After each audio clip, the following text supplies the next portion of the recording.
Part 2. Vision. Chapter 12. The Andelainian Hills. As Thomas Covenant passed the venerable oak and began angling his way up into Andelain, he left a grieved and limping part of himself with Linden. He was still weak from the attack of the bees, and did not want to be alone. Unwillingly, almost unconsciously, he had come to depend on Linden's presence. He felt bound to her by many cords.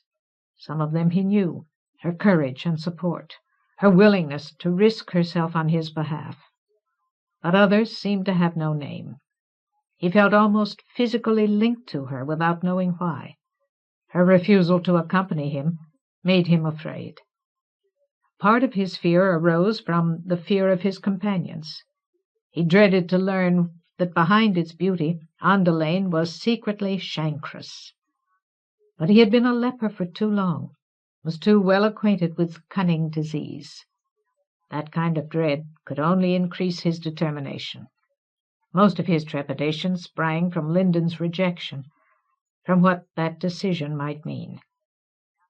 For most of his hopes revolved around her. Doubt eroded his previous victory in the land. He could not shake the gnawing conviction that in choosing to buy Joan's safety he had sold himself to the despiser, had given up the freedom on which efficacy against despite depended. He had felt that knife strike his chest, and knew he might fail. The wild magic is no longer potent against me. Of your own volition you will give the white gold into my hand. But Linden was another question.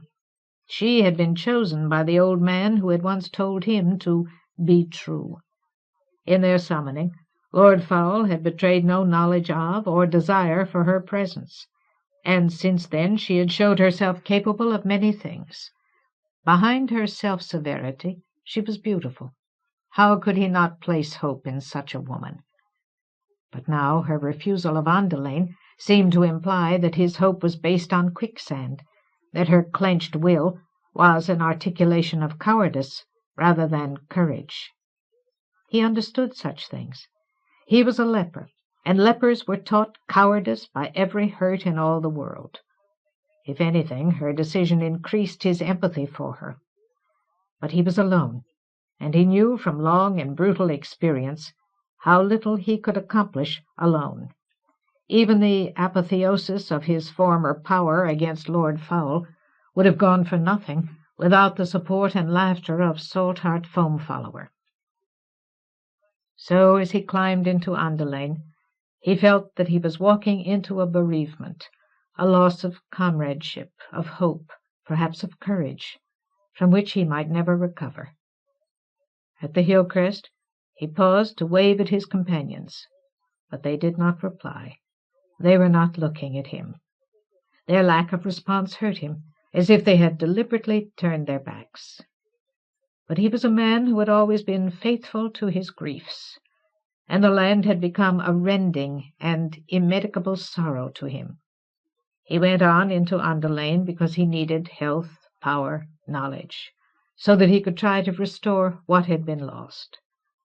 Soon, however, his mood changed, for this was Andelain, as precious to his memory as his dearest friendships in the land. In this air, ether as crisp as sempiternal spring, he could not even see the sun's chrysoprastic aura. The sunshine contained nothing except an abundance of beauty. The grass unrolling under his feet was lush and beryl green, freshly jewelled with dew. Woodlands extended north and east of him. Broad Gildan fondled the breeze with their wide gold leaves. Stately elms fronted the azure of the sky like princes. Willows as delicate as filigree beckoned to him, inviting him into their heart-healing shade. All about the hale trunks flowers enriched the greensward, daisies and columbine and elegant forsythia in profusion, and over everything lay an atmosphere of pristine and vibrant loveliness, as if here and in no other place lived quintessential health, nature's pure gift to assuage the soul. munching aliantha as he passed, loping down long hillsides, bursting occasionally into wild leaps of pleasure, Thomas Covenant travelled swiftly into Andelain. Gradually he grew calmer, became more attuned to the taintless tranquillity of the hills. Birds sang among the branches. Small woodland animals darted through the trees. He did nothing to disturb them, and after he had walked for some distance, drinking in thirstily the rabarant of Andelain, he returned his thoughts to his companions, to Hallion and Sunder. He felt sure now that the hills were not cancerous, that they contained no secret and deadly ill. Such an idea had become inconceivable. But at the same time the intensity of what he saw and felt and loved increased his comprehension of the Stone-Downers. They were like lepers. All the people of the land were like lepers. They were the victims of the sunbane, victims of an ill for which there was no cure and no escape, outcast from the beauty of the world. And under such conditions the need to survive exacted harsh penalties. No thing under the sun was as perilous to a leper as his own yearning for the kind of life, companionship, hope, denied him by his disease. That susceptibility led to despair and self-contempt, to the conviction that the outcasting of the leper was just, condign punishment for an affliction which must have been deserved. Seen in that way, Andelain was a living vindication of the sunbane. The land was not like Andelain, because the people of the land merited retribution rather than loveliness. What else could they believe, and still endure the penury of their lives? Like so many lepers, they were driven to approve their own destitution. Therefore Sunder could not trust anything which was not ruled by the sunbane, and Hallion believed that Andelain would destroy her. They had no choice at all, until they learned to believe that the sunbane was not the whole truth of their lives, until Covenant found an answer which could set them free. He was prepared to spend everything he possessed, everything he was, to open the way for Sunder and Hallion and Linden to walk Andelain unafraid. Through the day he journeyed without rest. He did not need rest. The aliantha healed the effects of the venom, and the water in the cleanly streams made him feel as fresh as a new-born, and each new vista was itself a form of sustenance, vivid and delicious. The sun set in splendor long before he was ready to stop. He could not stop.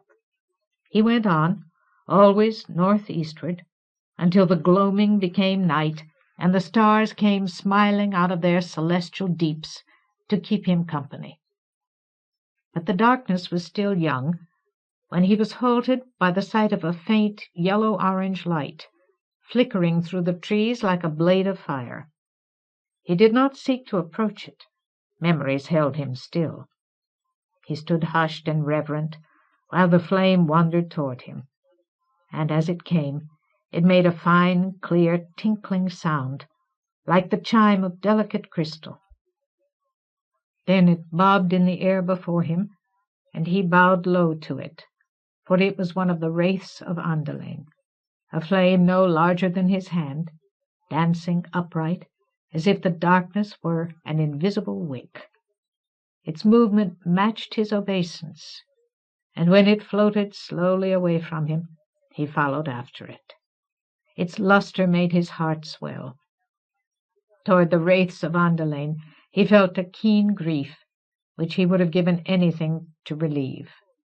At one time, scores of them had died, because he had lacked the power to save them. Soon this wraith was joined by another, and then by still others, and then he was surrounded by dancing as he walked.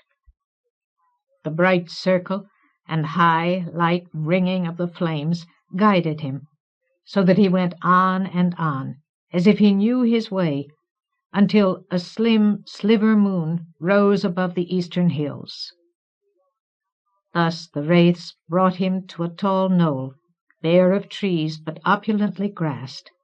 There the chiming faded into a stronger music, The very air became the song to which the stars measured out their gavotte, and every blade of grass was a note in the harmony. It was a stern song behind its quietude, and it held a long sorrow which he understood. The wraiths remained at the base of the knoll, forming a long ring around it, but the music carried him upward toward the crest. And then the song took on words so distinct that they could never be forgotten. They were sad and resolute, and he might have wept at them if he had been less entranced. Andelain I hold and mould within my fragile spell, while worlds ruin, ruins wood and wold. Sap and bough are grief and grim to me, engrievement fell, and petals fall without relief. Stricken by my power's dearth, I hold the glaive of law against the earth. Andelain I cherish dear within my mortal breast, and faithful I withhold despiser's wish. But faithless is my ache for dreams and slumbering and rest, and burdens make my courage break. The Sundane mocks my best reply, and all about and in me beauties die. Andelain, I stride with need and loss, and ascertain that the despiser's might can rend and rive. Each falter of my ancient heart is all the evil's gain, and it appalls without relent. I cannot spread my power more, though teary visions come of wail and gore. O Andelain, forgive, for I am doomed to fail this war. I cannot bear to see you die, and live foredoomed to bitterness and all the grey despiser's lore. But while I can, I heed the call of green and tree, and for their worth I hold the glaive of law against the earth. Slowly, through the music, Covenant beheld the singer. The man was tall and strong, and robed all in whitest sendaline. In his hand he held a gnarled tree limb as a staff. Melody crowned his head. Music flowed from the lines of his form in streams of phosphorescence. His song was the very stuff of power, and with it he cupped the night in the palm of his hand. His face had neither eyes nor eye sockets. Though he had changed mightily in the 10 years or 35 centuries since Covenant had last seen him, he did not appear to have aged at all. An impulse to kneel swept through Covenant, but he refused it. He sensed that if he knelt now, there would be no end to his need to prostrate himself. Instead, he stood quiet before the man's immense white music and waited.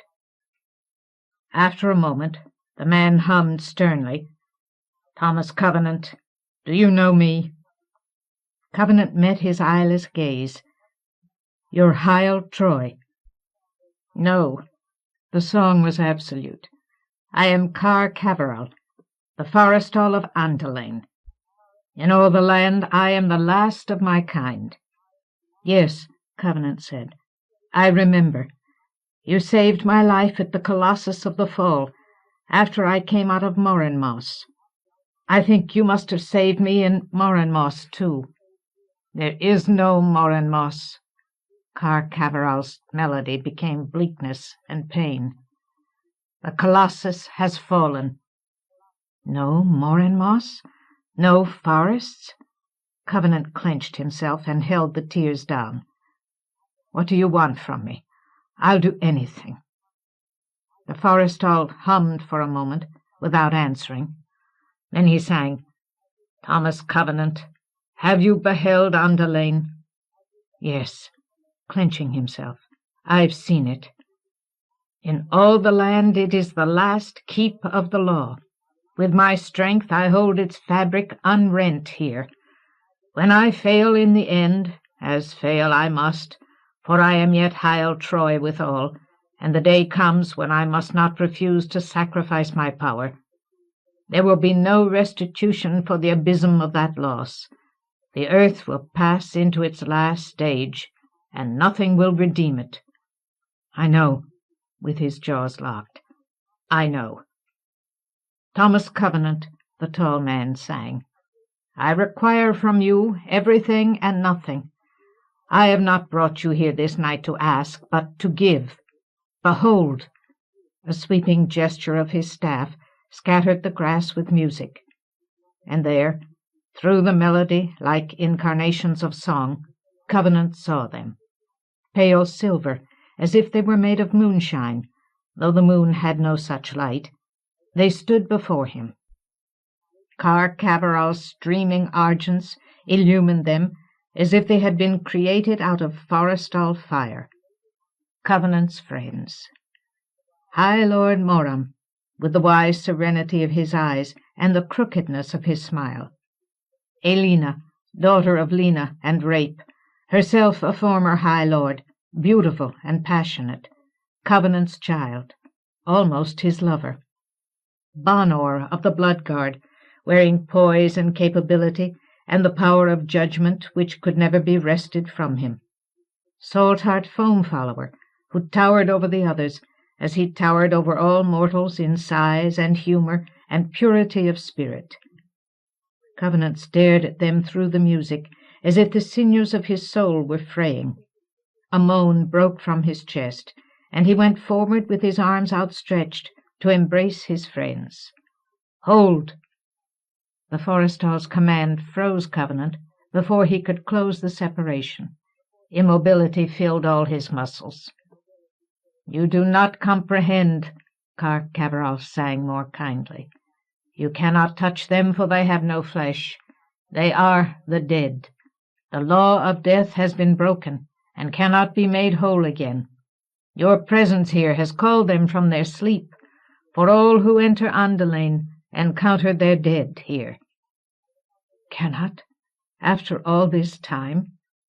Tears streamed down Covenant's cheeks. But when Car Caveral released him, he made no move toward the spectres. Almost choking on his loss, he said, You're killing me. What do you want?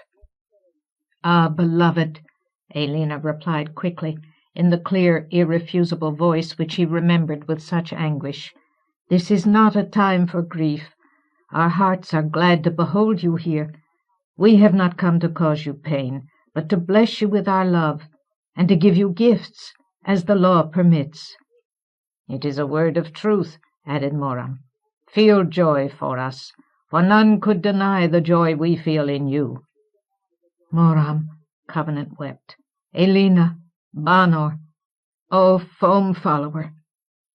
The Forrestal's voice took on a rumble like the threat of thunder.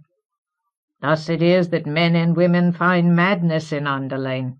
This must not be prolonged. Thomas Covenant, it is well that your companions did not accompany you. The man and woman of the land would break at the sight of their dead, and the woman of your world would raise grim shades here. We must give our gifts while mind and courage hold. Gifts! Covenant's voice shook with yearning. Why? How? He was so full of needs that he could not name them all. Ah, my friend, forgive us, Moram said. We may answer no questions. That is the law. As in the summoning of dead Kevin, which broke the law of death, interposed Elena, the answers of the dead rebound upon the questioner. We will not harm you with our answers, beloved. And you require no answers. Foam Follower was laughing in his gladness. You are sufficient to every question. Foam Follower! Tears burned Covenant's face like blood. He was on his knees, though he could not remember kneeling. Enough, the Forrestal hummed. Even now he falters. Graceful and stately, he moved to Covenant's side. Thomas Covenant, I will not name the thing you seek, but I will enable you to find it. He touched Covenant's forehead with his staff. A white blaze of music ran through Covenant's mind. The knowledge is within you, though you cannot see it. But when the time has come, you will find the means to unlock my gift. As the song receded, it left nothing in its wake but a vague sense of potential. Car Caveral stepped aside, and High Lord Moram came soundlessly forward. "Lord and unbeliever," he said gently, "my gift to you is counsel. When you have understood the land's need, you must depart the land, for the thing you seek is not within it. The one word of truth cannot be found otherwise. But I give you this caution. Do not be deceived by the land's need. The thing you seek is not what it appears to be. In the end, you must return to the land." He withdrew before Covenant could ask him to say more. Elena took the High Lord's place. "Beloved," she said with a smile of deep affection, "it has befallen me to speak a hard thing to you. The truth is, as you have feared it to be. The land has lost its power to remedy your illness, for much great good has been undone by the despiser. Therefore, I rue that the woman, your companion, lacked heart to accompany you, for you have much to bear. But she must come to meet herself in her own time. Care for her, beloved, so that in the end she may heal us all." Then her voice grew sharper, carrying an echo of the feral hate which had led her to break the law of death. "This one other thing I say to you also. When the time is upon you, and you must confront the despiser, he is to be found in Mount Thunder, in Kiril Threndor, where he has taken up his abode." "Elena," Covenant moaned, "you still haven't forgiven me, and you don't even know it." A moment later, Banor stood before him. The Bloodguard's Haru-Chai face was impassive, implacable.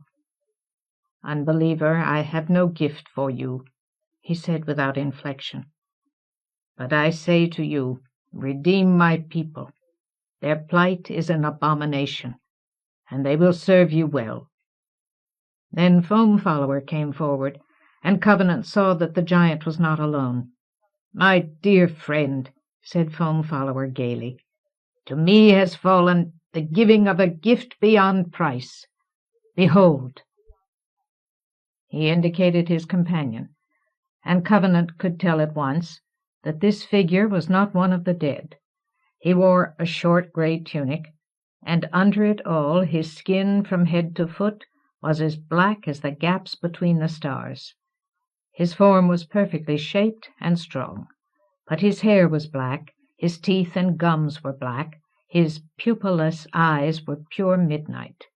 He held himself as if he were oblivious to the dead and the Forrestal and Covenant. His eyes gazed emptily, regarding nothing. "He is Vain," said Foam Follower, "the final spawn of the Erviles." Covenant flinched, remembering Erviles, but the giant went on. "He crowns all their generations of breeding. As your friend, I implore you, take him to be your companion. He will not please you, for he does not speak, and serves no purpose but his own, but that purpose is mighty and greatly to be desired. His makers have ever been lore-wise, though tormented, and when it comes upon him, he, at least, will not fail.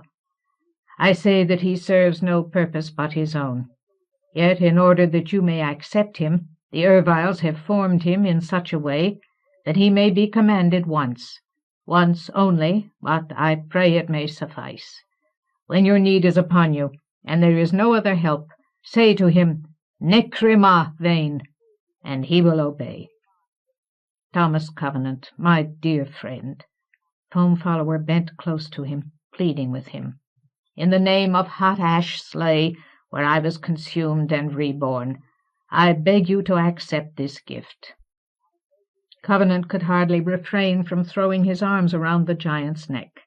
He had learned a deep dread of the Erviles and all their works, but Foam Follower had been his friend and had died for it. Thickly he said, "Yes, all right." "I thank you."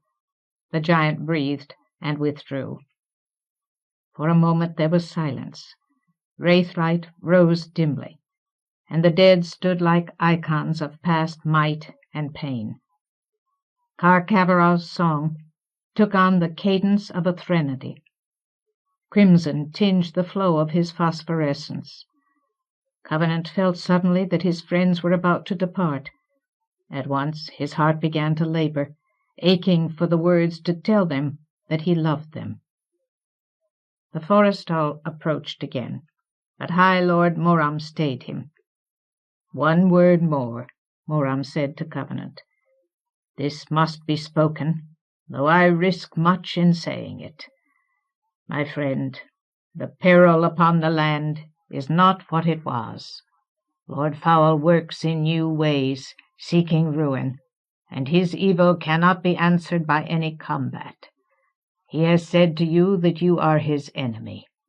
Remember that he seeks always to mislead you. It boots nothing to avoid his snares, for they are ever beset with other snares, and life and death are too intimately intergrown to be severed from each other. But it is necessary to comprehend them so that they may be mastered. When," he hesitated momentarily, "when you have come to the crux, and have no other recourse, remember the paradox of white gold. There is hope in contradiction." "Hope?" Covenant cried. "Moram, don't you know I'm going to fail?"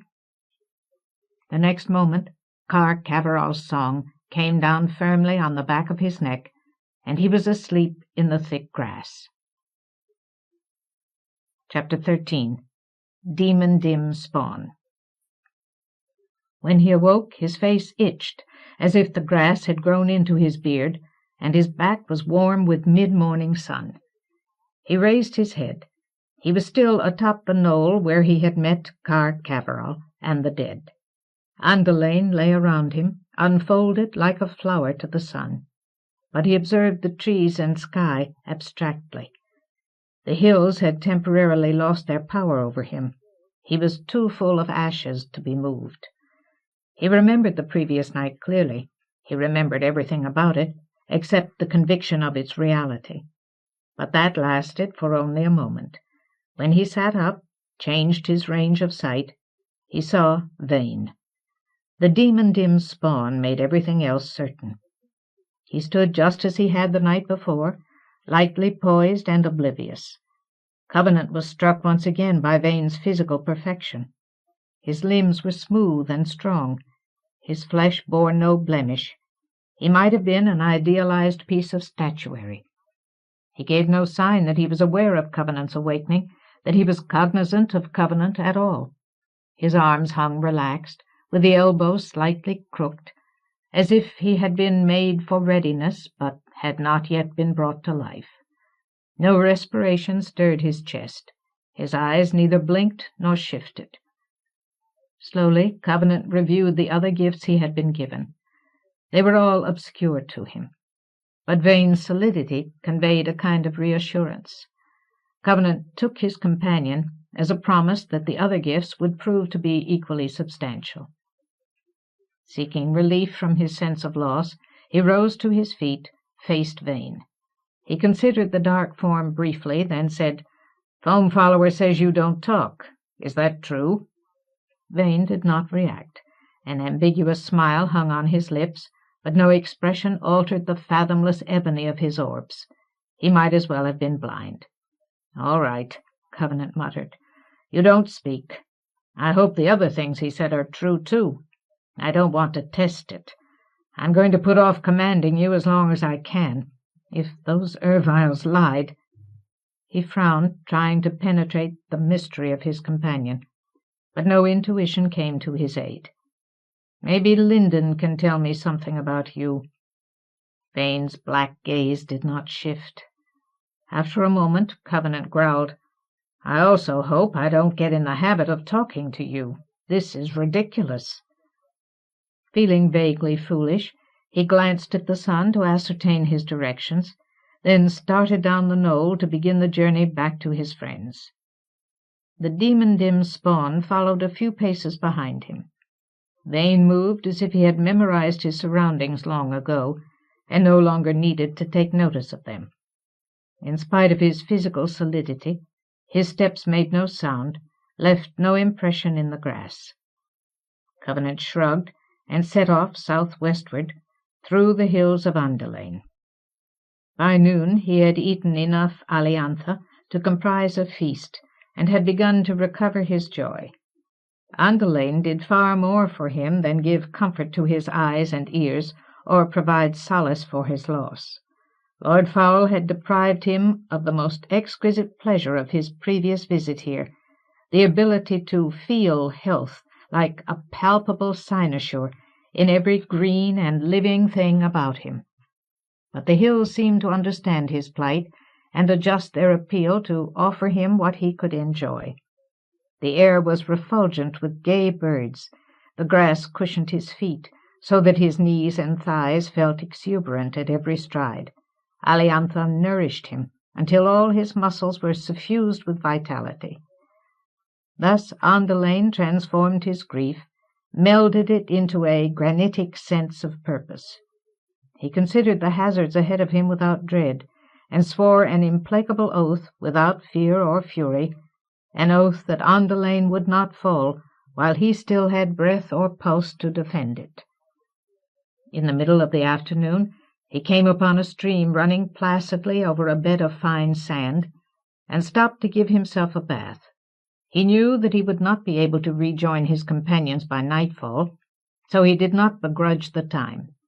Stripping off his clothes, he scrubbed himself from head to foot with sand, until he began to feel clean for the first time in many days. Vane stood beside the stream, as if he had been rooted to that spot all his life. A mischievous impulse came over Covenant. Without warning, he slapped a spray of water at the Demondim-Spawn. Droplets gleamed on Vane's obsidian flesh and dripped away, but he betrayed no flicker of consciousness. "Hellfire," Covenant muttered. A touch of prescience darkened his mood. He began almost grimly to wash his clothes. Soon he was on his way again, with Vane trailing behind him. He had planned to continue walking until he reached the Mid-Hill Valley and his companions. But this night was the dark of the moon, and the stars did not give much light. As the last illumination of evening faded from the air, he decided to stop. For a time he had trouble sleeping. An innominate anxiety disturbed his rest. Vane held himself like an effigy of darkness, hinting at dangers. An Ervile, Covenant growled. He could not trust an Ervile. They, the Demondim-Spawn, were one of the ancient races of the land, and they had served Lord Fowl for millennia. Covenant had been attacked time and again by the Roynish creatures. Eyeless and bloodthirsty, they had devoured scores of wraiths at a time when he had been empty of power. Now he could not believe that the Erviles, which had given Vane to Foam Follower, had told the truth. But the air and grass of Andelain were an elixir that answered his vague distress, and eventually he slept. He was awake and travelling in the exultation of sunrise. Regret clouded his mood now. He did not want to leave Andelain, but he did not let that slow him. He was concerned for his companions. Well before noon he crested the last line of hills above the Mid-Hill River. He had reached the valley too far east. The old oak at the corner of Andelain was half a league or more away to his right. He moved briskly toward it along the crests, watching intently for a glimpse of his friends. But when he neared the majestic tree, he could see no sign of linden, sunder, or hallion. He stopped, scanned the barren region across the Mid-Hill for some sign of his companions. It was larger than he had realized. In his eagerness to enter Andelain, he had paid little attention to the area. Now he saw that the wrecked rock and dead shale spread some distance south through the hills, and perhaps a league west into the plains. Nothing grew anywhere in that blasted region. It lay opposite him like a corpse of stone, but its edges were choked by the teeming verdure of the fertile sun. 2 periods of fertility, without a desert interval between them to clear the ground, made the area look like a dead island under green siege. But of Linden and the 2 stone-downers There was no trace. Covenant pelted down the hillside. He hit the water in a shallow dive, clawed the surface of the mid-hill to the south bank. In moments he stood on the spot where he had said farewell to Linden. He remembered the place exactly. All the details matched his recollection. It was here. Linden! His shout sounded small against the desolation of the rocks, disappeared without echo into the surrounding jungle. Linden! He could find no evidence that she had been here, that he had ever had any companions at all. The sun wore its green carcanet like a smirk of disdain. His mind went blank with dread for a moment. Curses he could not utter beat against his stupefaction. His companions were gone. He had left them, and in his absence something had happened to them. Another rider, without him to defend them? What have I done? Pounding his fists dumbly at each other, he found himself staring into Vane's unreachable eyes. The sight jarred him. They were here! He spat as if the Demondim-Spawn had contradicted him. A shudder ran through him, became cold fury. He began to search the region. They didn't abandon me. Something chased them off, or they were captured. They weren't killed or badly hurt. There's no blood. He picked a tall pile of boulders and scrambled up it, regardless of his vertigo. Standing precariously atop the rocks, he looked across the river toward the plains bordering Andelain. But the tangle of the monstrous vegetation was impenetrable. His companions could have been within hailing distance, and he would not have been able to see them. He turned, studied the wreckage south and west of him. That wilderland was rock-littered and chaotic enough to conceal a myriad perils. "Linden!" he yelled. "Sunder! Hallian!" His voice fell stricken to the ground. There was no answer. He did not hesitate. A guess was upon him. He descended from the boulders, returned to the place where he had last seen Linden. As he moved, he gathered small stones. With them he made an arrow on the rock, pointing toward the interior of the wilderland, so that, if his companions returned for him, they would know where he had gone. Then he set off along the line of his arrow. Vane followed him, like an embodied shadow. Covenant moved rapidly, urgently. His gaze hunted the terrain like a VSE. He wanted to locate or fall prey to whatever was responsible for the disappearance of his friends. When he knew the nature of the peril, he would know how to respond. So he made no attempt at stealth. He only kept his eyes alert and went scuttling across the rocks and shale like a man bent on his own destruction. He drove himself for a league through the ruins before he paused to reconsider his choice of directions. He was badly winded by his exertions, yet Vane stood nearby, as if he had never stood anywhere else, indefatigable as stone. Cursing Vane's blankness or his own mortality, Covenant chose a leaning stone spire and climbed it to gain a vantage on his surroundings. From the spire he saw the rims of a long canyon, perhaps half a league due west of him. At once he decided to turn toward it.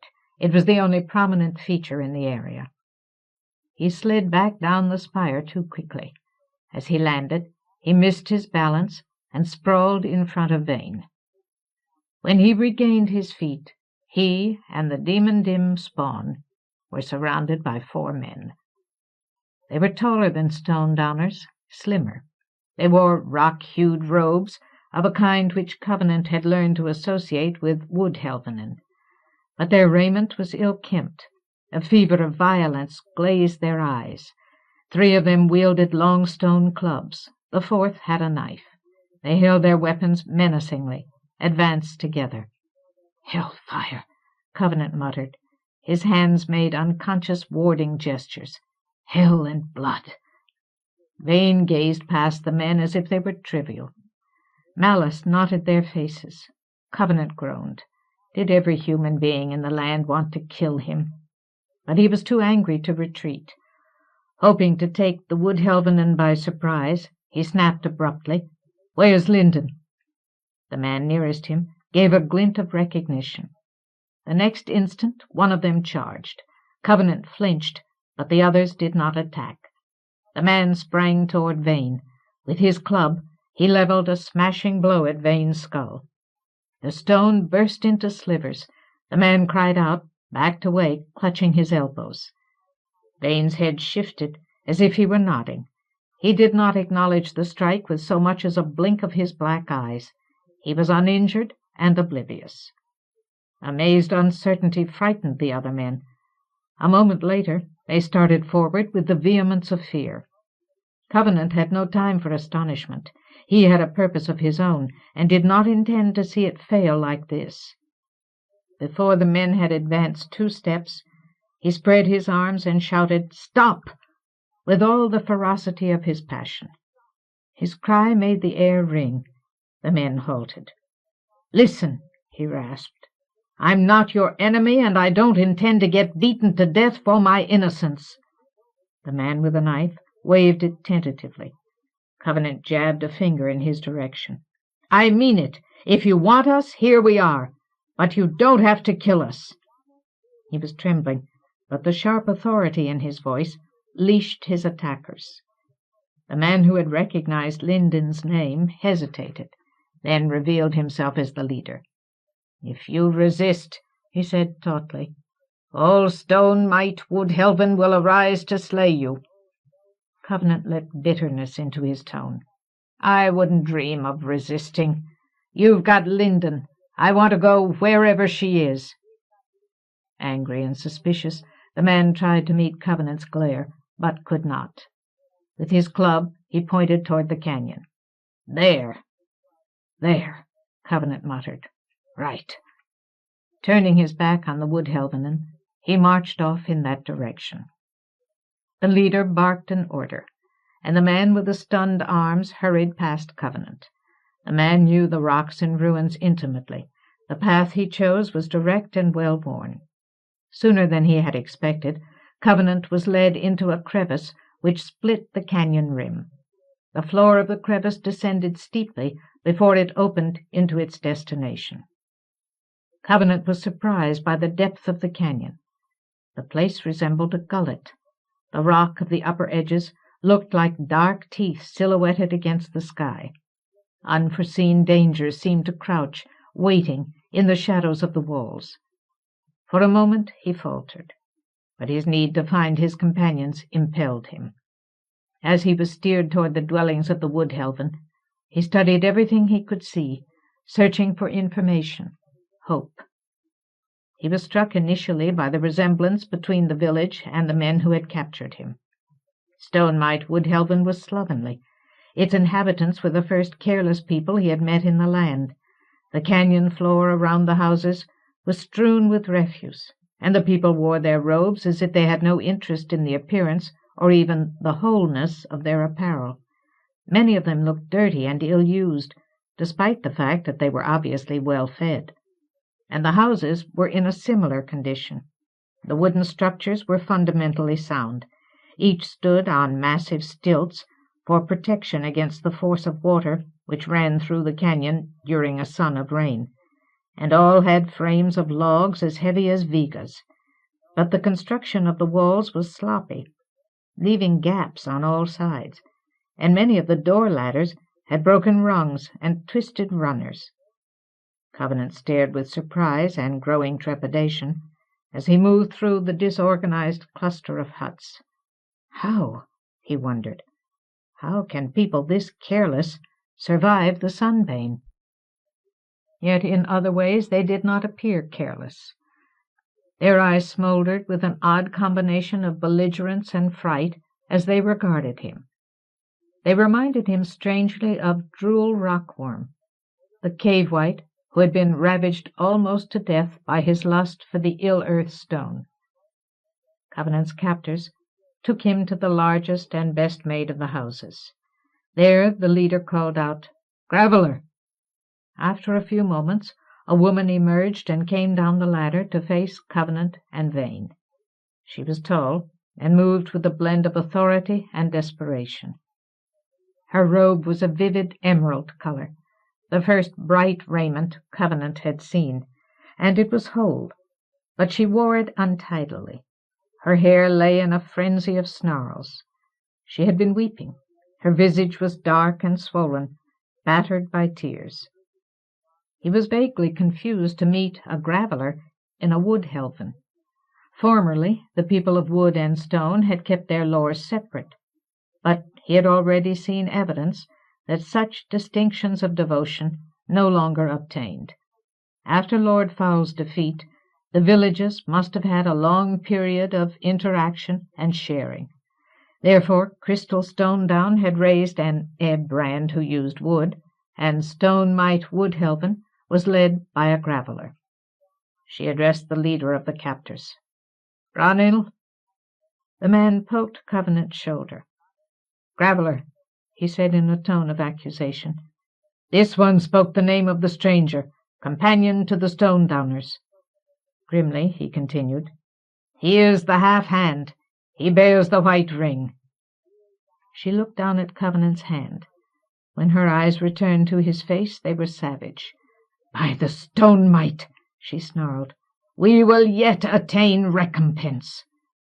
Her head jerked to command. Turning away, she went toward her house. Covenant was slow to respond. The woman's appearance and the mention of his friends had stunned him momentarily. But he shook himself alert, shouted after the graveller, "Wait!" She paused. Over her shoulder she barked, "Ranil, has he shown power against you?" "No, graveller," the man replied. "Then he has none. If he resists you, strike him senseless." Stiffly she re-entered her dwelling and closed the door. At once hands grabbed Covenant's arms, dragged him toward another house, thrust him at the ladder. Unable to regain his balance, he fell against the rungs. Immediately several men forced him up the ladder and through the doorway with such roughness that he had to catch himself on the far wall. Vane followed him. No one had touched the Demondim-Spawn. He climbed into the hut of his own accord, as if he were unwilling to be separated from Covenant. The door slammed shut. It was tied with a length of vine. Muttering, "Damnation!" Covenant sank down the wall to sit on the woven wood floor and tried to think. The single room was no better than a hovel. He could see through chinks in the walls and the floor. Some of the wood looked rotten with age. Anybody with strength or a knife could have broken out. But freedom was not precisely what he wanted. He wanted Linden, wanted to find Sunder and Hallian, and he had no knife. His resources of strength did not impress him. For a moment he considered invoking his one command from Vane, then rejected the idea. He was not that desperate yet. For some time he studied the village through the gaps in the walls, watched the afternoon shadows lengthen toward evening in the canyon. But he saw nothing that answered any of his questions. The hovel oppressed him. He felt more like a prisoner, more ineffectual and doomed than he had in Midhill Stonedown. A sense of impending panic constricted his heart. He found himself clenching his fists, glaring at Vane, as if the Demondim-Spawn's passivity were an offense to him. His anger determined him. He checked through the front wall to be sure the 2 guards were still there. Then he carefully selected a place in the center of the door, where the wood looked weak, measured his distance from it, and kicked. The house trembled. The wood let out a dull, splitting noise. The guard sprang around, faced the door. Covenant kicked the spot again. 3 old branches snapped, leaving a hole the size of his hand. "Where, prisoner?" shouted a guard. "You will be clubbed." Covenant answered with another kick. Splinters showed along one of the inner supports. The guards hesitated, clearly reluctant to attempt opening the door while it was under assault. Throwing his weight into the blow, Covenant hit again. One guard poised himself at the foot of the ladder.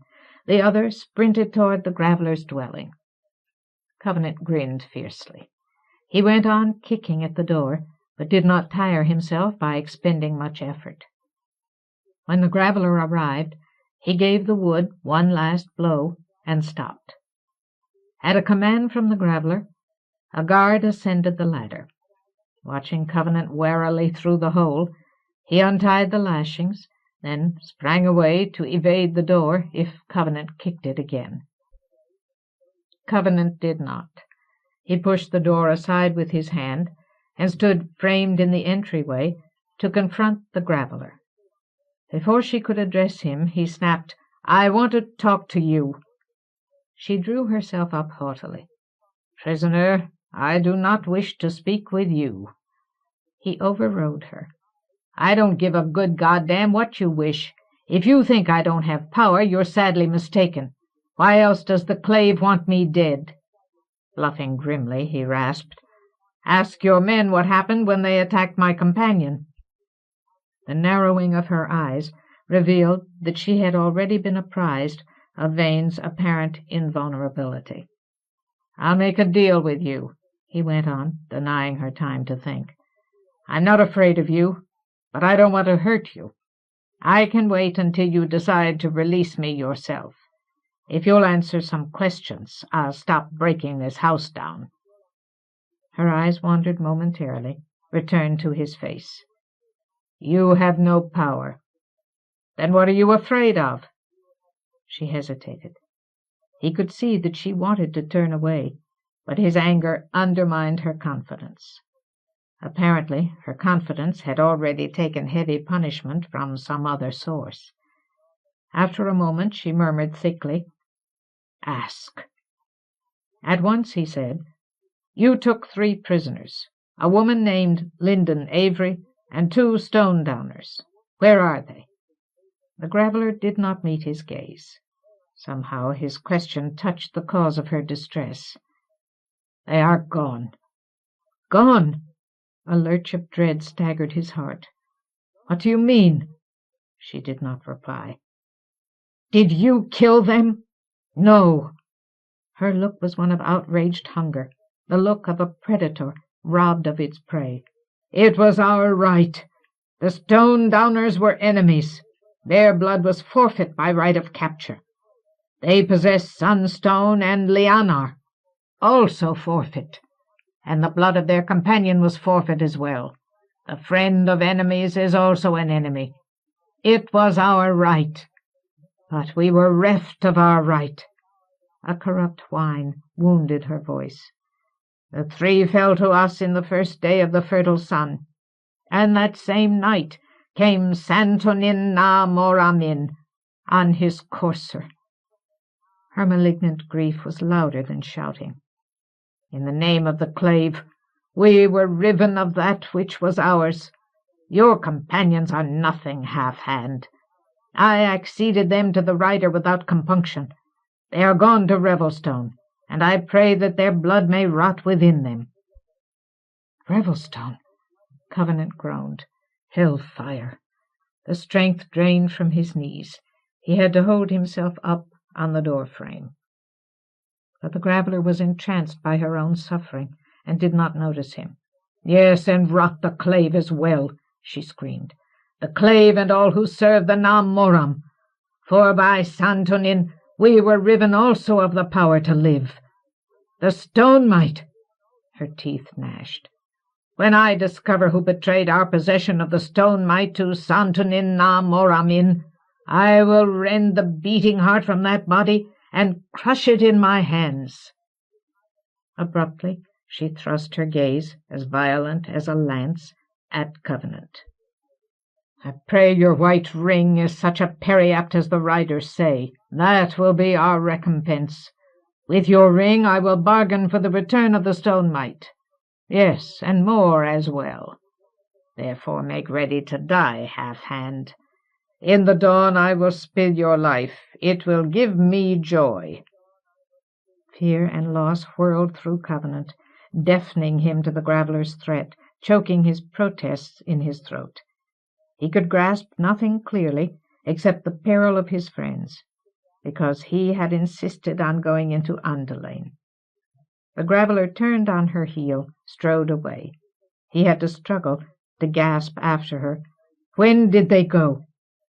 She did not reply, but one of the guards said warily, "At the rising of the second fertile sun."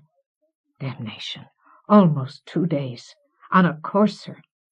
As the guard shoved him back into the hovel and retied the door, Covenant was thinking stupidly, "I'll never catch up with them." A sea of helplessness broke over him. He was imprisoned here, while every degree of the sun, every heartbeat of time, carried his companions closer to death.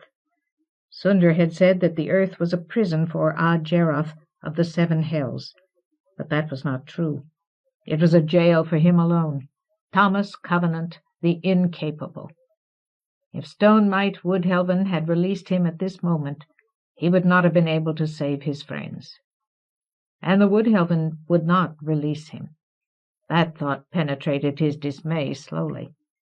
They intended to kill him at dawn, to make use of his blood.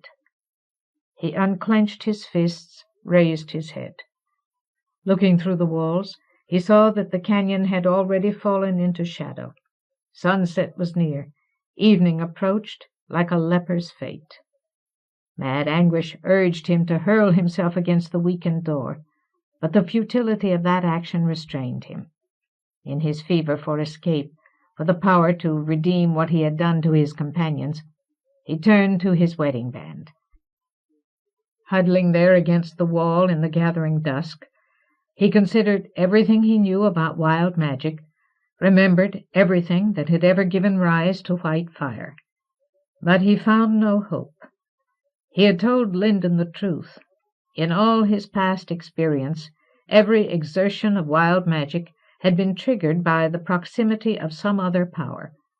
His final confrontation with Lord Fowl would have ended in failure and desecration if the despiser's own weapon, the ill-earth stone, had not been so mighty, had not raised such a potent response from the white gold. Yet Linden had told him that in his delirium at Crystal Stonedown, his ring had emitted light even before the rider had put forth power. He clung to that idea. High Lord Moram had once said to him, "You are the white gold." Perhaps the need for a trigger arose in him, in his own unresolved reluctance, rather than in the wild magic itself. If that were true, Covenant settled into a more comfortable position and composed his turmoil with an effort of will. Deliberately, he began to search his memory, his passions, his need, for the key which had unlocked wild magic in his battle with Lord Fowl. He remembered the completeness of his abjection, the extremity of his peril. He remembered vividly the cruelty with which the despiser had racked him, striving to compel the surrender of his ring. He remembered the glee with which Lord Fowl had envisioned the land as a cesspit of leprosy. And he remembered the awakening of his rage for lepers, for victims and destitution. That passion, clear and pure beyond any fury he had ever felt, had carried him into the eye of the paradox, the place of power between conflicting impossibilities. Impossible to believe the land real, impossible to refuse the land's need. Anchored by the contradiction itself, made strong by rage, he had faced Lord Fowl and had prevailed. He remembered it all, re-experienced it with an intensity that wrung his heart. And from his intensity he fashioned a command for the wild magic, a command of fire. The ring remained inert on the second finger of his half hand. It was barely visible in the dimness. Despair twisted his guts, but he repressed it, clenched his purpose in both hands like a strangler. "Trigger," he panted. "Proximity." Bearing memory like an intaglio of flame in his mind, he rose to his feet and confronted the only external source of power available to him. Swinging his half-fist through a tight arc, he struck Vane in the stomach. Pain shot through his hand. Red burst like exploding carbuncles staggered across his mind. But nothing happened. Vane did not even look at him. If the Demondim-Spawn contained power, he held it at a depth Covenant could not reach. "God damn it!"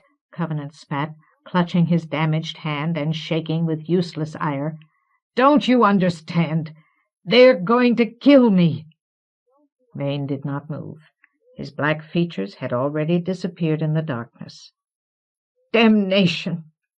With an effort that made him want to weep, Covenant fought down his pointless urge to smash his hands against Vane.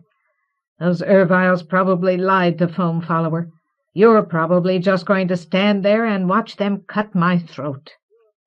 But sarcasm could not save him. His companions were in such peril because he had left them defenseless, and Foam Follower had been killed in the cataclysm of Covenant's struggle with the Ill-Earth Stone. Foam Follower, who had done more to heal the despisers' ill than any wild magic, killed because Covenant was too frail and extreme to find any other answer. He sank to the floor like a ruin, overgrown with old guilt, and sat there dumbly repeating his last hope until exhaustion dragged him into slumber. Twice he awakened, pulse hammering, heart aflame, from dreams of Linden wailing for him. After the second, he gave up sleep.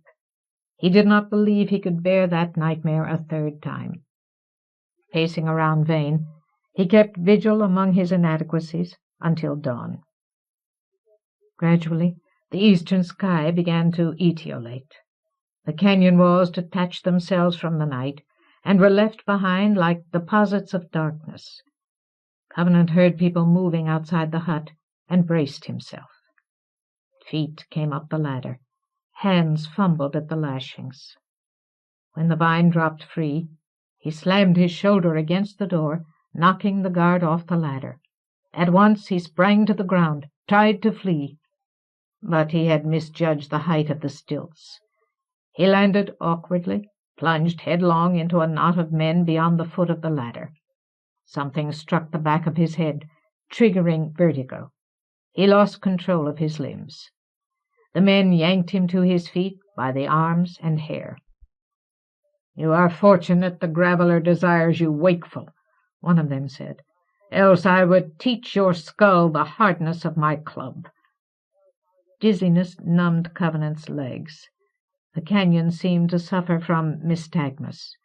The wood helvenin hauled him away like a collection of disarticulated bones. They took him toward the north end of the canyon. Perhaps 50 or 60 paces beyond the last house, they stopped. A vertical crack split the stone under his feet. Wedged into it was a heavy wooden post nearly twice his height. He groaned sickly and tried to resist, but he was helpless.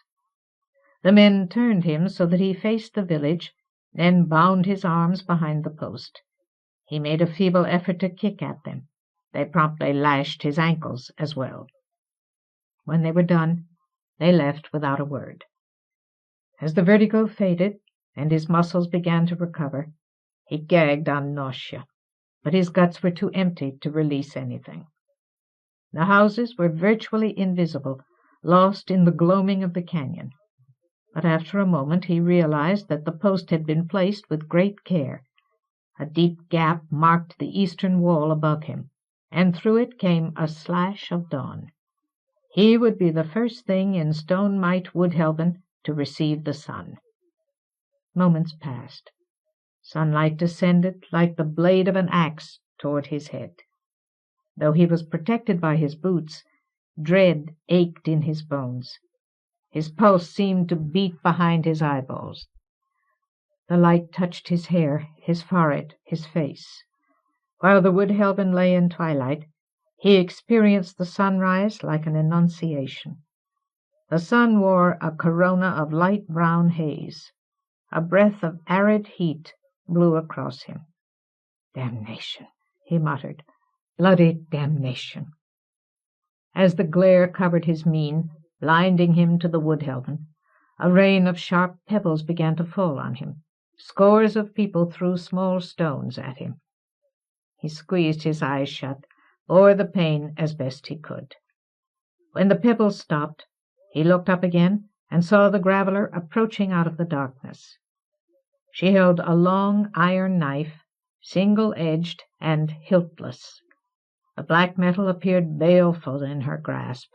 Her visage had not lost its misery, but it also wore a corrupt exaltation which he could not distinguish from madness. 20 paces or more behind the graveller stood Vain. The wood-helvenin had wrapped him in heavy vines, trying to restrain him, but he seemed unaware of his bonds. He held himself beyond reach, as if he had come simply to watch Covenant die. But Covenant had no time to think about Vain. The graveller demanded his attention. "Now," she rasped, "recompense! I will shed your life, and your blood will raise water for the wood-helven." She glanced down at the narrow crevice. "And with your white ring we will buy back our stone mite from the clave." Clutching his dismally rehearsed hope, Covenant asked, "Where's your ore-crest?" "Ore-crest?" she returned suspiciously. "Your sunstone." "Ah," she breathed, "sunstone. The reed speaks of such matters." Bitterness twisted her face. "Sunstone is permitted, yet we were reft of our stone mite. It is not just." She eyed Covenant as if she were anticipating the taste of his blood. "I have no sunstone, half-hand." "No sunstone?" Covenant gasped inwardly. He had hoped with that to ignite his ring, but the graveller had no sunstone. No sunstone. The desert sun shone on him like the bright, hot flood which had borne him into the land. Invisible vulture wings beat about his head, heart-strokes of insanity. He could barely thrust his voice through the noise. "How can— I thought every graveller needed a sunstone."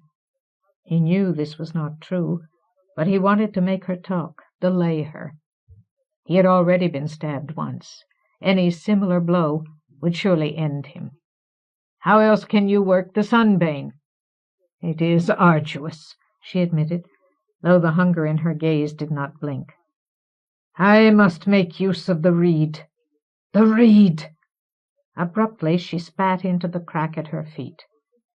"For generations, stone mite wood-helven has had no need of such knowledge. From graveller to graveller, the stone mite has been handed down, and with it we made life. Without it, we must grope for survival as we may."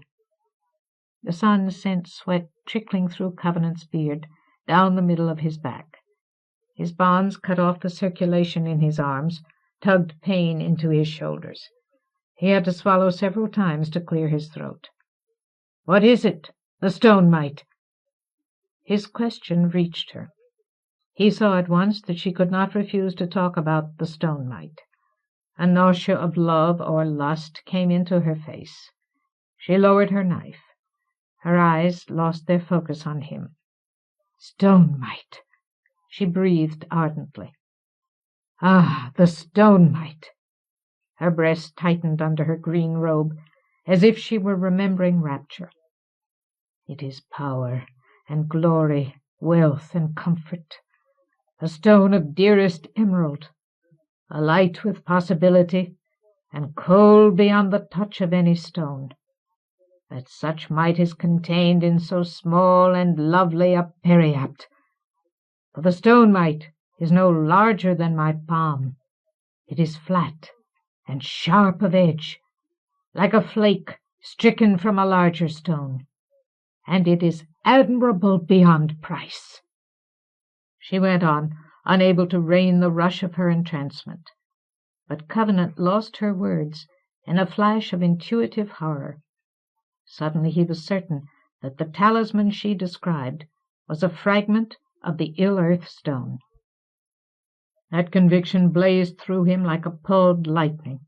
It explained so many things: the ruined condition of this region, the easiness of the wood-helven's life, the gratuitous violence of the people, the graveller's obsession. For the ill-earth stone was the very essence of corruption, a bane so malignant that he had been willing to sacrifice Foam-Follower's life as well as his own in order to extirpate that evil from the land. For a moment of dismay, he believed he had failed to destroy the stone, that the ill-earth stone itself was the source of the sunbane. But then another explanation occurred to him. At one time, the despiser had given each of his ravers a piece of the stone. One of these ravers had marched to do battle against the lords, and had been met here at the southwest corner of Andelain, met and held for several days. Perhaps in that conflict a flake of the raver's stone had fallen undetected among the hills, and had remained there, exerting its spontaneous desecration until some unhappy wood-helvenin had stumbled across it. But that did not matter now. A rider had taken the stone-mite to Revelstone. Suddenly Covenant knew that he had to live, had to reach Revelstone, to complete the destruction of the ill-earth stone, so that his past pain and Foam-Follower's death would not have been for nothing. The graveller was sobbing avidly. "May they rot!" She clenched the haft of her knife like a spike. "Be damned to interminable torment for bereaving me! I curse them from the depths of my heart and the abyss of my anguish." She jerked the knife above her head. The blade glinted keen and evil in the desert sun. She had lost all awareness of Covenant. Her gaze was bent inward on a savage vision of the clave. "I will slay you all!" Covenant's shout tore his throat. In horror and desperation he yelled, "Necrima, Vane! Save me!" The graveller paid no heed. With the whole force of her body, she drove her knife at his chest. But Vane moved. While the blade arced through its swing, he shrugged his arms free of the bindings. He was too far away, too late. From a distance of 20 paces, he closed his fist.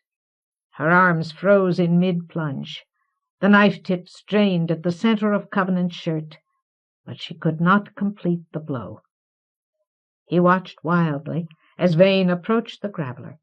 With the back of his hand, Vane struck her. She crumpled. Blood burst from her mouth. As it ran, she twitched once, then lay still. Vane ignored her. He gestured at the post, and the wood sprang into splinters. Covenant fell, but Vane caught him, set him on his feet. Covenant allowed himself no time to think. Shedding splinters and vines, he picked up the knife, thrust it into his belt. His arms felt ferocious with the return of circulation. His heart labored acutely, but he forced himself forward. He knew that if he did not keep moving, he would collapse in an outrage of reaction. He strode among the paralyzed wood-helvenin back into the village, and entered the first large house he reached. His eyes took a moment to pierce the dimness.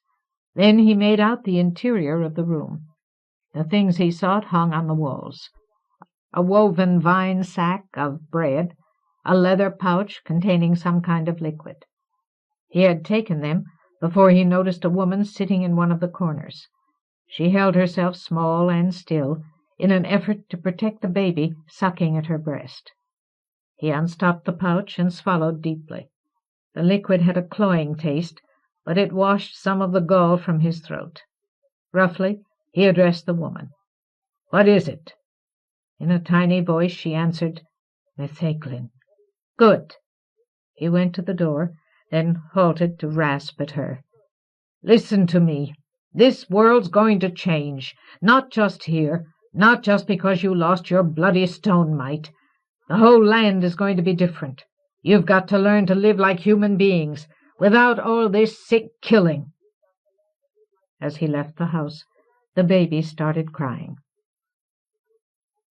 Chapter 14. Pursuit. He moved brusquely among the stupefied wood-helvenin. The baby's crying was like a spur in the air. The men and women began to shift, blink their eyes, glance around. In moments they would recover enough to act. As he reached Vane, he muttered, "Come on, let's get out of here," and strode away toward the north end of the canyon. Vane followed. The sunrise lit Covenant's path. The canyon lay crookedly beyond him, and its rims began to draw together, narrowing until it was little more than a deep, sheer ravine.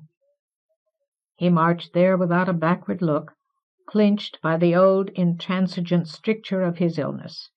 His friends were already 2 days ahead of him, and traveling swiftly.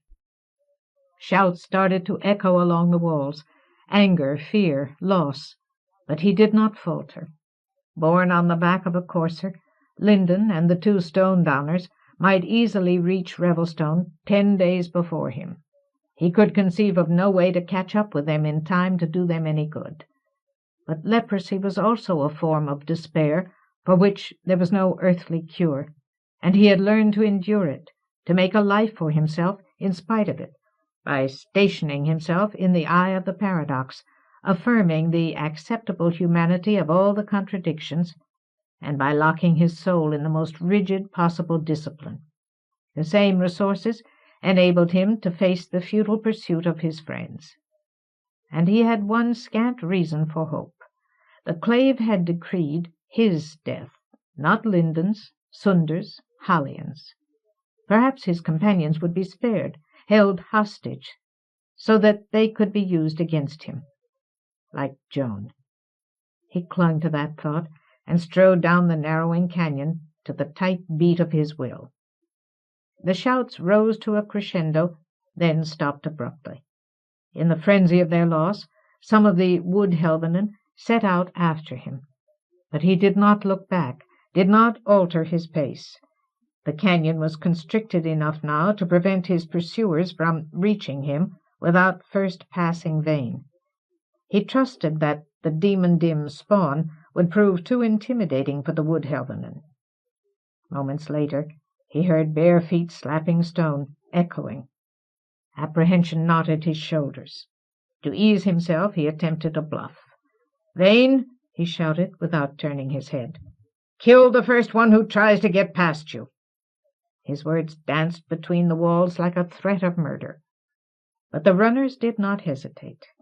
They were like their graveler, addicts of the ill-earth stone. Violence was their only answer to loss. Their savage cries told Covenant that they were berserk. The next instant one of them screamed hideously. The others scrambled to a halt. Covenant whirled. Vane stood facing the wood-helvenin, 5 of them, the nearest still 10 paces away. That man knelt with his back arched and straining, black agony in his face.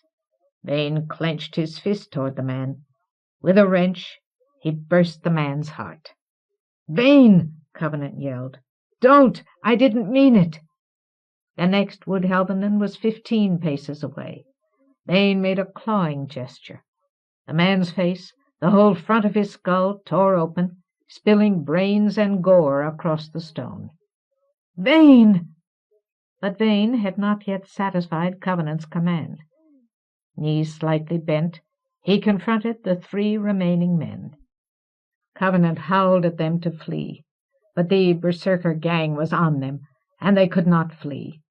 Together they hurled themselves at Vane. He swept them into his embrace and began to crush them with his arms. Covenant leaped at Vane's back. "Stop!" He strove to pry Vane's head back, force him to ease his grip. "You don't have to do this!"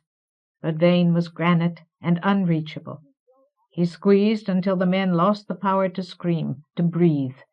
Their ribs broke like wet twigs. Covenant pounded his fury at the Demondim-Spawn, but Vane did not release the men until they were dead. Then, in panic, Covenant saw a crowd of wood-helvenins surging toward him. "No!" he cried. "Get back!" And the echoes ran like terror down the canyon. But the people did not stop. He could not think of anything else to do. He left Vane and fled. The only way he could prevent Vane from butchering more people was by saving himself, completing the command. Desperately he dashed away, running like the virulence of his curses. Soon the rims of the canyon closed above him, forming a tunnel, but the light behind him and the glow at the far end of the passage enabled him to keep up his pace. The loud reiteration of his boots deafened him to the sounds of pursuit. When he cast a glance backward, he saw Vane there, matching his speed without effort. After some distance, he reached sunlight in the dry riverbed of the mid-hill. Panting raggedly, he halted, rested against the bank. As soon as he could muffle his respiration, he listened at the tunnel. But he heard nothing. Perhaps 5 corpses were enough to check the extremity of the wood-helvenin. With rage fulminating in his heart, he swung on Vane. "Listen to me," he spat. "I don't care how bad it gets. If you ever do something like that again, I swear to God I'll take you back where I found you, and you and your whole bloody purpose can just rot." But the Demondim-Spawn looked as blank as stone.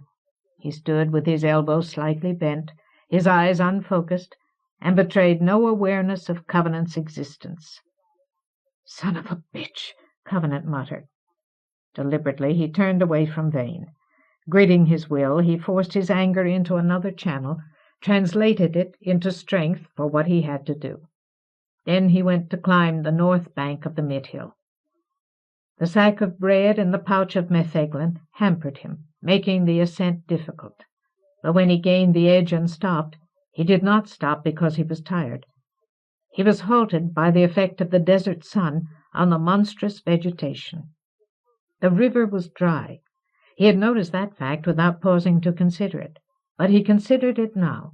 As far as he could see, grass as high as houses, shrubs the size of hillocks, forests of bracken, trees that pierced the sky, all had already been reduced to a necrotic grey sludge, lying thigh-deep over every contour of the terrain. The brown-clad sun melted every form of plant fibre, desiccated every drop of sap or juice, sublimated everything that grew. Every wood and green and fertile thing simply ran down itself like spilth, making one turgid puddle, which the sunbane sucked away as if the air were inhaling sludge. When he stepped into the muck, in order to find out whether or not he could travel under these conditions, he was able to see the level of the viscid slop declining. It left a dead grey stain on his pants. The muck sickened him. Involuntarily he delayed. To clear his throat, he drank some of the metheglin, then chewed slowly at half a loaf of unleavened bread as he watched the sludge evaporate. But the pressure in him would not let him wait long. As the slop sank to the middle of his shins, he took a final swig of metheglin, stopped the pouch, and began slogging northwestward toward Revelstone, 11 leagues distant. The heat was tremendous. By mid-morning the ground was bare and turning arid. The horizons had begun to shimmer, collapsing in on Covenant, as if the desert sun shrank the world. Now there was nothing to hinder his progress across the waste of the center plains.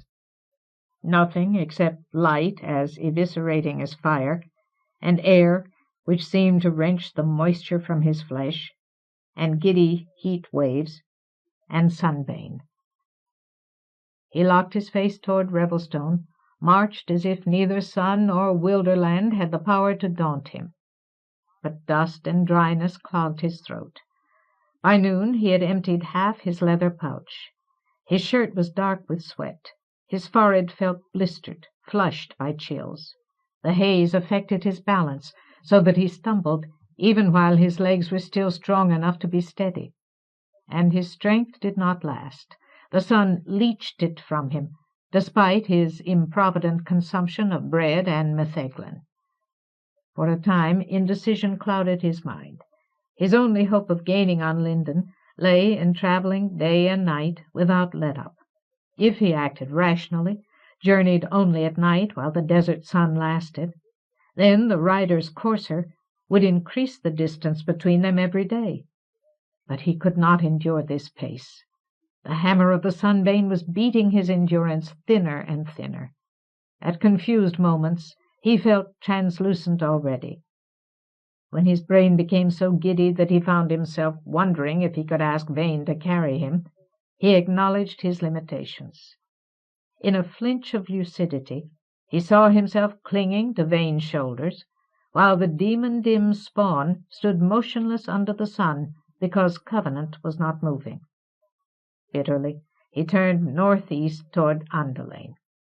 He knew that the marge of Andelain ran roughly parallel to his direct path toward Revelstone, so in the hills he would be able to stay near the route the rider must have taken. Yet Andelain was enough out of his way to gall him. From the hills he might not be able to catch sight of Linden and her companions, even if by some piece of good fortune the rider was delayed, and the rumpled terrain of Andelain might slow him. But the choice was not one of speed, not under this sun. In Andelain he might at least reach the Soul's Ease River alive. And perhaps, he thought, trying to encourage himself, perhaps even a rider of the clave could not travel swiftly through the various avatars of the sunbane. Clenching that idea in his sore throat, he angled in the direction of the hills. With Vane striding impassively behind him, he crossed into lushness shortly before dusk. In his bitterness, he did not rejoice to be back within the land's last bastion of health and law. But the spring of the turf and the vitality of the Aliantha affected him like rejoicing. Strength flowed back into his veins. His sight cleared. His raw mouth and throat began to heal. Through the gold-orange emblazonry of the sunset, he stiffened his pace and headed grimly along the skirts of the hills. All that night he did not stop for more than scant moments at a time. Sustained by Andelain, his body bore the merciless demand of his will. The moon was too new to give him aid, but few trees grew along the edges of the hills, and, under an open sky, star-glister sufficed to light his way. Drinking metheglin and chewing bread for energy, he stalked the hillsides and the vales. When his pouch was empty, he discarded it. And at all times his gaze was turned westward, searching the plains for any sign of a fire which might indicate, beyond hope or chance, that the rider and his prisoners were still within reach. By dawn he was 20 leagues from Stone Might Woodhelven, and still marching, as if by sheer stubbornness he had abrogated his mortality. But he could not make himself immune to exhaustion. In spite of Aliantha and clear spring water, bounteous grass, and air as vital as an elixir, his exertions eroded him like leprosy. He had passed his limits, and travelled now on borrowed endurance, stamina wrested by plain intransigence from the ruinous usury of time. Eventually he came to believe that the end was near, waiting to ambush him at the crest of every rise, at the bottom of every slope. Then his heart rose up in him, and, because he was Thomas Covenant the unbeliever, responsible beyond any exculpation for the outcome of his life, he began to run. Staggering, stumbling at every third stride, he lumbered northwest, always northwest, within the marge of Andelain, and did not count the cost. Only one concession did he make to his racked breathing and torn muscles. He ate treasure berries from every Aliantha he passed, and threw the seeds out into the wasteland. Throughout the day he ran, though by mid-afternoon his pace was no better than a walk. And throughout the day Vane followed, matching stride for stride with his own invulnerability, the exhaustion which crumpled Covenant. Shortly after dark, Covenant broke. He missed his footing, fell, and could not rise. His lungs shuddered for air, but he was not aware of them. Everything in his chest seemed numb, beyond help. He lay stunned until his pulse slowed to a limp and his lungs stopped shivering. Then he slept. He was awakened near midnight by the touch of a cold hand on his soul. A chill that resembled regret more than fear ran through him. He jerked up his head. 3 silver forms, like distilled moonlight, stood before him. When he had squeezed the blur of prostration from his sight, he recognized them. Lena, the woman he had raped. Athiaran and Trell, her parents. Trell, tall, bluff, mighty Trell, had been deeply hurt by the harm Covenant had done to Lena, and by the damage Athiaran had inflicted on herself in her efforts to serve the land by saving her daughter's rapist.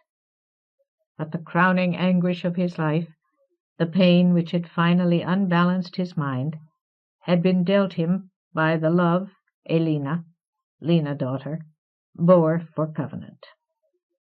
Athiaran had sacrificed all her instincts, all her hard-won sense of rectitude, for Covenant's sake. She had believed him necessary to the land's survival, but the implications of that self-injury had cost her her life in the end. And Lena, Lena. She had lived on for almost 50 years, serene in the mad belief that Covenant would return and marry her. And when he had returned, when she had learned that he was responsible for the death of Elena, that he was the cause of the immense torment of the Waynhim she adored, she had yet chosen to sacrifice herself in an attempt to save his life. She did not appear before him in the loveliness of youth, but rather in the brittle caducity of age, and his worn heart cried out to her. He had paid every price he could find in an extravagant effort to rectify his wrongs, but he had never learned to shed the burden of remorse. Trell, Athiaran, Lena. In each of their faces he read a reproach as profound as human pain could make it. But when Lena spoke, she did not derogate him. Thomas Covenant, you have stressed yourself beyond the ability of your body. If you sleep further, it may be that Andelain will spare you from death, but you will not awaken until a day has been lost. Perhaps your spirit has no bounds. Still, you are not wise to punish yourself so. Arise. You must eat and move about, lest your flesh fail you. It is truth, Athiaran added severely. You punish yourself for the plight of your companions. But such castigation is a doom which achieves itself. Appalling yourself thus, you ensure that you will fail to redeem your companions, and failure demonstrates your unworth. In punishing yourself, you come to merit punishment. This is despite, unbeliever. Arise and eat. Trell did not speak, but his mute stare was unarguable. Humbly, because of who they were, and because he recognized what they said, Covenant obeyed. His body wept in every joint and thew, but he could not refuse his dead. Tears ran down his face as he understood that these 3, people who in life had had more cause to hate him than anyone else, had come to him here in order to help him. Lena's arm pointed silver toward a nearby aliantha. Eat every berry. If you falter, we will compel you. He obeyed, ate all the ripe fruit he could find in the darkness with his numb fingers. Then, tears cold on his cheeks, he set off once again in the direction of Revelstone, with his dead about him like a cortege. At first every step was a torment, but slowly he came to feel the wisdom of what his dead required him to do. His heart grew gradually steadier. The ache of his breathing receded as the muscles loosened. None of the 3 spectres spoke again, and he had neither the temerity nor the stamina to address them. In silence, the meagre procession wound its argent, ghostly way along the border of Andelain. For a long time after his weeping stopped, Covenant went on shedding grief inwardly, because his ills were irrevocable, and he could never redeem the misery he had given Trell, Atiaran, and Lena. Never. Before dawn they left him, turned abruptly away toward the centre of Andelain without allowing him an opportunity to thank them. This he understood. Perhaps no gall would have been as bitter to them as the thanks of the unbeliever. So he said nothing of his gratitude. He stood facing their departure like a salute, murmuring promises in his heart. When their silver had faded, he continued along the path of his purpose.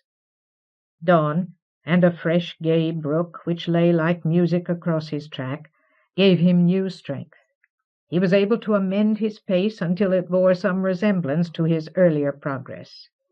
With Vane always behind him like a detached shadow, he spent the third day of the desert sun travelling Andelain as swiftly as he could, without risking another collapse.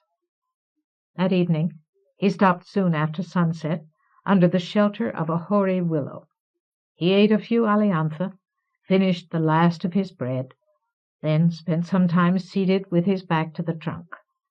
The tree stood high above the plains, and he sat facing westward, studying the open expanse of the night without hope, almost without volition, because the plight of his companions did not allow him to relax. The first blink of fire snatched him instantly to his feet. The flame vanished as suddenly as it had appeared, but a moment later it recurred. This time it caught. After several tentative flickers, it became steady. It was due west of him. In the darkness he could not estimate the distance, and he knew logically that it could not be a sign of Linden and the Stone-Downers. Surely a rider could travel farther than this on a courser in 5 days. But he did not hesitate. Gesturing to Vane, he started down the hill. The pressure within him mounted at every stride. As he crossed out of Andelain, he was moving at a lope. The fire promptly disappeared beyond a rise in the ground, but he had the direction firmly fixed in his mind. Across the sunbane-ruined earth he went with alacrity and clenched breath, like a man eager to confront his doom. He had covered half a league before he glimpsed the fire again. It lay beyond still another rise, but he was close enough now to see that it was large. As he ascended the second rise, he remembered caution and slowed his pace. Climbing the last way in a stealthy crouch, he carefully peered over the ridge. There, the fire. Holding his breath, he scanned the area around the blaze. From the ridge, the ground sloped sharply, then swept away in a long, shallow curve for several hundred feet, before curling steeply upward to form a wide escarpment.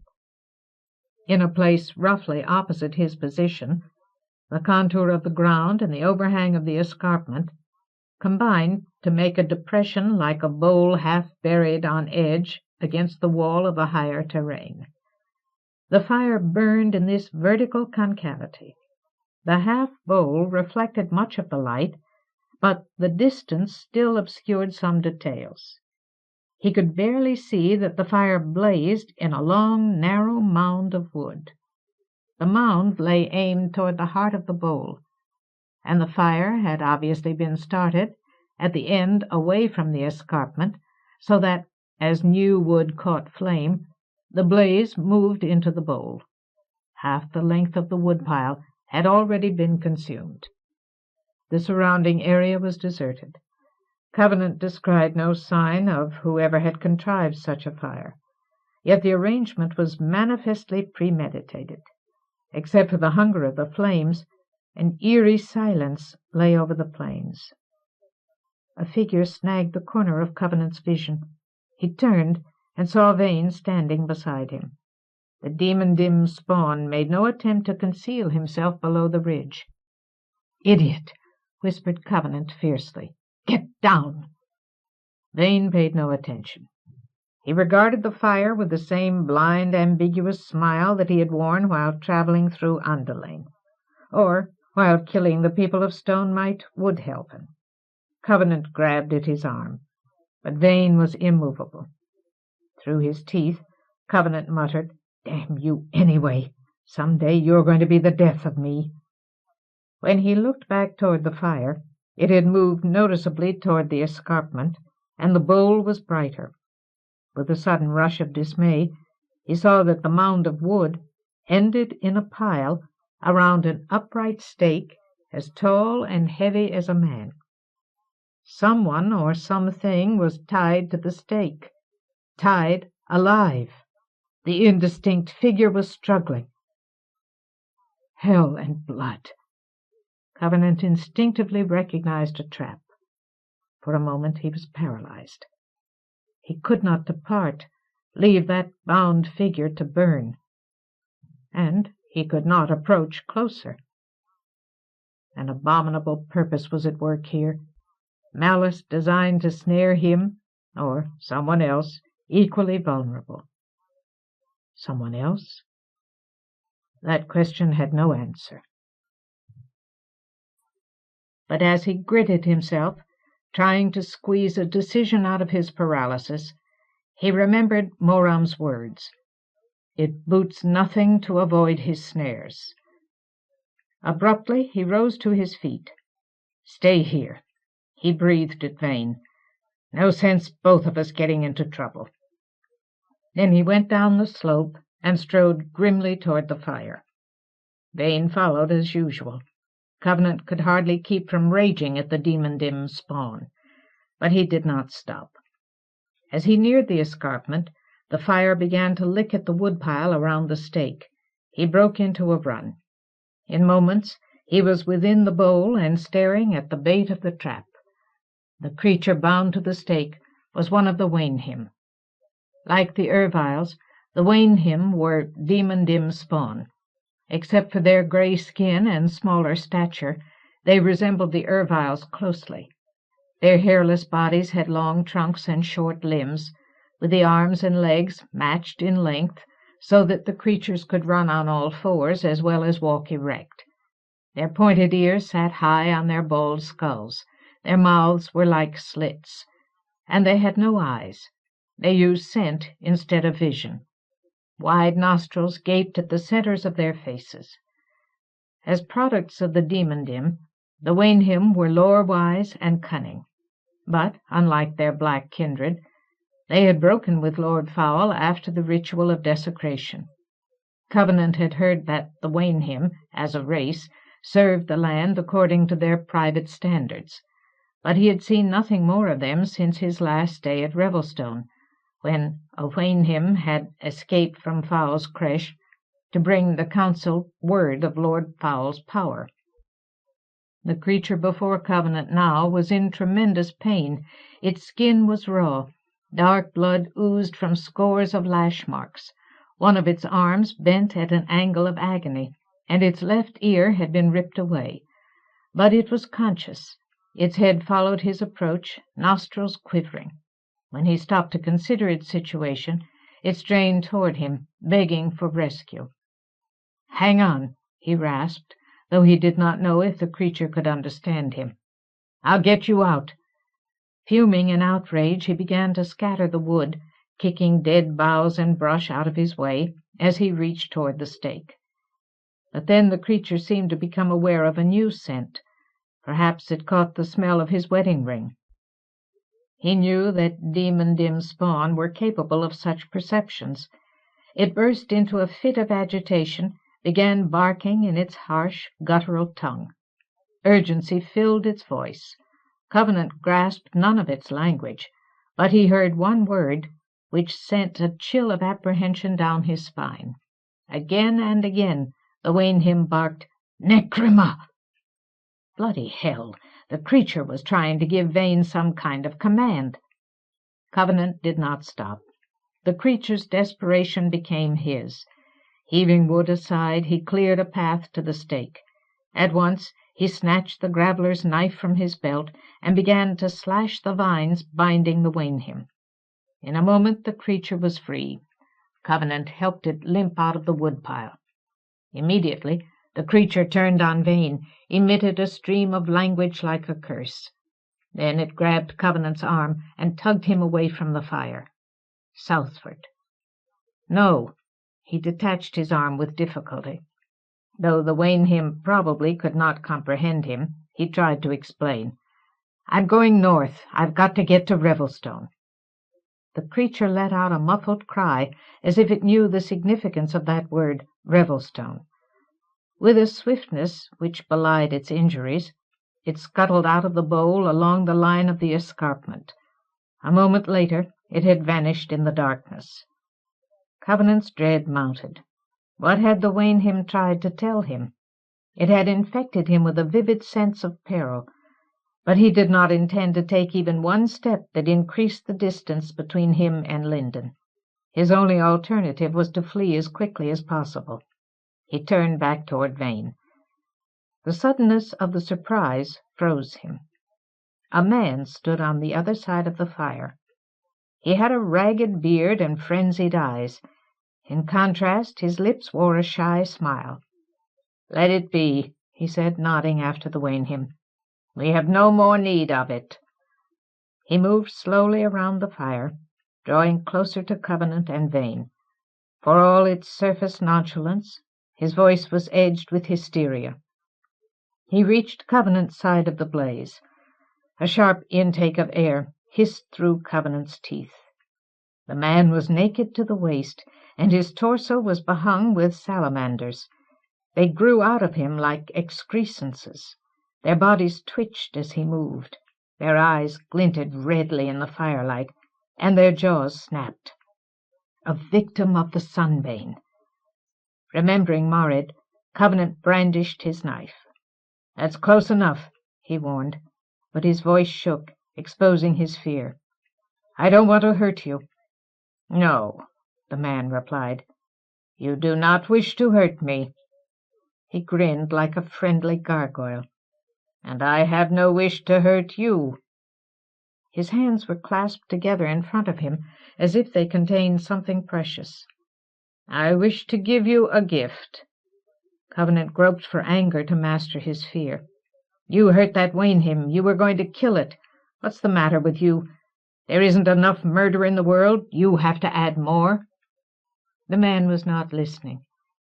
He gazed at his hands with an expression of mad delight. "It is a wondrous gift." He shuffled forward as if he did not know that he was moving. "No man but you can know the wonder of it." Covenant willed himself to retreat, but his feet remained rooted to the ground. The man exerted a horrific fascination. Covenant found himself staring involuntarily at those hands, as if they truly held something wonderful. "Behold," the man whispered with gentle hysteria. Slowly, carefully, like a man unveiling treasure, he opened his hands. A small furry spider sat on his palm. Before Covenant could flinch, recoil, do anything to defend himself, the spider jumped. It landed on his neck. As he slapped it away, he felt the tiny prick of its sting. For an instant a marvelous calm came over him. He watched unperturbed as the man moved forward, as if he were swimming through the sudden thickness of the firelight. The sound of the blaze became woolly. Covenant hardly noticed when the man took away his knife. Vane gazed at him for no reason at all.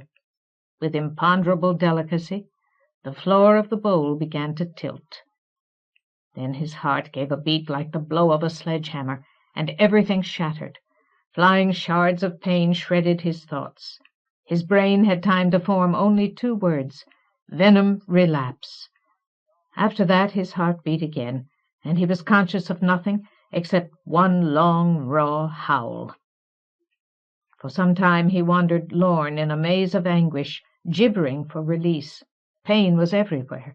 He had no mind, only pain, no respiration that was not pain, no pulse which did not multiply pain. Agony swelled inside his right forearm. It hurt as if his limb were nothing but a bloody stump. But that harm was all of him, everything, his chest and bowels and head, and on in an unbearable litany of pain. If he screamed, he did not hear it. He could not hear anything except pain and death. Death was a dervish, vertical, avalanche, sweeping him over the precipice of his futility. It was everything he had ever striven to redeem, every pointless anguish to which he had ever struggled to give meaning. It was unconsolable grief and ineradicable guilt and savage wrath, and it made a small, clear space of lucidity in his head. Clinging, shipwrecked there, he opened his eyes. Delirium befogged his sight. Grey shapes gamboled incomprehensibly across his fever, threatening the last lucid peace of himself. But he repulsed the threat. Blinking, as if the movement of his eyelids were an act of violence, he cleared his vision. He was in the bowl, bound at the stake. Heaps of firewood lay around him. Flames danced at the edges of the pyre. The bowl was full of figures dancing like flames. They capered around the space like ghouls. Cries of bloodlust sprang off the walls of the escarpment. Voices shrill with cannibalism battered his ears. Men with chatoyant eyes and prehensile noses leered at him. Women with adder breasts, fingers lined by fangs, flared past him like fragments of insanity, cackling for his life. Children with hideous facial deformities and tiger maws in their bellies puked frogs and obscenities. Horror made him spin, tearing clarity from his grasp. His right arm blasted pain into his chest. Every nerve of that limb was etched in agony. For an instant he almost drowned. But then he caught sight of Vane. The Demondim-Spawn stood with his back to the plains, regarding the fervid dancers as if they had been created for no other purpose than to amuse him. Slowly his eyes shifted across the frenzy until they met Covenant's. "Vane!" Covenant gasped, as if he were choking on blood. "Help me!" In response, Vane bared his teeth in a black grin. At the sight, Covenant snapped. A white shriek of fury exploded from his chest. And with his shriek came a deflagration that destroyed the night.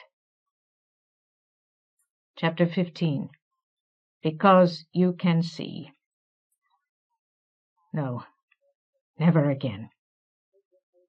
After Covenant had passed beyond the hill crest in Andelain, Linden Avery sat down among the dead stones and tried to recover her sense of who she was. A black mood was on her. She felt futile and bereft of life, as she had so often felt in recent years. All her efforts to rise above her parents had accomplished nothing. If Sunder or Hallian had spoken to her, she might have screamed, if she were able to summon the energy. Now that she had made her decision, had struck a blow in defense of her difficult autonomy against Covenant's strange power to persuade her from herself, she was left with the consequences. She could not ignore them. The old and forever unassuaged barrenness around her did not permit them to be ignored. These dead hills climbed south and west of her, contradicting Andelain as if she had chosen death when she had been offered life. And she was isolated by her blackness. Sunder and Hallian had found companionship in their mutual rejection of the hills. Their lives had been so fundamentally shaped by the sunbane that they could not question the discomfiture Andelain gave them. Perhaps they could not perceive that those lush trees and greenswards were healthy, or that health was beautiful. But Linden accepted the attitude of the stone-downers. It was explicable in the context of the sunbane. Her separateness from them did not dismay her. The loss of Covenant dismayed her. She had made her decision, and he had walked out of her life as if he were taking all her strength and conviction with him. The light of the fertile sun had danced on the mid-hill as he passed, burning about him like a recognition of his efficacy against the land's doom. She had shared the utmost privacy of his life, and yet he had left her for Andelain, and the venom was still in him. She would not have been more alone if he had riven her of all her reasons for living. But she had made her decision. She had experienced Covenant's illness as if it were her own, and knew she could not have chosen otherwise.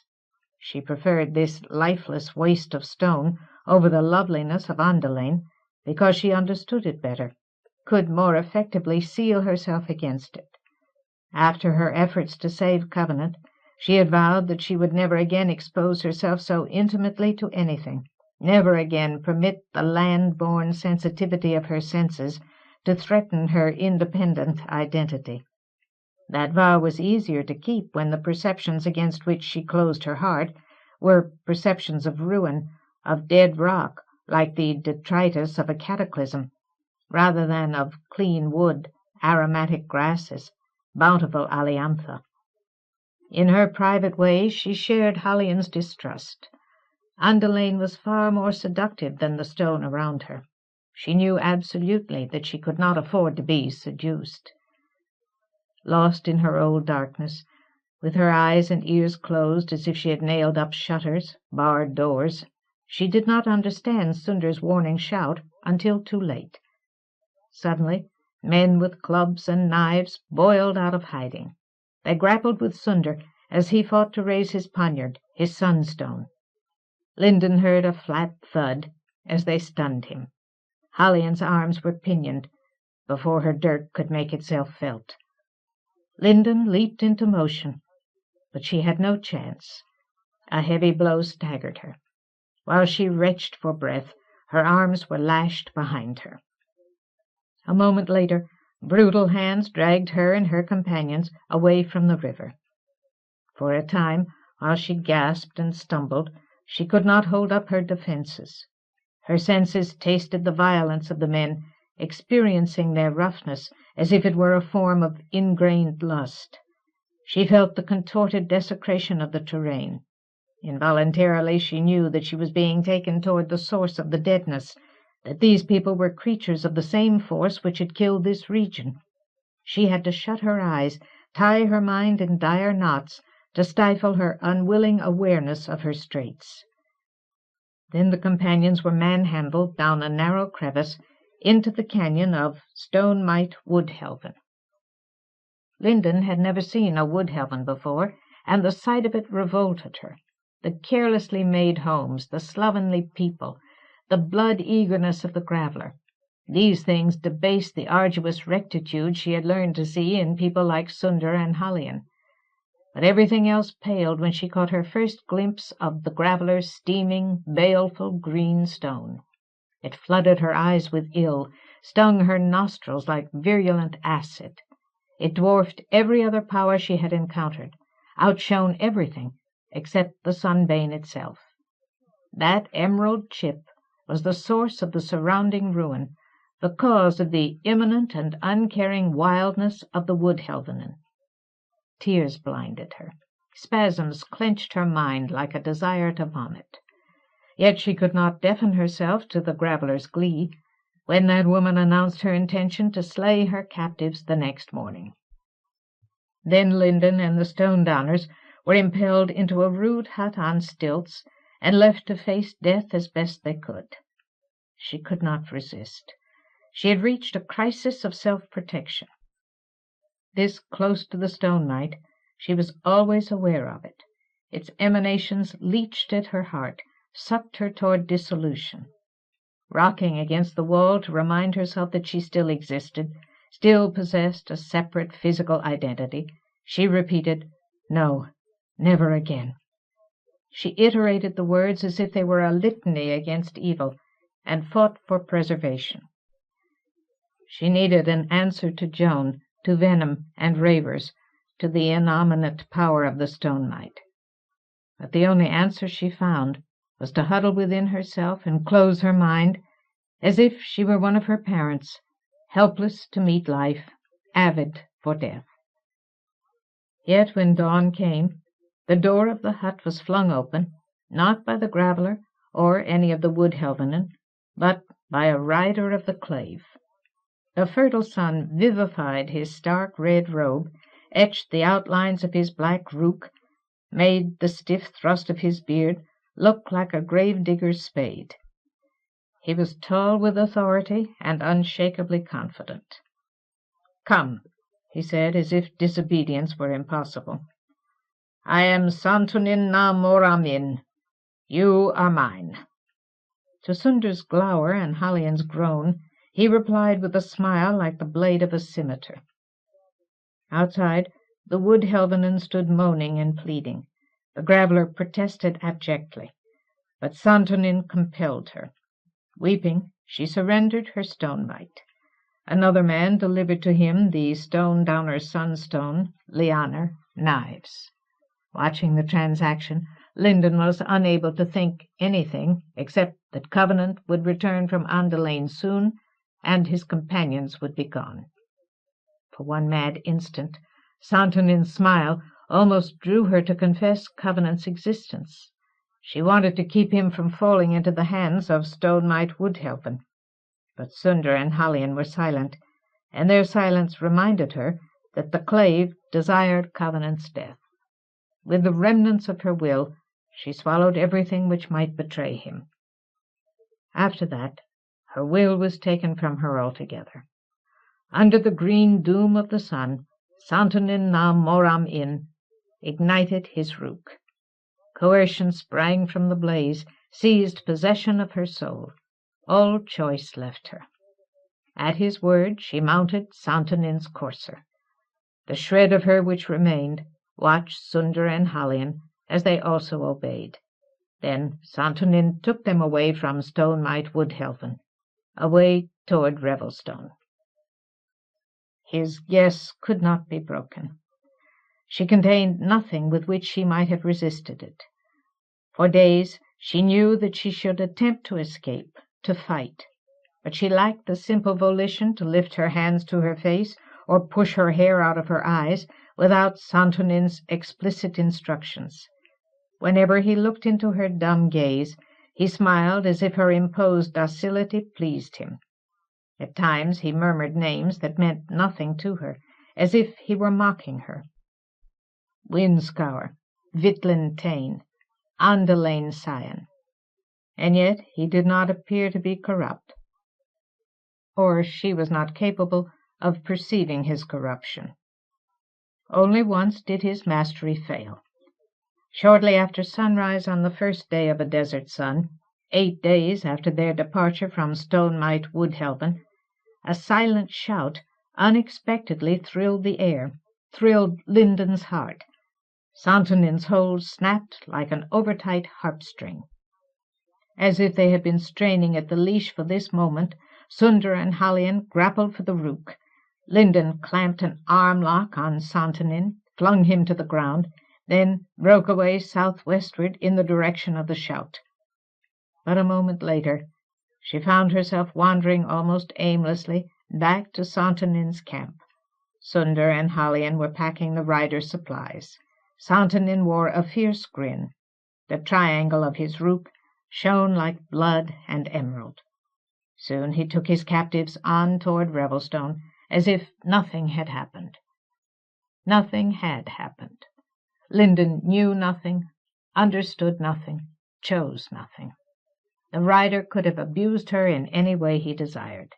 She might have felt nothing if he had elected to exercise a desire. But he did not.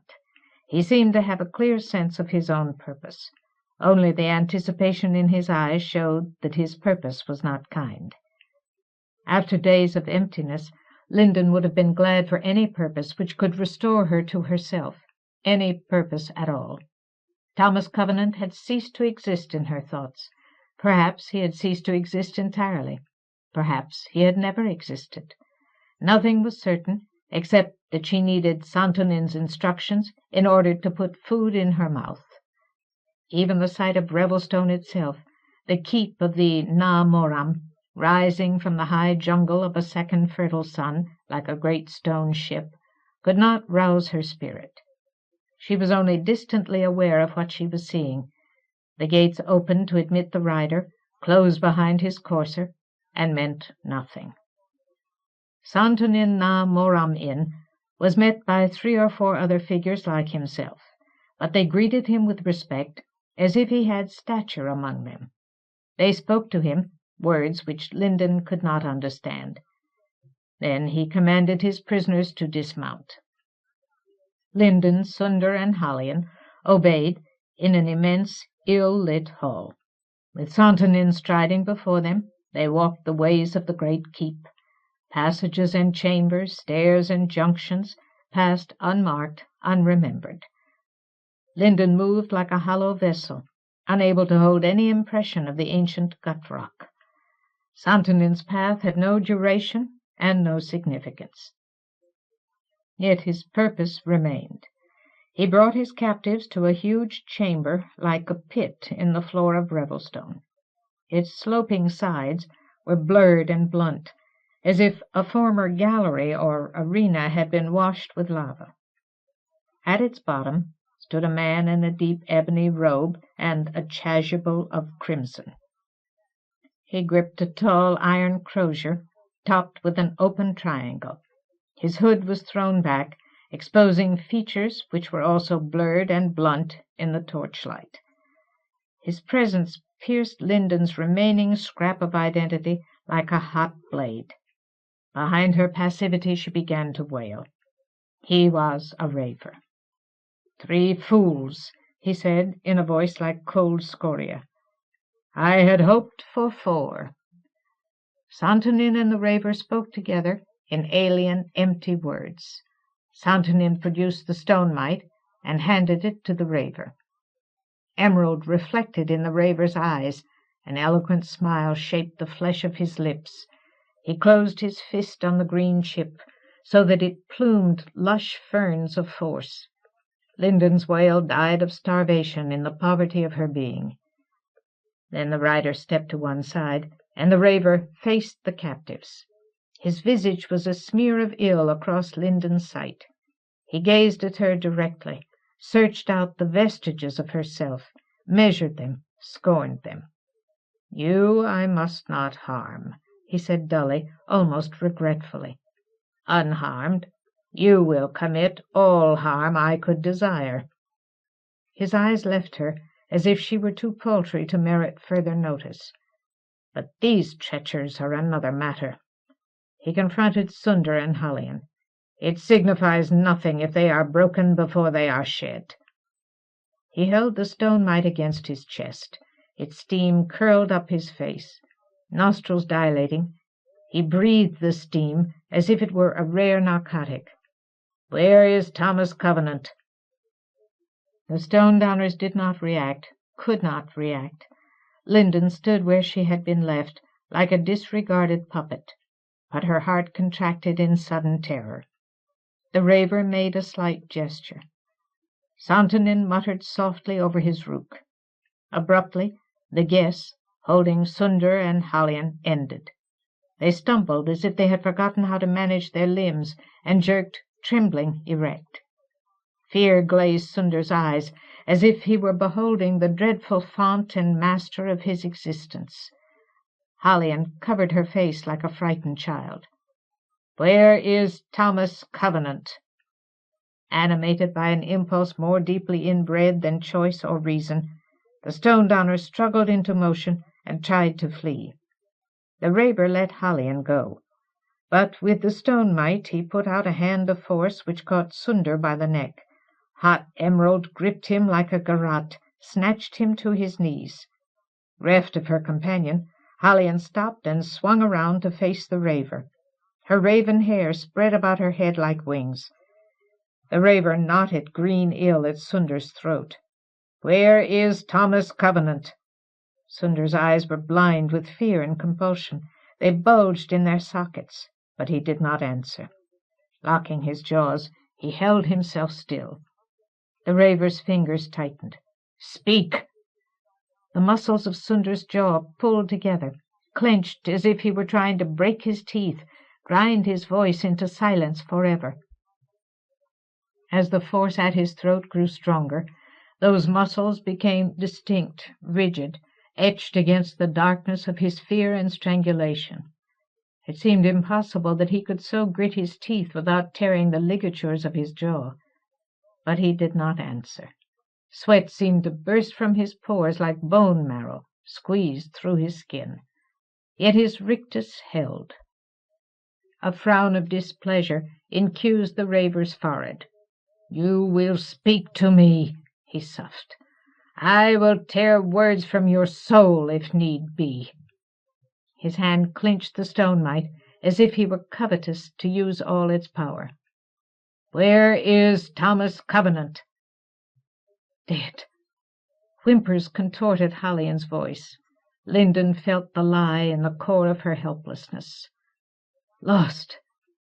The raver did not glance away from Sunder, did not release his garrote. "How so?" "In Andelain," the Ebrand panted. "He entered. We awaited him. He did not return." To complete her lie, she moaned, "Forgive me, Sunder." "And the white ring?" "I know not. Lost. He did not return." Still the raver gave no look or answer to Hallian, but he eased slightly his grasp on the graveler. "Your refusal," he breathed, "says to me that Thomas Covenant lives. If he is lost, why do you wish me to believe that he lives?" Within the scraps of herself, Linden begged Sunder to support Hallian's lie, for his own sake as well as for Covenant's. Slowly the graveler unlocked his jaw. Clarity moved behind the dullness of his eyes.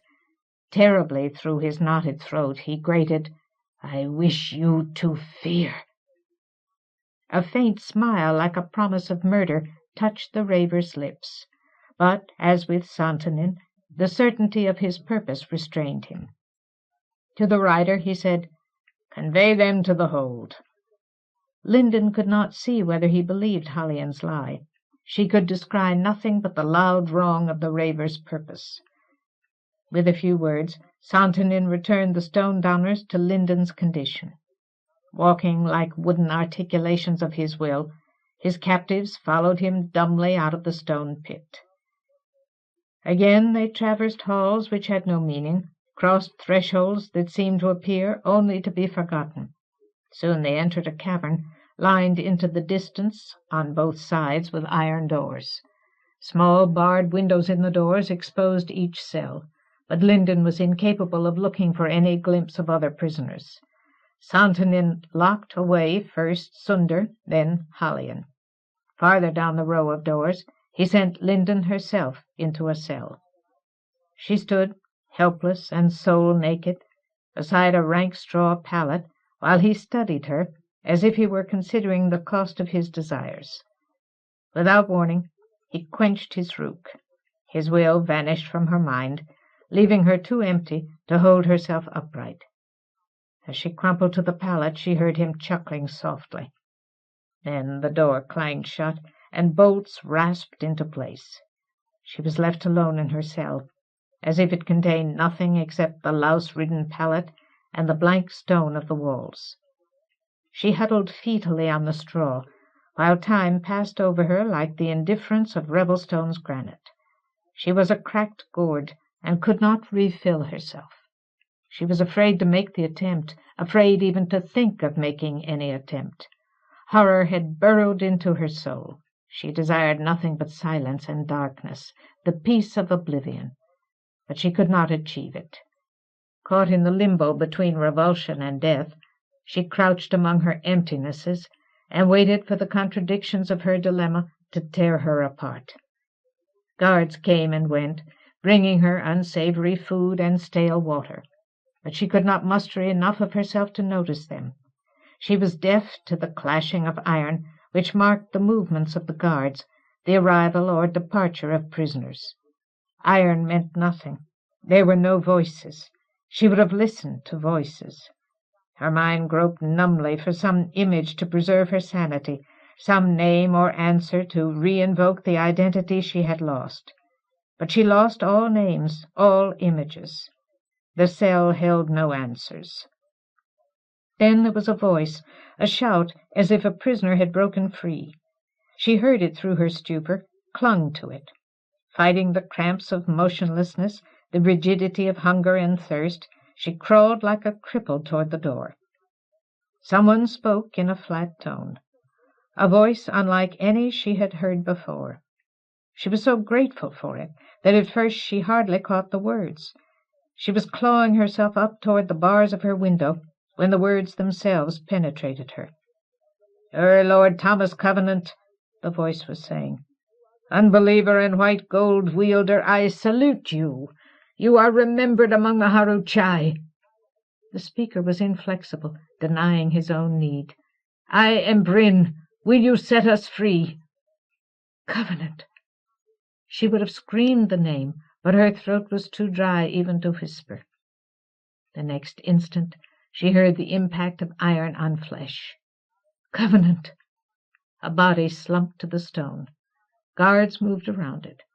Hauling herself to the window, she crushed her face against the bars and tried to see, but no one entered her range of vision. A moment later, feet made heavy by a burden moved out of the hold, leaving her lorn under a cairn of silence. She wanted to sob, but even that was an improvement for her. She had been given a name to fill her emptiness. Covenant. Helplessness and hope. Covenant was still alive. He was here. He could save her. He did not know that she needed saving. For a time which seemed long and full of anguish, she slumped against the door, while her chest shook with dry sobs, and her heart clung to the image of Thomas Covenant. He had smiled for Joan. He was vulnerable to everything, and yet he appeared indomitable. Surely the guards had not killed him. Perhaps they had. Perhaps they had not. His name itself was hope to her.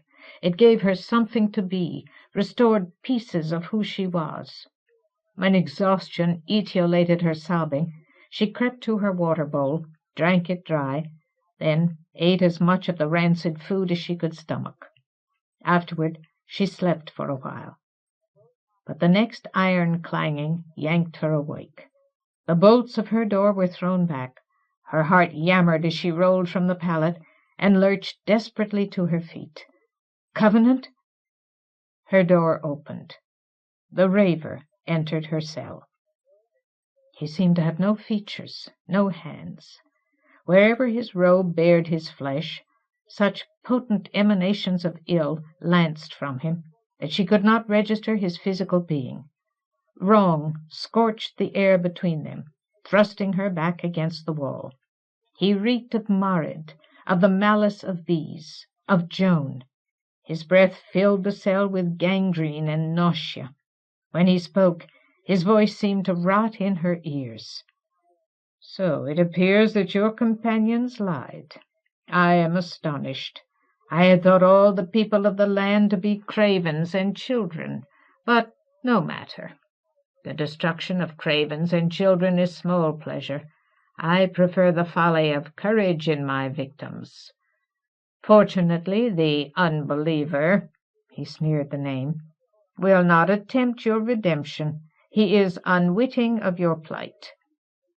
She tried to squeeze herself into the stone, strove to escape through bluff granite, but her body, mortal and useless, trapped her in the raver's stare.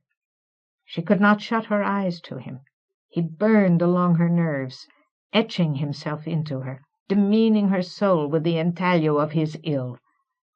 But he also, continued the raver, in a tone like stagnant water, is no great matter. Only his ring signifies. He will have no choice but to surrender it. Already he has sold himself, and no power under the arch of time can prevent his despair. No, Linden Avery, the raver said without a pause. Abandon all hope of Thomas Covenant. The principal doom of the land is upon your shoulders. No, she had no defense against so much corruption.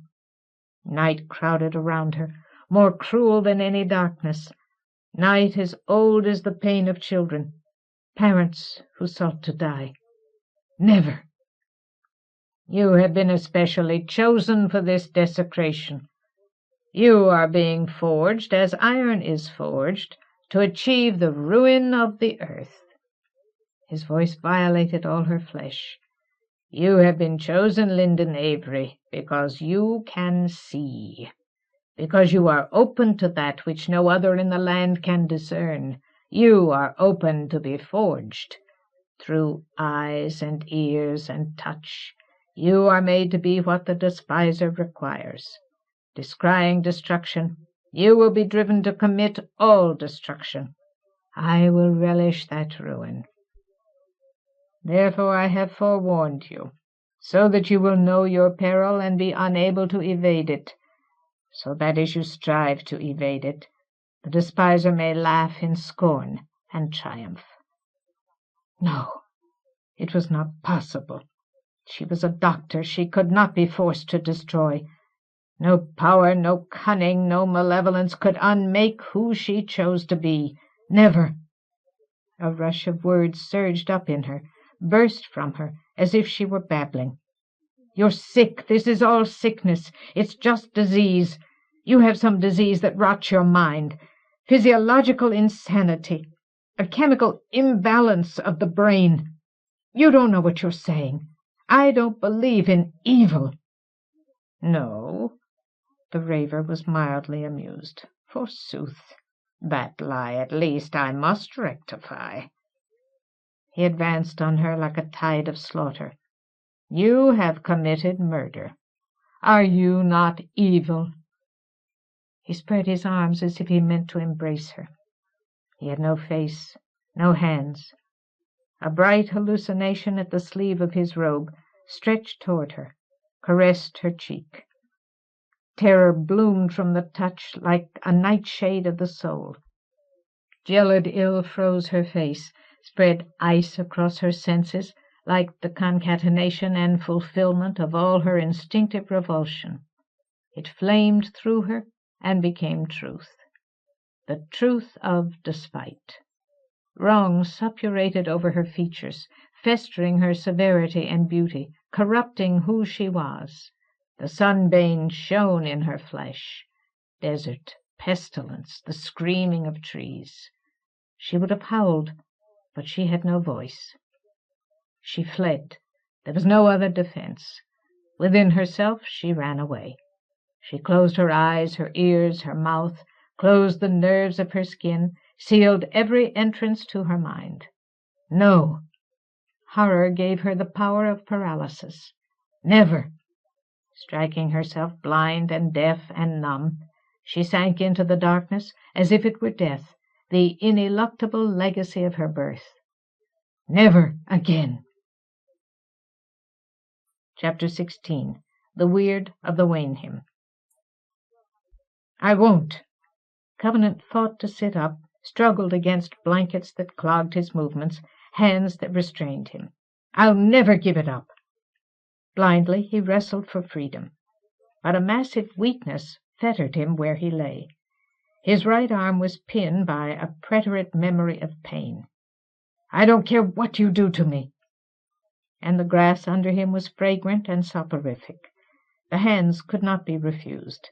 An uncertain blur of vision eased the darkness. The face bending over him was gentle and human. Rest, ring-wielder, the man said kindly. No harm will come upon you in this sanctuary. There will be time enough for urgency when you are somewhat better healed. A voice blunted his desperation. The analytic scent of the grass reassured and comforted him. His need to go after Linden mumbled past his lips, but he could no longer hear it. The next time he awakened, he arrived at consciousness slowly, and all his senses came with him. When he opened his eyes, he was able to see. After blinking for a moment at the smooth dome of stone above him, he understood that he was underground. Though he lay on deep, fresh grass, he could not mistake the fact that this spacious chamber had been carved out of the earth. The light came from braziers in the corners of the room. The face he had seen earlier returned. The man smiled at him, helped him into a sitting position. Have care, ring-wielder. You have been mortally ill. This weakness will be slow to depart. The man placed a bowl of dark fluid in Covenant's hands and gently pressed him to drink. The liquid had a musty, alien flavor, but it steadied him as it went down into his emptiness. He began to look around more closely. His bed was in the center of the chamber, raised above the floor, like a catafalque of grass. The native stone of the walls and dome had been meticulously smoothed and shaped. The ceiling was not high, but he would be able to stand erect. Low entryways marked opposite walls of the room. The braziers were made of unadorned gray stone and supported by iron tripods. The thick black fluid in them burned without smoke. When he turned his head far enough, he found Wayn near him. The Demondim-Spawn stood with his arms hanging slightly bent. His lips wore a faint, ambiguous smile, and his eyes, black without pupil or iris, looked like the orbs of a blind man. A quiver of revulsion shook Covenant. "Get!" His voice scraped his throat like a rusty knife. "Get him out of here!" The man supported him with an arm around his back. "Perhaps it could be done," he said, smiling wryly, "but great force would be required. Do you have cause to fear him?" Covenant winced at Shankras' memories, Sunbane victims dancing, Vane's grin. He had difficulty forcing words past the blade in his throat. "Refuse to help me!" The thought of his own need made him tremble. "Get rid of him!" "Ah, Ring-wielder," the man said with a frown, "such questions are not so blithely answered. There is much that I must tell you, and much I wish to be told." He faced Covenant, and Covenant observed him clearly for the first time. He had the dark hair and stocky frame of a stone-downer, though he wore nothing but a wide piece of leather belted around his waist. The softness of his brown eyes suggested sympathy, but his cheeks had been deeply cut by old grief, and the twitching of his mouth gave the impression that he was too well acquainted with fear and incomprehension. His skin had the distinctive pallor of a man who had once been richly tanned. Covenant felt an immediate surge of empathy for him. "I am Hamako," the man said. "My former name was one which the Waynhim could not utter, and I have forsworn it. The Waynhim name you Ring-wielder in their tongue, and as Ring-wielder you are well known to them. But I will gladly make use of any other name you desire." Covenant swallowed, took another drink from the bowl. "Covenant," he said hoarsely. "I'm Thomas Covenant." The man accepted this with a nod. "Covenant." Then he returned to the question of Wayn. "For 2 days," he said, "while you have lain in fever, the Waynhim have striven with the riddle of this Demondim-Spawn. They have found purpose in him, but not harm. This is an astonishment to them, for they perceive clearly the hands of the Erviles which made him, and they have no trust for Erviles. Yet he is an embodiment of lore which the Waynhim comprehend. Only one question disturbs them." Hamako paused, as if reluctant to remind Covenant of past horrors. "When you freed Draga Waynhim from fire, thus imperiling your own life, Draga spoke the word of command to this Demondim-Spawn, ordering him to preserve you. Why did he not obey?" The dark fluid salved Covenant's throat, but he still sounded harsh. "I already used the command. He killed 6 people." "Ah," said Hamako. He turned from Covenant and called down one of the entryways in a barking tongue. Almost immediately a Waynhim entered the chamber. The creature sniffed inquiringly in Covenant's direction, then began a rapid conversation with Hamako. Their voices had a roinish sound that grated on Covenant's nerves. He had too many horrid memories of Erviles, but he suppressed his discomfort, tried not to think balefully of Wayn. Shortly the Waynhim trotted away, as if it carried important information. Hamako returned his attention to Covenant. The man's gaze was full of questions as he said, "Then you came not upon this Demondim-Spawn by chance? He did not seek you out without your knowledge?" Covenant shook his head. "He was given to you," Hamako continued, by those who know his purpose. You comprehend him. No, yes, he was given to me. I was told how to command him. I was told to trust him. He scowled at the idea of Vane's trustworthiness, but nothing else. Hamako searched for the right way to phrase his question.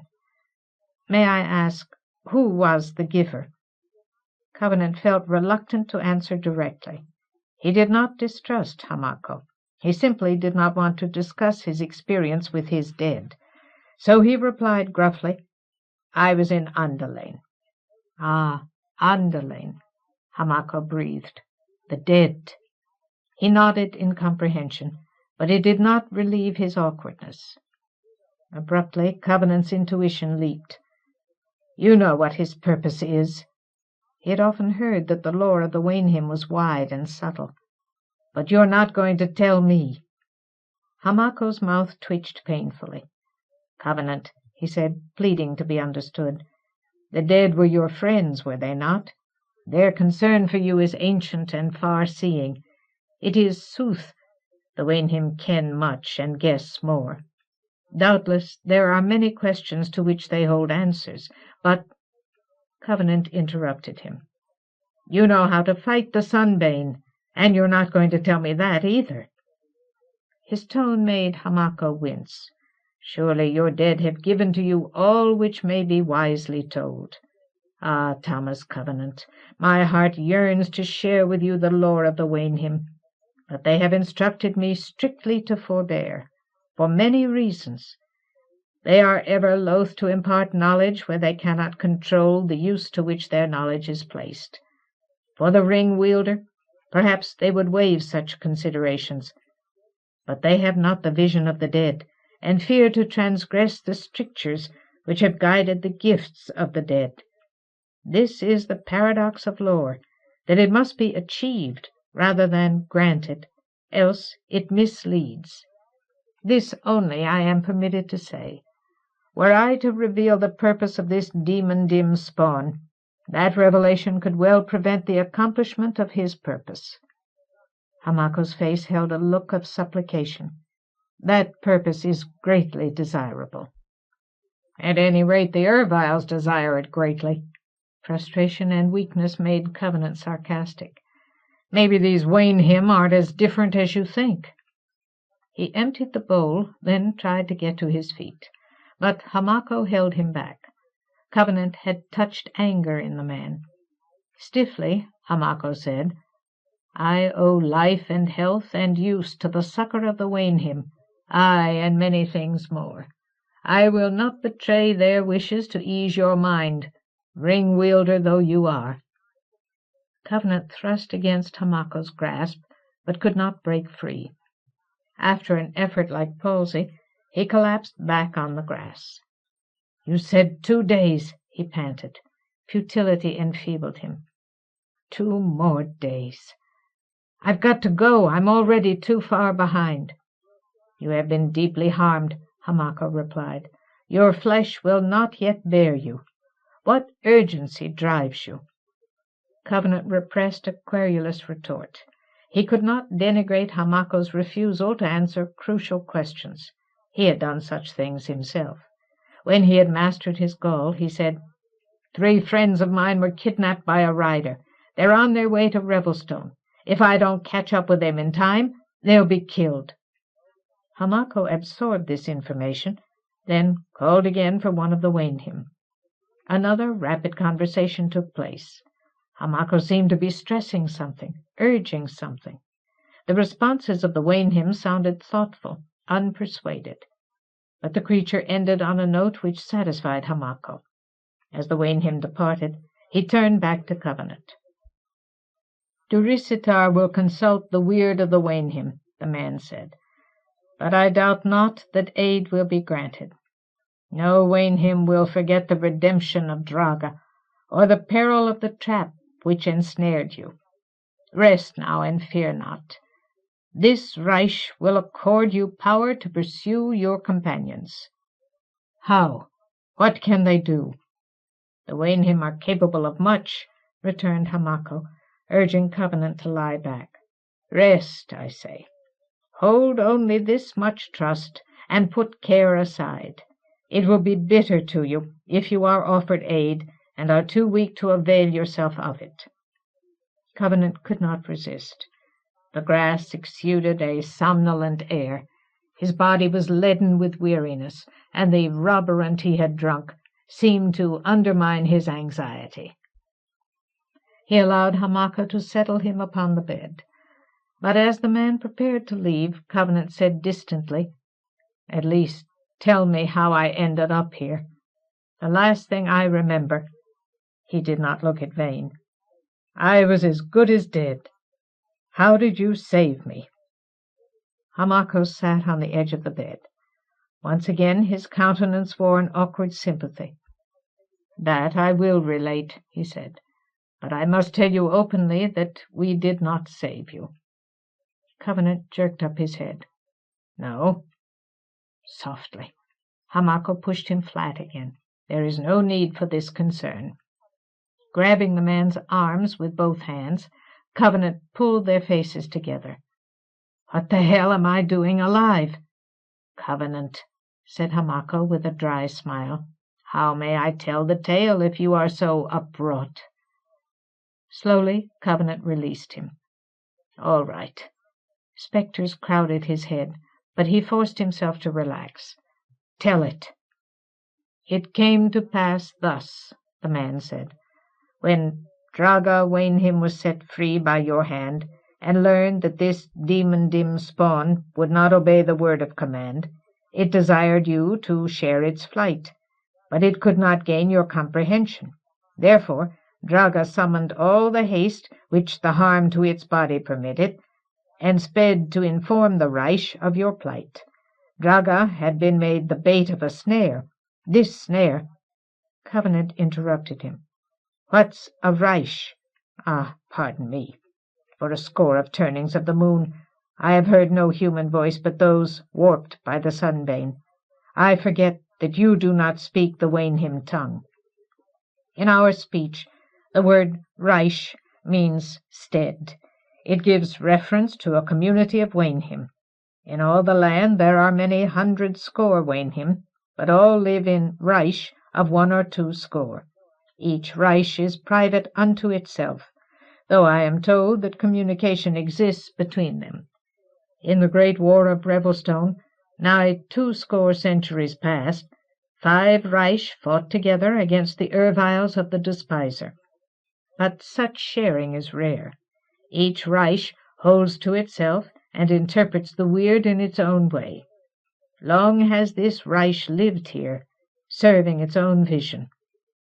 Covenant wanted to ask the meaning of the term weird, but he already regretted having halted Hamako's tale. "The Reich," Hamako resumed, "was informed of your plight by Draga. At once we set out to attempt your aid, but the distance was too great. When first Draga was captured, the decision was taken to make no rescue. It was bitter to all the Reich to abandon one of its own, but we had cause to fear this snare. Long have we labored all too near a strong number of those warped by the sunbane." Unexplained tears blurred his eyes. "Long have the ill souls that captured you striven to undo us. Therefore we believed the snare to be for us. Having no wish to slay or be slain, we abandoned Draga to its doom." Covenant was struck by the closeness with which Hamako identified himself with the Reich, and by the man's evident grief over the sunbane victims. But he did not interrupt again. "Also," Hamako went on, suppressing his emotion, "for 3 days of desert sun prior to the setting of this snare, the Waynhim tasted raver spoor." "A raver," Covenant groaned. "Hellfire! That explained the trap and the spider. Therefore we feared the snare deeply. But when we learned that the ring-wielder had fallen prey, we comprehended our error and ran to succor you. But the distance," he repeated, "was too great. We arrived only in time to behold the manner in which you redeemed yourself with wild magic." "Redeemed?" An ache wrung Covenant's heart. No. Though your arm was terrible and black, your white ring spun a great fire. The bonds dropped from you. The wood was scattered. The sunbane warped, were cast aside like chaff, and fled in terror. Rocks were riven from the escarpment. Only this Demondim-Spawn stood scatheless amid the fire. The power ended as you fell. Perceiving your venom ill, we bore you here, and the Waynhim tended you with all their cunning, until your death receded from you. Here you are safe until your strength returns." Hamako fell silent. After studying Covenant for a moment, he rose to his feet and began to depart. "The raver," Covenant gritted. "All spoor of him is gone," Hamako replied quietly. "I fear his purpose was accomplished." "Or else he's afraid of me," Covenant rasped inwardly. He did not see Hamako leave the chamber. He was consumed by his thoughts. Damnation! First Marid, then the bees, now this. Each attack worse than the one before, and a raver involved each time. Hell and blood! Why? Bile rose in him. Why else? Lord Fowl did not want him dead, not if his ring might fall to a raver. The despiser wanted something entirely different. He wanted surrender, voluntary abdication. Therefore the purpose of these attacks lay in their effect on him, in the way they drew power from his delirium, violence over which he had no control. No control. Was Fowl trying to scare him into giving up his ring? God bloody damn it to hell! He had always felt an almost overwhelming distrust of power. In the past he had reconciled himself to the might with which he had defeated Lord Fowl, only because he had refrained from making full use of it. Rather than attempting to crush the despiser utterly, he had withheld the final blow, though in so doing he had ensured that Lord Fowl would rise to threaten the land again. Deliberately he had made himself culpable for Lord Fowl's future ill, and he had chosen that course because the alternative was so much worse. For he believed that Lord Fowl was part of himself, an embodiment of the moral peril lurking for the outcast in the complex rage against being outcast, a leper's doom of despite for everything, including himself. Restraint was the only possible escape from such a doom. If he had allowed his power to rise unchecked, committed himself completely to wild magic in his battle against Lord Fowl, he would have accomplished nothing but the feeding of his own inner despiser. The part of him which judged, believed, affirmed, was the part which refrained. Utter power, boundless and unscrupulous rage, would have corrupted him, and he would have changed in one stroke from victim to victimizer. He knew how easy it was for a man to become the thing he hated. Therefore he profoundly feared his wild magic, his capacity for power and violence. And that was precisely the point of Fowl's attack. The venom called up his might when he was beyond all restraint, called it up and increased it. In Midhill Stone Down he had almost failed to light Sunder's ore crest, but 2 days ago he had apparently broken boulders, without volition. And still he did not know why. Perhaps in saving Joan he had sold himself. Perhaps he was no longer free. But no lack of freedom could force him to surrender, and every increase in his power improved his chances of besting the despiser again. His danger lay in the venom, the loss of restraint.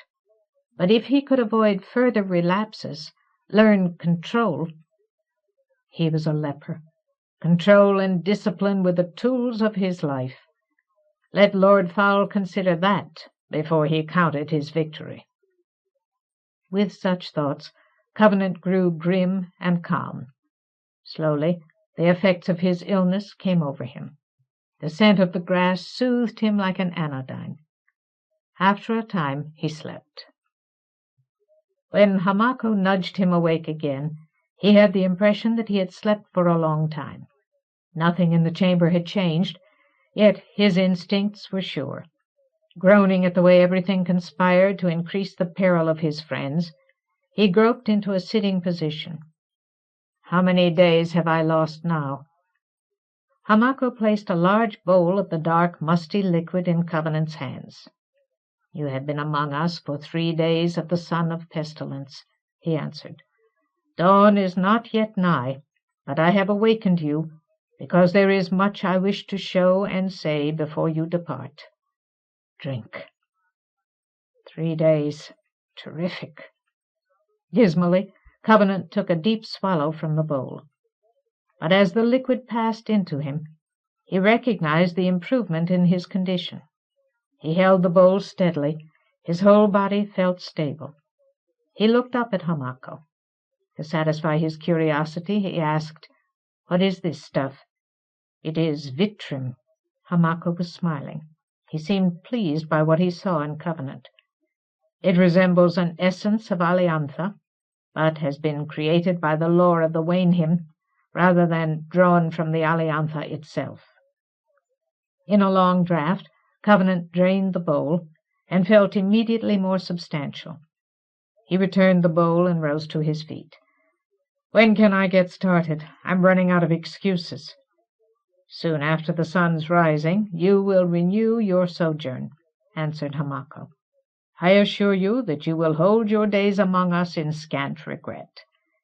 He handed the bowl to a Waynhim standing nearby, and accepted a leather pouch like a wineskin. This he gave to Covenant. "Vitrim," he said.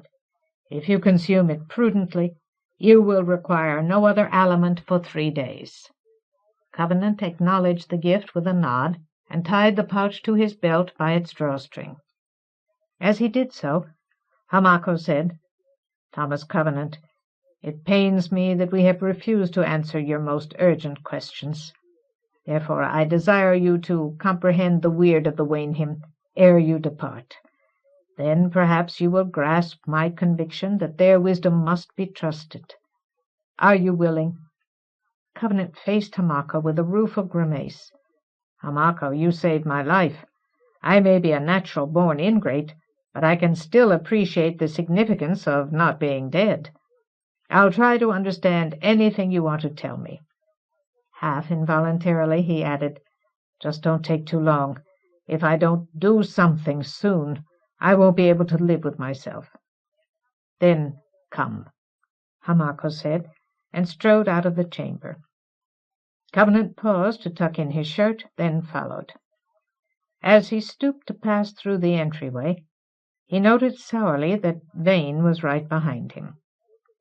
He found himself in a corridor, scrupulously delved out of native rock, where he could barely walk erect. The passage was long and lit at intervals by small censers set into the walls. In them a dark fluid burned warmly, without smoke.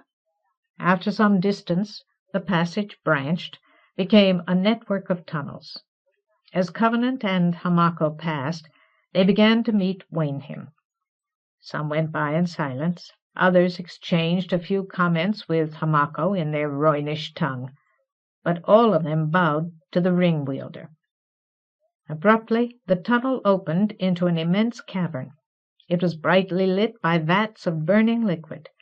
It appeared to be more than 100 feet high, and 3 times that across. At least a score of Waynhim were busily at work around the area. With a thrill of astonishment, Covenant saw that the whole cavern was a garden. Thick grass covered the floor.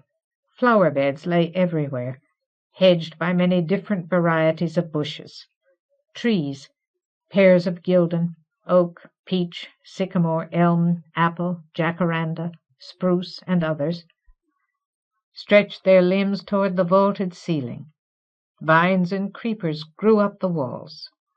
The Waynhim were tending the plants. From plot to tree they moved, barking chants and wielding short iron staves. And dark droplets of power sprang from the metal, nourishing flowers and shrubs and vines, like a distilled admixture of loam and sunshine. The effect was incomparably strange. On the surface of the land, the sunbane made everything unnatural. Nothing grew without violating the law of its own being. Nothing died without ruin. Yet here, where there was no sunlight, no free air, no pollinating insects, no age-nurtured soil, the garden of the Waynhim blossomed lush and lovely, as natural as if these plants had been born to fructify under a stone sky. Covenant gazed about with undisguised wonder, but when he started to ask a question, Hamako gestured him silent and led him into the garden. Slowly they walked among the flowers and trees. The murmurous chanting of the Waynhim filled the air, but none of the creatures spoke to each other or to Hamako. They were wrapped in their concentration of their work, and in their concentration Covenant caught a glimpse of the prodigious difficulty of the task they had set for themselves. To keep such a garden healthy underground must have required miracles of devotion and lore. But Hamako had more to show. He guided Covenant and Vane to the far end of the cavern, into a new series of corridors. These angled steadily upward, and as he ascended, Covenant became aware of a growing animal smell. He had already guessed what he was about to see, when Hamako entered another large cave, not as high as the garden, but equally broad. It was a zoo. The Waynhim were here, feeding hundreds of different animals. In small pens cunningly devised to resemble their natural dens and habitats, lived pairs of badgers, foxes, hounds, marmosets, moles, raccoons, otters, rabbits, lynx, muskrats, and many of them had young. The zoo was less successful than the garden. Animals without space to roam could not be healthy. But that problem paled beside the amazing fact that these creatures were alive at all. The sunbane was fatal to animal life. The Waynhim preserved these species from complete extinction. Once again, Hamako silenced Covenant's questions. They left the cave and continued to work upward. They met no Waynhim in these tunnels. Soon their ascent became so pronounced that Covenant wondered just how deep in the earth he had slept for 3 days. He felt a pang over the insensitivity of his senses. He missed the ability to gauge the rock weight above him, assess the nature of the vitrim, probe the spirits of his companions. That regret made him ache for Linden. She might have known whether or not he could trust Vane. Then the passageway became a spiral stair which rose to a small round chamber. No egress was visible, but Hamako placed his hands against a section of the wall, barked several Waynhim words, and thrust outward. The stone divided along an unseen crack and opened. Leaving the chamber, Covenant found himself under the stars. Along the eastern horizon, the heavens had begun to pale. Dawn was approaching. At the sight, he felt an unexpected reluctance to leave the safety and wonder of the Waynhim demesne. Grimly he tightened his resolve. He did not look back when Hamako sealed the entrance behind him. Vague in the darkness, Hamako led him through an impression of large, crouching shapes to a relatively open area. There he sat down, facing the east. As he joined Hamako, Covenant discovered that they were on a flat expanse of rock, protection against the first touch of the sunbane. Vane stood off to one side, as if he neither knew nor cared about the need for such protection. "Now I will speak," Hamako said. His words went softly into the night. "Have no fear of the sunbane warp who sought your life. Never again will they enter this place. That much, at least, of mind and fear they retain." His tone suggested that he held the area sacred to some private and inextinguishable sorrow. Covenant settled himself to listen, and after a deep pause, Hamako began. "A vast gulf," he breathed, a darker shape amid the dark crouching of the night, lies between creatures that are born and those that are made. Born creatures, such as we are, do not suffer torment at the simple fact of physical form. Perhaps you desire keener sight, greater might of arm, but the embodiment of eyes and limbs is not anguish to you. You are born by law to be as you are. Only a madman loathes the nature of his birth. It is far otherwise with the Waynhim. They were made, as the Erviles were made, by deliberate act in the breeding dens of the Demondim, and the Demondim were themselves formed by lore rather than blood from the Viles who went before them. Thus the Waynhim are not creatures of law. They are entirely alien in the world, and they are unnaturally long of life.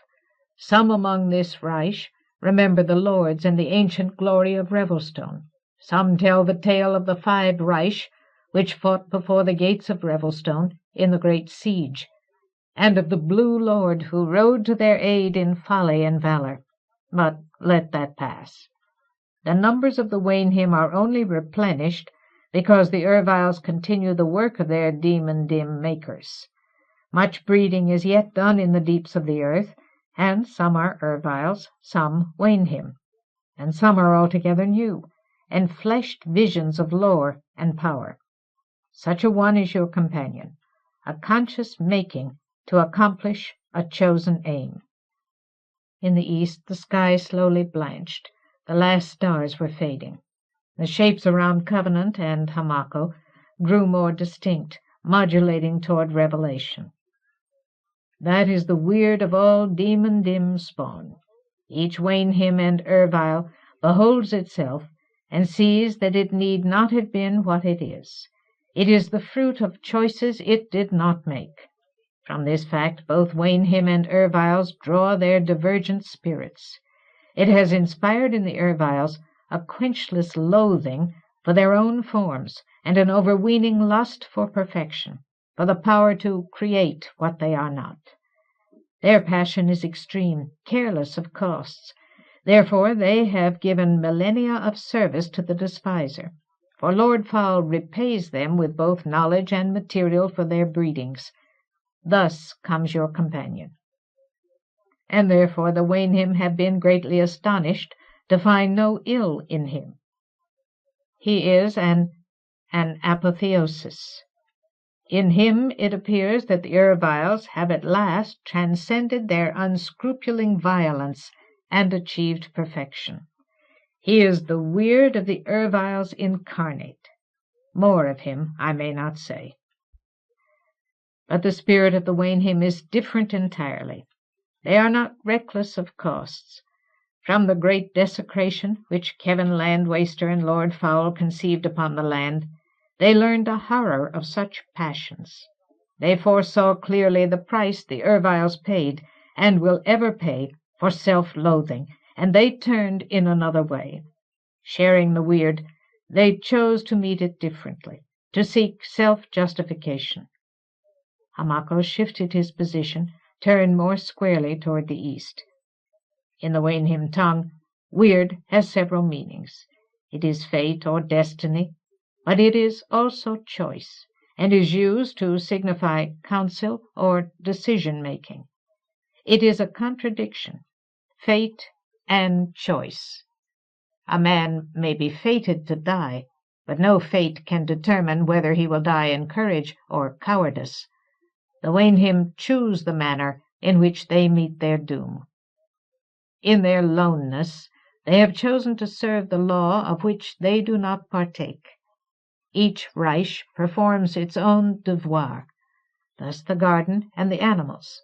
In defiance of the Sunbane and all Lord Fowl's ill, this Reich seeks to preserve things which grow by law from natural seed in the form which they were born to hold. Should the end of Sunbane ever come, the land's future will be assured of its natural life. Covenant listened with a tightness in his throat. He was moved by both the scantness and the nobility of what the Waynhim were doing. In the myriad square leagues which comprised the vast ruin of the Sunbane, one cavern of healthy plants was a paltry thing, and yet that cavern represented such commitment, such faith in the land, that it became grandeur. He wanted to express his appreciation, but could find no adequate words. Nothing could ever be adequate except the repeal of the Sunbane, allowing the Waynhim to have the future they served. The fear that their self-consecration might prove futile in the end blurred his vision, made him cover his eyes with his hands. When he looked up again, the sun was rising. It came in pale brown across the plains, a desert sun. Land features were lifted out of darkness as the night bled away. When he glanced about, he saw that he was sitting in the center of a wrecked stone down. Houses lay in rubble. Lone walls stood without ceilings to support. Architraves sprawled like corpses. Slabs of stone containing windows canted against each other. At first he guessed that the village had been hit by an earthquake, but as the light grew stronger, he saw more clearly. Ragged holes the size of his palm riddled all the stone, as if a hail of vitriol had fallen on the village, chewing through the ceilings until they collapsed, tearing the walls into broken chunks, burning divots out of the hard ground. The place where he sat was pocked with acid marks. Every piece of rock in the area which had ever stood upright had been sieved into ruin. "Hellfire!" he murmured weakly. "What happened here?" Hamako had not moved, but his head was bowed. When he spoke, his tone said plainly that he was acutely familiar with the scene. "This also I desire to tell," he sighed. "For this purpose I brought you here." Behind him a hillock cracked and opened, revealing within it the chamber from which he and Covenant had left the underground corridors. 8 Waynhim filed into the sunrise, closing the entrance after them, but Hamako seemed unaware of them. "This is During Stonedown, home of the Sunbane warped who sought your life. They are my people." The Waynhim ranged themselves in a circle around Hamako and Covenant. After an initial glance, Covenant concentrated on Hamako. He wanted to hear what the man was saying. "My people," the former stone-downer repeated. "A proud people, all of us. A score of turnings of the moon ago we were hale and bold, proud. It was a matter of great pride to us that we had chosen to defy the clave. Mayhap you have heard of the way in which the clave acquires blood. Oh, submit to this annexation, as did we for many generations.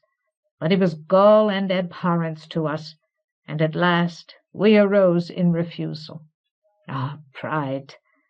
The rider departed from us, and during Stonedown fell under the Na Moram's grim."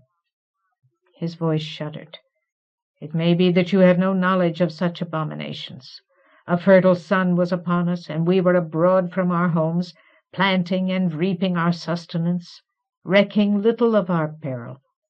Then of a sudden the green of the sun became black, blackest ill, and a fell cloud ran from Revelstone toward During Stonedown, crossing against the wind." He clenched his hand over his face, gripping his forehead in an effort to control the pain of memory. Those who remained in their homes, infants, mothers, the injured and the infirm, perished as During Stonedown perished, in agony. All the rest were rendered homeless. The events he described were vivid to him, but he did not permit himself to dwell on them. With an effort of will he continued, "Then despair came upon us. For a day and a night we wandered the brokenness of our minds, heeding nothing. We had not the heart to heed. Thus the Sunbane took my people unprotected. They became as you have seen them. Yet I was spared.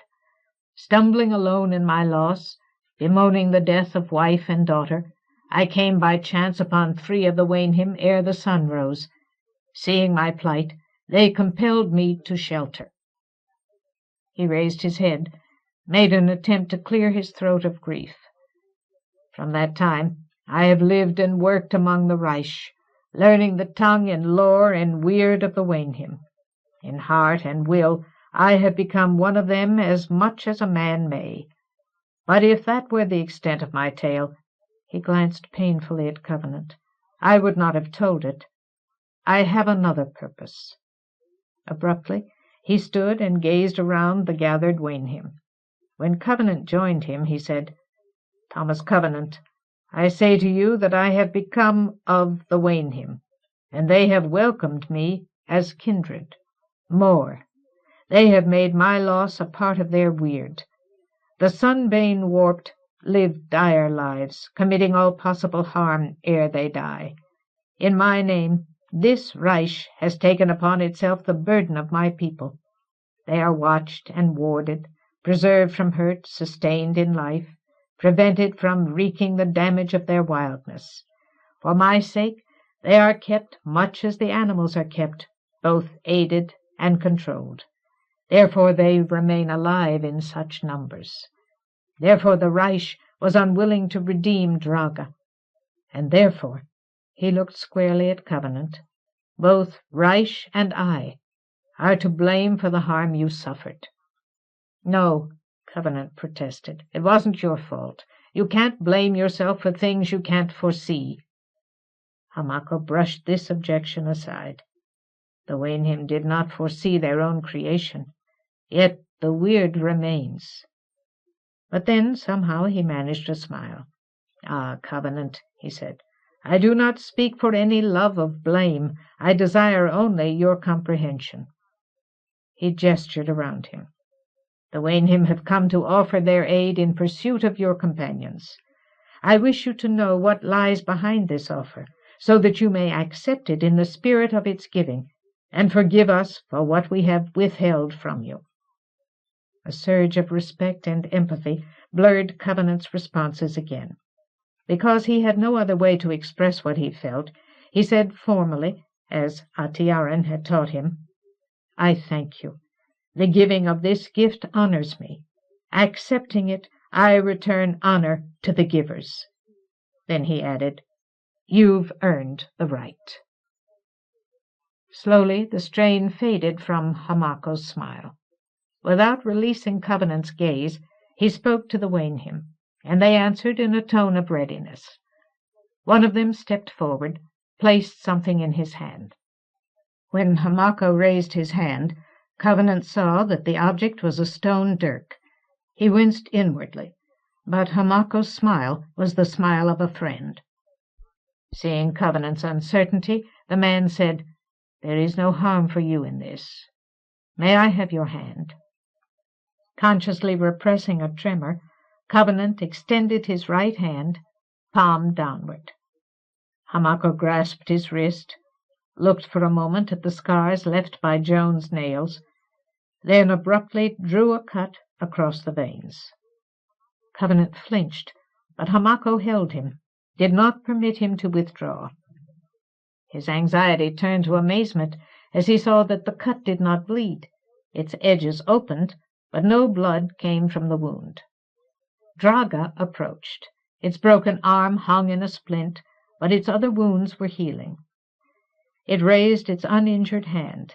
Carefully Hamako made an incision in the exposed palm. At once dark blood swarmed down Draga's forearm. Without hesitation, the Waynhim reached out, placed its cut directly on Covenant's. Hot blood smeared the back of his hand. At that instant he became aware of the other Waynhim. They were chanting softly in the clear desert dawn. Simultaneously, strength rushed up his arm, kicked his heart like a burst of elation. He felt suddenly taller, more muscular. His vision seemed to expand, encompassing more of the terrain. He could easily have wrested free of Hamako's grasp, but he had no need to do so. Draga lifted its hand away. The bleeding had stopped. Its blood was being sucked into his cut. Draga withdrew. Hamako gave the dirk to Durisitar. While Duricitar cut its palm just as Draga's had been cut, Hamako said, "Soon the power will come to appear unbearable, but I ask you to bear it. Remain quiet until all the Waynhim have shared this giving. If the ritual is completed, you will have the strength you require for a day, perhaps 2. Duricitar put its cut upon Covenant's. More might surged into him. He felt abruptly giddy with energy, capable of anything, everything. His incision absorbed Duricitar's blood. When the creature stepped back, he could hardly hold himself still for the next Waynhim. Only after the 3rd infusion did he realize that he was receiving something more than power. Draga he had recognized by its injuries, but how had he known Duricitar? He had never looked closely at that particular Waynhim, yet he had known it by name, just as he knew the 3rd Waynhim, Duba, and the 4th, Wraith. He felt ecstatic with knowledge. Drami was 5th, Goritsar 6th. He was dancing with uncontainable might. Hamako's knuckles whitened, but his grip had the weight of a feather. Covenant had to leash himself firmly to keep from exploding free and cavorting around the ruins like a wild man. The range of his hearing had become so wide that he could hardly distinguish words spoken nearby. Hamako was saying, "Remember your companions, waste not this power. While it remains, stop for neither night nor doom." Gramin. Covenant felt as colossal as Grabin Threndor, as mighty as fire lions. He felt that he could crush boulders in his arms, destroy ravers with his hands. Durng, 8th and last. Hamako snatched back his hand, as if the power in Covenant burned him. "Go now," he cried. "Go for land and law, and may no malison prevail against you." Covenant threw back his head, gave a shout that seemed to echo for leagues. "Linden!" Swinging around to the northwest, he released the flood fire of his given strength and erupted, running toward Revelstone like a coruscation in the air. Chapter 17. Blood Speed. The sun ascended, brown-mantled and potent, sucking the moisture of life from the land. Heat pressed down like the weight of all the sky. Bare ground was baked as hard as travertine. Loose dirt became dust, and dust became powder, until brown clogged the air, and every surface gave off clouds like dead steam. Chimeras roamed the horizons, avatars of the sunbane. The center plains lay featureless and unannealed under the bale of that sun. But Waynhim's strength was glee in Covenant's veins. Running easily, swiftly, he could not have stopped even by choice. His muscles thronged with power. Gaiety exalted his heart. His speed was delicious to him. Without exertion, he ran like the Ranihin. His progress he measured on a map in his mind, names of regions so dimly remembered that he could no longer identify when he had first heard them. Across the wide wilderland of Windscour, 11 leagues. Through the ragged hills of Kurash-Festalen, 3 leagues. By noon he had settled into a long, fast stride, devouring distance as if his appetite for it were insatiable. Fortified by vitrim and power, he was immune to heat, dust, hallucination. Yet Vane followed, as if the Demondim-Spawn had been made for such swiftness. He ran the leagues lightly, and the ground seemed to leap from under his feet. Along the breadth of Vitlintain, where in ancient centuries great crops had flourished, 10 leagues. Up the long stone rise of Grecia's slant to higher ground, 2 leagues. Around the dry hollow of Lake Palouse, in the center of Andelainian, olden fruiterer to the land, 5 leagues. Covenant moved like a dream of strength. He had no sense of time, of strides measured by sweat and effort. The Waynhim had borne the cost of this power for him, and he was free to run and run. When evening came upon him, he feared he would have to slacken his pace, but he did not. Stars burnished the crisp desert night, and the moon rose half full, shedding silver over the waste. Without hesitation or hindrance, he told out the dark in names. Across the Centerpith Barrens, 14 leagues. Down the fields of rich loam, sunbane ruined treasure of the plains, 6 leagues. Up through the jagged ridges of Emma-Crima's Maw, 3 leagues. Along Boulder Fash, strewn with confusion, like the wreckage of a mountain, 10 leagues. The night unfurled like an oriflamme. It snapped open over the plains and snapped away, and he went on running through the dawn. Outdistancing moon and stars, he caught the sunrise in the dry watercourse of the Solzees River, 50 leagues and more from Stone Mite Woodhelven. Speed was as precious to him as a heart gift. With Vane always at his back, he sipped Vitrim, and left the Solzees behind, left the center plains behind, to run and run northwest toward Revelstone. Over the open flat of Riversward, 5 leagues. Through the fens of grey-white swath, which the desert sun made traversable, 9 leagues. Up the rocks of the Bansoil Bounds, 3 leagues.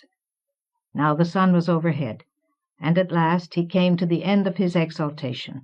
His eldritch strength did not fail, not yet, but he began to see that it would fail. The knowledge gave him a pang of loss.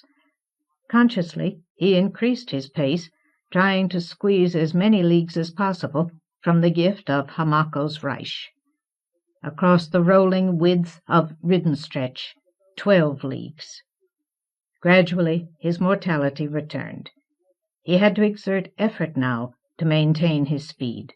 His throat ached on the dust. Among the gentle hills, smooth as a soft rumpled mantle of Consikir Redowin, 7 leagues. As the last rays of sunset spread from the western mountains, he went running out of the hills, stumbled and gasped, and the power was gone. He was mortal again. The air rasped his lungs as he heaved for breath. For a while he rested on the ground, lay panting until his respiration eased. Mutely he searched vain for some sign of fatigue, but the Demondim-Spawn's black flesh was vague in the gloaming, and nothing could touch him. After a time, Covenant took 2 swallows from his dwindling Vitrim and started walking.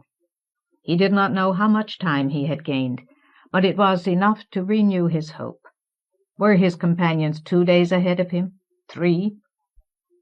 He could believe that the clave might not harm them for 2 or 3 days. If he met no more delays, he went briskly on his way, intending to walk through the night. He needed sleep, but his body felt less tired than it usually did after a hike of 5 leagues. Even his feet did not hurt. The power and the Vitrim of the Waynhim had sustained him wondrously. With the sharpness of the air to keep him alert, he expected to cover some distance before he had to rest. But within a league, he caught sight of a fire burning off to the left ahead of him. He could have bypassed it.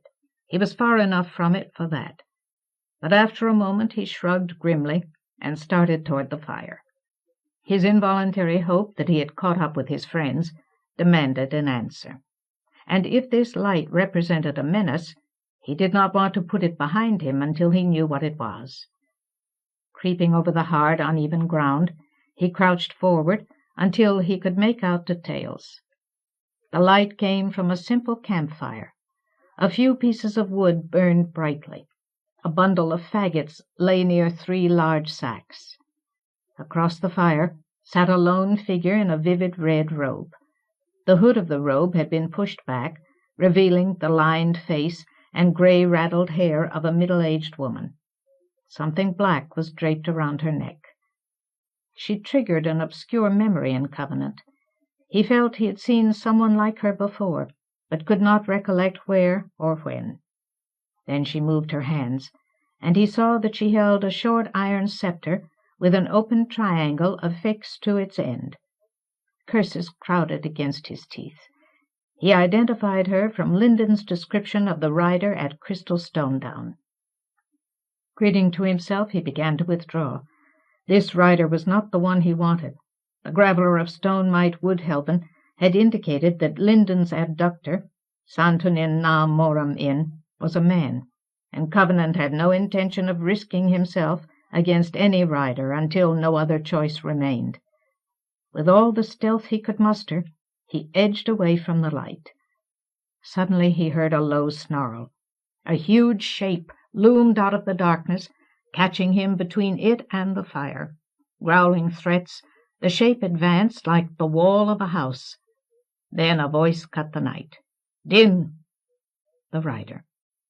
She stood facing Covenant and Vane and the snarl. "Din!" she commanded. "Bring them to me!" The shape continued to approach, forcing Covenant toward the campfire. As he entered the range of the light, he became gradually able to see the immense beast. It had the face and fangs of a saber-tooth, but its long body resembled that of a horse with shoulders as high as the top of his head, a back big enough to carry 5 or 6 people, and hair so shaggy that it hung to the creature's thighs. Its feet were hooved. From the back of each ankle grew a barbed spur as long as a sword-thorn. Its eyes were red with malice, and its snarl vibrated angrily. Covenant hastened to retreat as much as he could, without moving too close to the rider. Vane followed calmly, with his back to the beast. "Half-hand!" the rider barked in surprise. "I was sent to await you, but had no thought to meet with you so soon." A moment later she added, "Have no fear of Din. It is true, the coursers are creatures of the Sunbane, but therefore they have no need of meat. They are whelped in obedience. Din will lift neither fang nor spur against you without my command." Covenant put the fire between him and the woman. She was a short, square individual, with a blunt nose and a determined chin. Her hair was bound carelessly at the back of her neck, as if she had no interest in the details of her appearance. But her gaze had the directness of long commitment. The black cloth hanging around her neck ritualized the front of her robe like a chasuble. He distrusted her completely, but he preferred to take his chances with her rather than with her courser. "Show me." He cast a silent curse at the unsteadiness of his voice. "Send it away." She regarded him over the flames. "As you wish." Without shifting her gaze, she said, "Begone, Din. Watch and ward." The beast gave a growl of disappointment, but it turned away and trotted out into the night. In an even tone the rider asked, "Does this content you?" Covenant answered with a jerk of his knotted shoulders. "It takes orders from you." He did not relax a jot of his wariness. "How content do you expect me to get?" She considered him as if she had reason to fear him, and did not intend to show it. "You misdoubt me, Half-hand. Yet it appears to me that the right of misdoubt is mine." Harshly he rasped, "How do you figure that?" "In Crystal Stone Down you reft Civit na Moram Wist of his rightful claim, and nigh slew him. But I give you warning." Her tone involuntarily betrayed her apprehension. "I am Memla na Moram Inn. If you seek my harm, I will not be so blithely dispatched." Her hands gripped her rook, though she did not raise it. He suppressed an angry denial. "Crystal Stone Down is just about 150 leagues from here. How do you know what happened there?" She hesitated momentarily, then decided to speak. "With the destruction of his rook, Civit was made helpless. But the fate of every rook is known in Revelstone. Another rider who chanced to be in that region was sent at once to his aid. Then that rider spoke with his rook to Revelstone, and the story was told. I knew of it before I was sent to await you." "Sent?" Covenant demanded, thinking, Be careful, one thing at a time." "Why? How did you know I was coming?" "Where else but Revelstone would the half-hand go with his white ring?" she replied steadily. "You fled Mithill Stone Down in the south, and appeared again at Crystal Stone Down. Your aim was clear. As for why I was sent, I am not alone. 7 of the clave are scattered throughout this region, so that you would not find the keep unforewarned.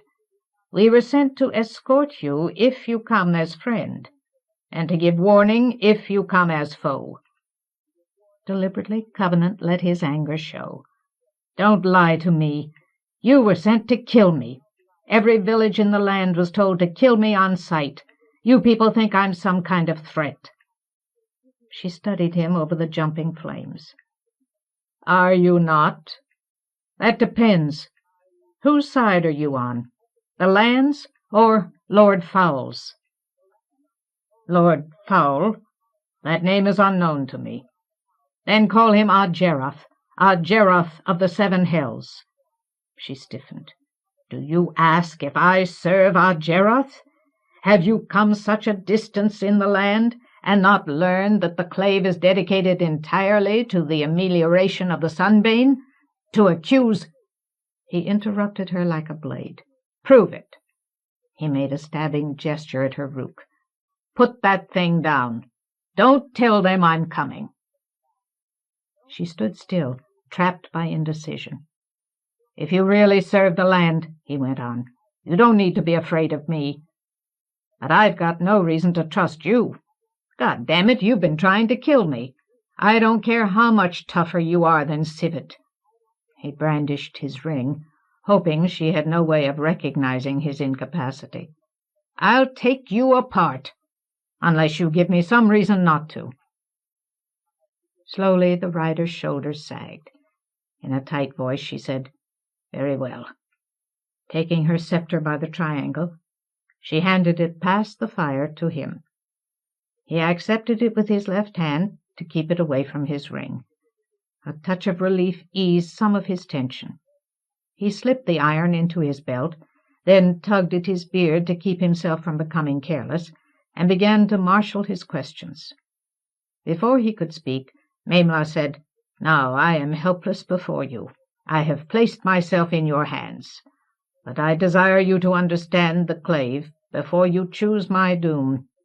For generations the sooth-readers have foretold the coming of the half-hand and the white ring. They saw it as an omen of destruction for the clave, a destruction which only your death could prevent. Half-hand, we are the last bastion of power in the land. All else has been undone by the Sunbane. Only our might, constant and vigilant, preserves any life from Landsdrop to the western mountains. How can our destruction be anything other than heinous to the land? Therefore we sought your death. But Civet's tale held great meaning for Gibbon na Moram. Your power was revealed to the clave for the first time. The na Moram took counsel for several days, and at last elected to dare his doom. Power such as yours, he declared, is rare and precious, and must be used rather than resisted.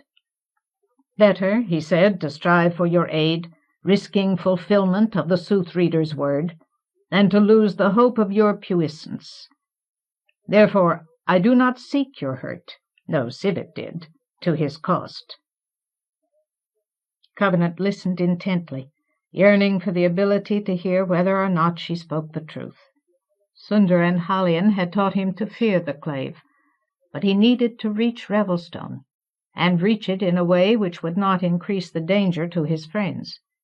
He decided to attempt a truce with Maimla. "All right," he said, moderating the harshness of his tone. "I'll accept that for now. But there's something I want you to understand. I didn't lift a finger against Civet until he attacked me." He had no memory of the situation, but he felt no need to be scrupulously candid. Bluffing for his safety, he added, "He forced me. All I wanted was the Ebrand." He expected her to ask why he wanted an Ebrand, Her next sentence took him by surprise. "Civet reported that you appeared to be ill." A chill spattered down his spine.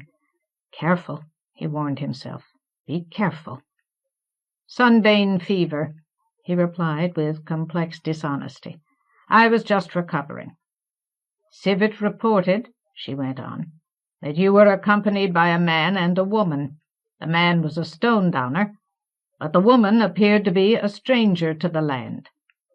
Covenant clenched himself, decided to chance the truth. "They were captured by a rider. Santunin na morum in. I've been chasing them for days."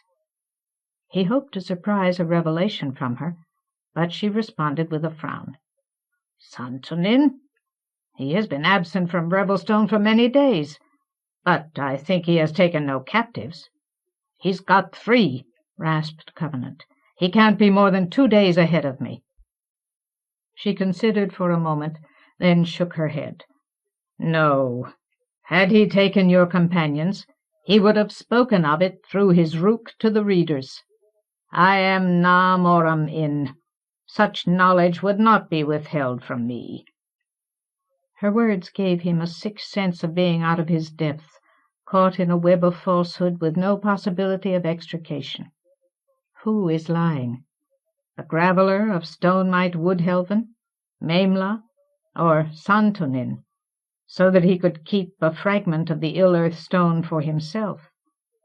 His inability to discern the truth hurt Covenant like vertigo, but he fought to keep his visage flat, free of nausea. "Do you think I'm making this up?" Maimla was either a consummate prevaricator or a brave woman. She met his glare and said evenly, "I think you have told me nothing concerning your true companion." With a nod, she indicated Vane. The Demondim-Spawn had not moved a muscle since he had first come to a halt near the fire. "He and I made a deal," Covenant retorted. "I don't talk about him, and he doesn't talk about me." Her eyes narrowed. Slowly she said, "You are a mystery half-hand. You enter Crystal Stone down with 2 companions. You reave civet of an Ed brand. You show power. You escape. When you appear once more, swift beyond belief, your 3 companions are gone, replaced by this black enigma. And you demand to be trusted. Is it power which gives you such arrogance?" "Arrogance, is it?" Covenant grated. "I'll show you arrogance." Defiantly, he pulled the rook from his belt, tossed it to her. "All right," he snapped. "Talk to Revelstone. Tell them I'm coming. Tell them anybody who hurts my friends is going to answer for it." Startlement made her hesitate. She looked at the iron and back at him, debating rapidly with herself. Then she reached her decision. Reluctantly she put the rook away within her robe. Straightening her black chasuble, she sighed, "As you wish." Her gaze hardened. "If your companions have indeed been taken to Revelstone, I will answer for their safety." Her decision softened his distrust, but he was still not satisfied. "Just one more thing," he said in a quieter tone. "If Santunin was on his way to Revelstone while you were coming here, could he get past you without your knowing it?" "Clearly," she responded with a tired lift of her shoulders. "The land is wide, and I am but one woman. Only the readers know the place and state of every rook. Though 7 of us were sent to await you, a rider could pass by unseen if he so chose. I rely on Din to watch and ward, but any rider could command Din's silence, and I would be none the wiser. Thus, if you desire to believe ill of Santunin, I cannot gainsay you." "Please yourself," she continued in a tone of fatigue. "I am no longer young, and mistrust wearies me. I must rest." Bending like an old woman, she seated herself near the fire. "If you are wise, you will rest also. We are 80 leagues from Revelstone, and a courser is no palanquin." Covenant gazed about him, considering his situation. He felt too tight, and too trapped to rest. But he intended to remain with Maimla. He wanted the speed of her mount. She was either honest or she was not, but he would probably not learn the truth until he reached Revelstone. After a moment he too sat down. Absent-mindedly he unbound the pouch of vitrim from his belt and took a small swallow. "Do you require food or water?" she asked. "I have both." She gestured toward the sacks near her bundle of firewood. He shook his head. "I've got enough for one more day." Mistrust. Reaching into a sack, she took out a blanket and spread it on the ground. With her back to Covenant, she lay down, pulled the blanket over her shoulders like a protection against his suspicions, and settled herself for sleep. Covenant watched her through the declining flames. He was cold with a chill which had nothing to do with the night air. Maimla na moram in challenged too many of his assumptions. He hardly cared that she cast doubt on his distrust of the clave. He would know how to regard the clave when he learned more about the sunbane. But her attack on his preconceptions about Linden and Santonin left him sweating. Was Santonin some kind of rogue rider? Was this a direct attempt by Lord Fowl to lay hands on the ring? An attack similar to the possession of Joan? The lack of any answers made him groan.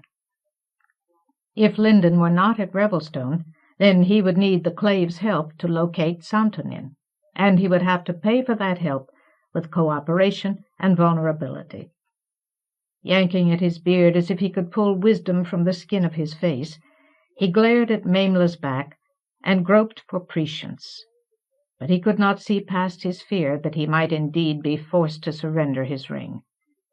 No, not that, please. He gritted his teeth against his chill dread. The future was a leper's question, and he had been taught again and again that the answer lay in single-minded dedication to the exigencies of the present. But he had never been taught how to achieve single-mindedness, how to suppress his own complex self-contradictions. Finally he dozed. His slumber was fitful.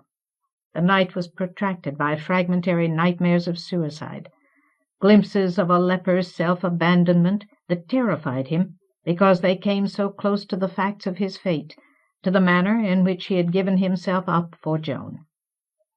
Waking repeatedly, he strove to elude his dreams, but whenever he faded back toward unconsciousness, they renewed their ubiquitous grasp. Some time before dawn, Maimla roused herself. Muttering at the stiffness in her bones, she used a few faggots to restore the fire, then set a stoneware bowl full of water in the flames to heat.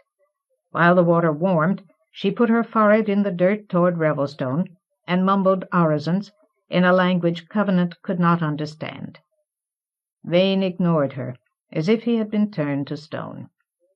When the water was hot enough, she used some of it to lave her hands, face, and neck. The rest she offered to Covenant. He accepted. After the night he had just spent, he needed to comfort himself somehow. While he performed what ablutions he could, she took food for breakfast from one of her sacks. He declined her viands. True, she had done nothing to threaten him, but she was a rider of the clave. While he still had vitrim left, he was unwilling to risk her food. And also, he admitted to himself, he wanted to remind her of his distrust. He owed her at least that much candor. She took his refusal sourly. "The night has not taught you grace," she said. "We are 4 days from Revelstone, half-hand. Perhaps you mean to live on air and dust when the liquid in your pouch fails." "I mean," he articulated, "to trust you exactly as much as I have to, and no more." She scowled at his reply, but made no retort. Soon dawn approached. Moving briskly now, Maimla packed away her supplies. As soon as she had tied up her sacks, bound her bundles together by lengths of rope, she raised her head and barked, "In!" Covenant heard the sound of hoofs. A moment later, Maimla's courser came trotting out of the dusk. She treated it with the confidence of long familiarity. Obeying her brusque gesture, Din lowered itself to its belly. At once she began to load the beast, heaving her burdens across the middle of its back so that they hung balanced in pairs. Then, knotting her fingers in its long hair, she pulled herself up to perch near its shoulders. Covenant hesitated to follow. He had always been uncomfortable around horses, in part because of their strength, in part because of their distance from the ground, and the courser was larger and more dangerous than any horse. But he had no choice. When Maimla snapped at him irritably, he took his courage in both hands and heaved himself up behind her. Din pitched to its feet. Covenant grabbed at the hair urgently to keep himself from falling. A spasm of vertigo made everything real as Maimla turned Din to face the sunrise. The sun broke the horizon in brown heat. Almost at once, haze began to ripple the distance, distorting all the terrain. His memories of the aid the Waynhim had given him conflicted with his vertigo, and with his surprise at Maimla's immunity. Answering his unspoken question, she said, "Din is a creature of the sunbane. His body wards us as stone does." Then she swung her beast in the direction of Revelstone. Din's canter was unexpectedly smooth, and its hair gave Covenant a secure hold. He began to recover his poise. The ground still seemed fatally far away, but it no longer appeared to bristle with falling. Ahead of him, Maimla sat cross-legged near the courser's shoulders, trusting her hands to catch her whenever she was jostled off balance. After a while he followed her example. Keeping both fists constantly clutched in Din's coat, he made himself as secure as he could. Maimla had not offered Vane a seat. She had apparently decided to treat him exactly as he treated her. But Vane did not need to be carried by any beast. He loped behind Din effortlessly, and gave no sign that he was in any way aware of what he was doing. Covenant rode through the morning in silence, clinging to the courser's back, and sipping Vitrim whenever the heat made him dizzy. But when Maimla resumed their journey after a brief rest at noon, he felt a desire to make her talk. He wanted information. The wilderness of his ignorance threatened him. Stiffly, he asked her to explain the reed of the clave. "The reed!" she ejaculated over her shoulder. "Half-hand, the time before us is reckoned in days, not turnings of the moon." "Summarize," he retorted. "If you don't want me dead, then you want my help. I need to know what I'm dealing with." She was silent. Deliberately he rasped, "In other words, you have been lying to me." Maimla leaned abruptly forward, hawked and spat past Din's shoulder. But when she spoke, her tone was subdued, almost chastened. "The reed is of great length and complexity, comprising all the accumulated knowledge of the clave in reference to life in the land, and to survival under the sunbane. It is the task of the riders to share this knowledge throughout the land, so that Stone Down and Woodhelven may endure." "Right," Covenant muttered, "and to kidnap people for their blood." "But little of this knowledge would have worth to you," she went on. "You have sojourned scatheless under the sunbane. What skills it to tell you of the reed? Yet you desire comprehension. Half-hand, there is only one matter which the bearer of the white ring need understand. It is the triangle." She took the rook from her robe, showed it to him over her shoulder. "The 3 corners of truth, the foundation of all our service." To the rhythm of Din's strides, she began to sing. "3 the days of Sunbane's bale, 3 the reed and sooth, 3 the words Na Moram spake, 3 the corners of truth." When she paused, he said, "What do you mean, 3 the days? Isn't the sunbane accelerating? Didn't each sun formerly last for 4 or 5 days, or even more?" "Yes," she replied impatiently. beyond doubt. But the sooth-readers have ever foretold that the clave would hold at 3, that the generations-long increase of our power and the constant mounting of the sunbane would meet and match at 3 days, producing balance. Thus we hope now that in some way we may contrive to tilt the balance to our side, sending the sunbane toward decline. Therefore, the Na Moram desires your aid. But I was speaking of the 3 corners of truth, she continued with asperity, before Covenant could interrupt again. This knowledge, at least, you do require. On these 3 facts the clave stands, and every village lives. First, there is no power in land or life comparable to the sunbane. In might and efficacy, the sunbane surpasses all other puissance utterly. Second, there is no mortal who can endure the sunbane. Without great knowledge and cunning, none can hope to endure from one sun to the next, and without opposition to the sunbane, all life is doomed. Swift or slow, the sunbane will wreak entire ruin. Third, there is no power sufficient to oppose the land's doom, except power which is drawn from the sunbane itself. Its might must be reflected against it. No other hope exists. Therefore does the clave shed the blood of the land, for blood is the key to the sunbane. If we do not unlock that power, there will be no end to our perishing. Hear you, Half-Hand? Memla demanded. I doubt not that in your sojourn you have met much reviling of the clave. Despite all our labor, Stone-down and Woodhelven must believe that we exact their blood for pleasure or self.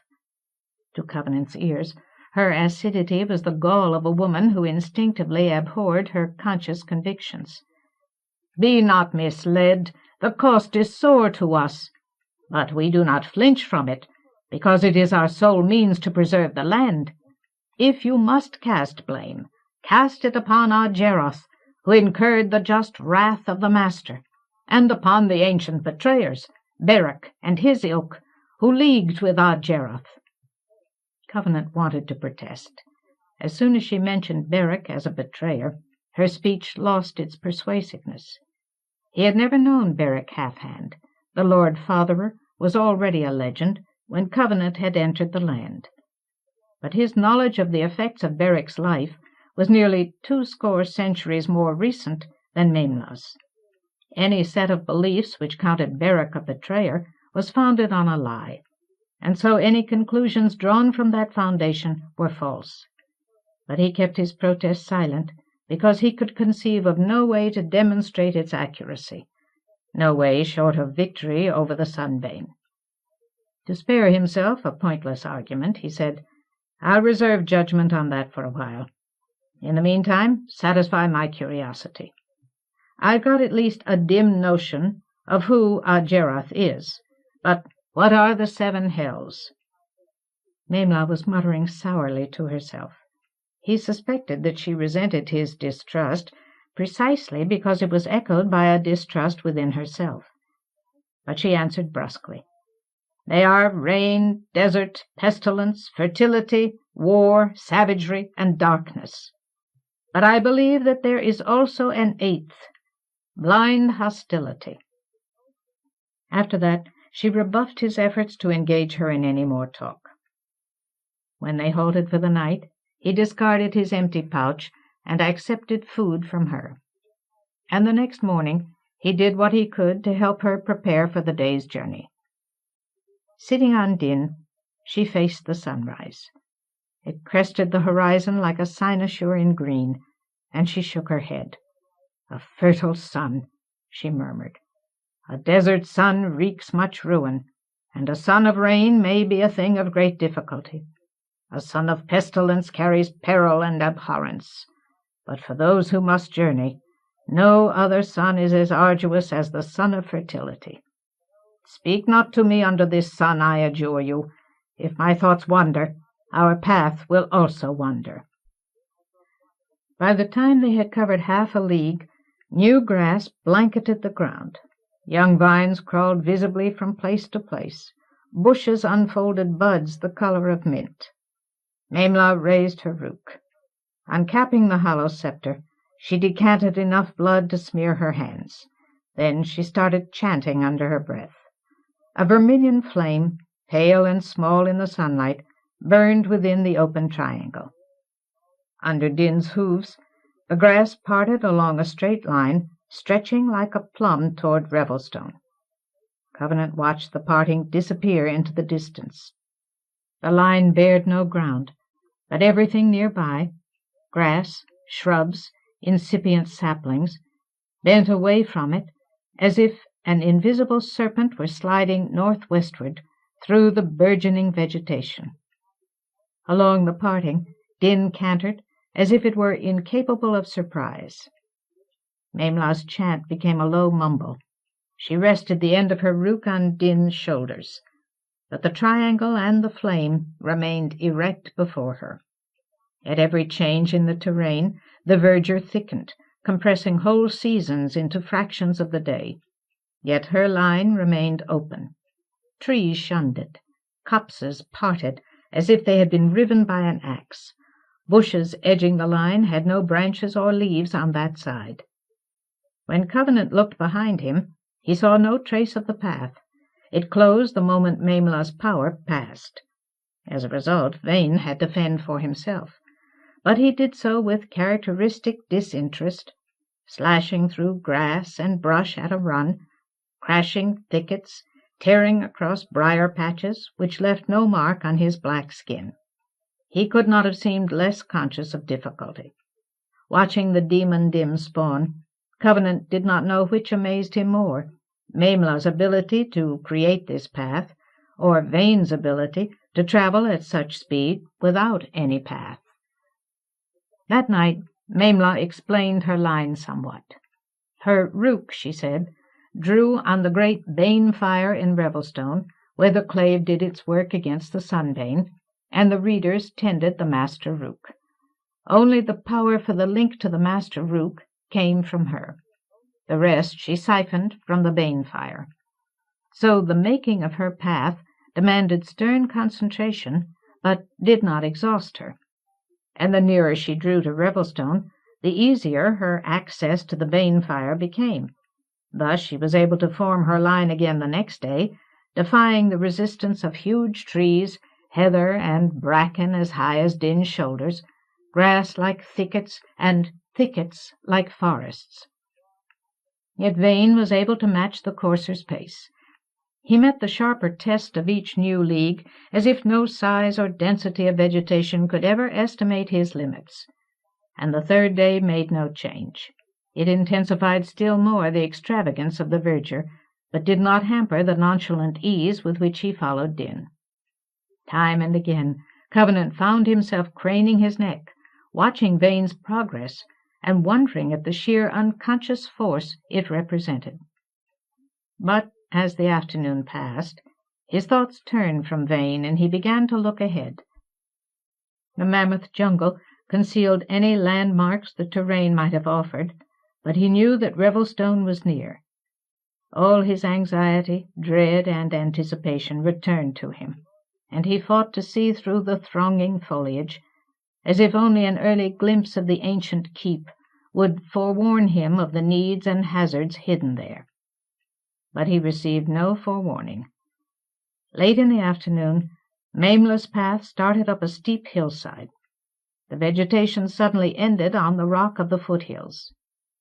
Revelstone appeared before Covenant as if in that instant it had been unfurled from the storehouse of his most vivid memories. The courser had arrived athwart the great stone city, giant wrought millennia ago from the gut rock of the plateau. Out of the farthest west, mountains came striding eastward, then, 2 leagues away on Covenant's left, dropped sheer to the upland plateau, still 1,000 feet and more above the foothills. The plateau narrowed to form a wedged promontory 1/2 a league in length, and into this promontory the ancient giants had delved the immense and intricate habitation of Revelstone. The whole cliff face before Covenant was coined and fortified, lined with abutments and balconies, punctuated by oriels, architraves, embrasures, from a level 50 or 100 feet above the foothills to the rim of the plateau. On his left, Revelstone gradually faded into native rock, but on his right it filled the promontory to the wedge tip, where the watchtower guarded the massive gates of the keep. The tremendous and familiar size of the city made his heart ache with pride for the giants he had loved, and with sharp grief, for those giants had died in a body, slain by a raver during the war against Lord Fowle's ill-earth stone. He had once heard that there was a pattern graven into the walls of Revelstone, an organization of meaning too huge for ungiantish minds to grasp, and now he would never have it explained to him. But that was not all his grief. The sight of Revelstone recalled other people, friends and antagonists, whom he had hurt and lost.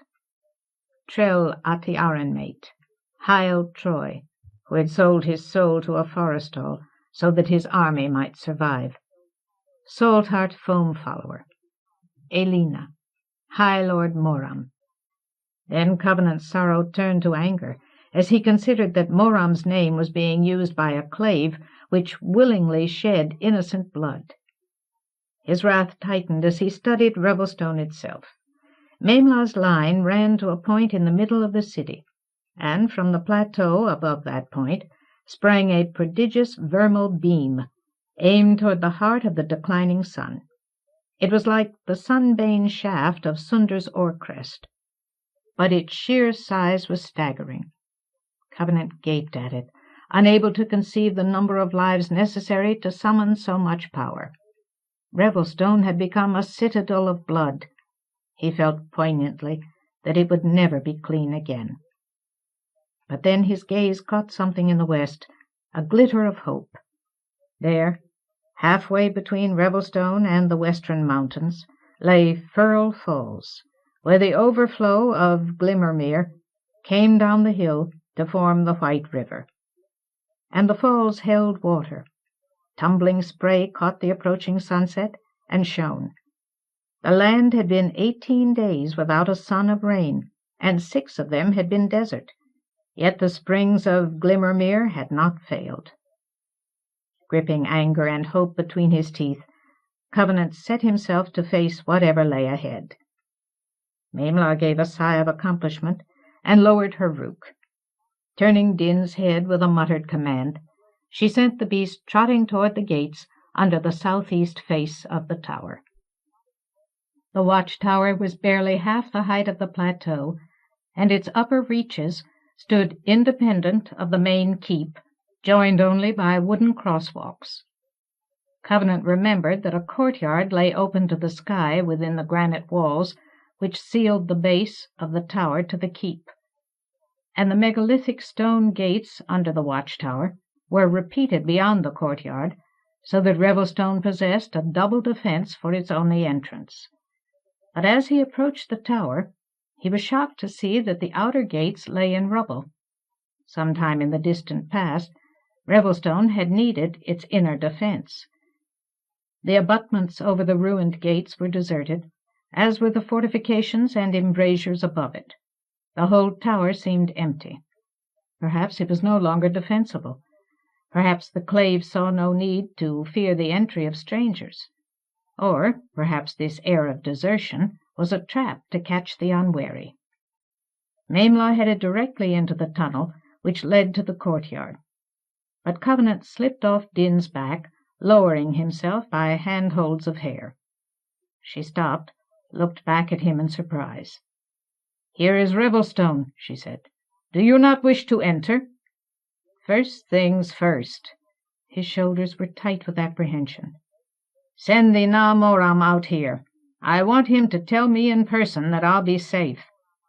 "He is the Na Moram," she snapped indignantly. "He does not come or go according to the whims of others."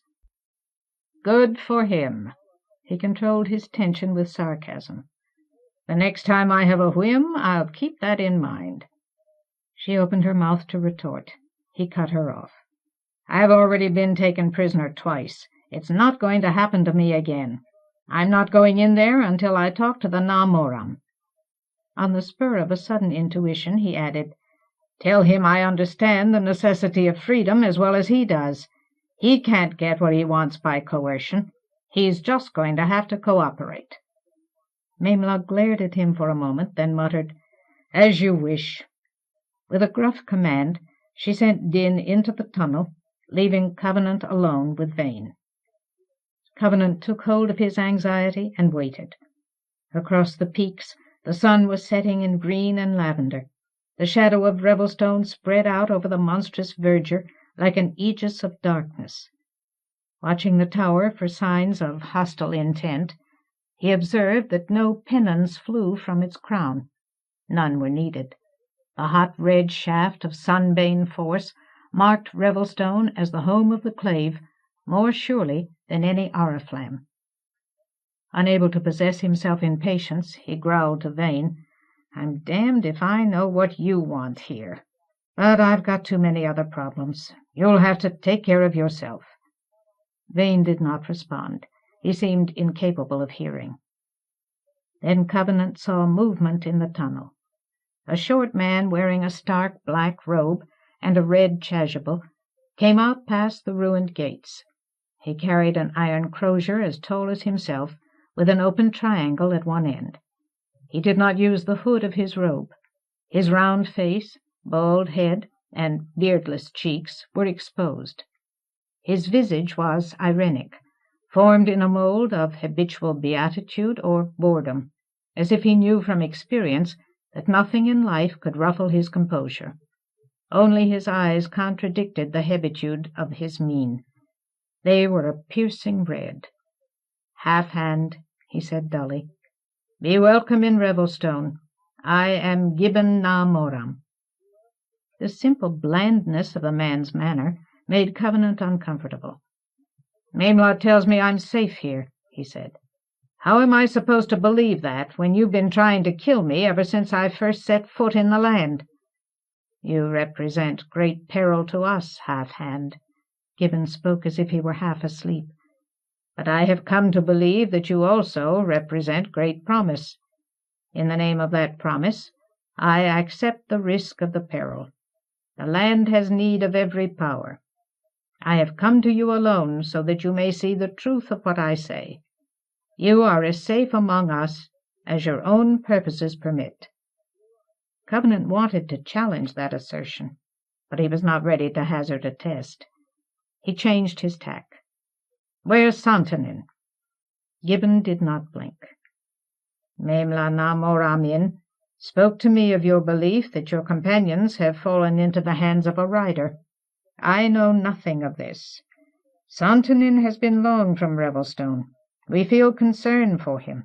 His rook is silent.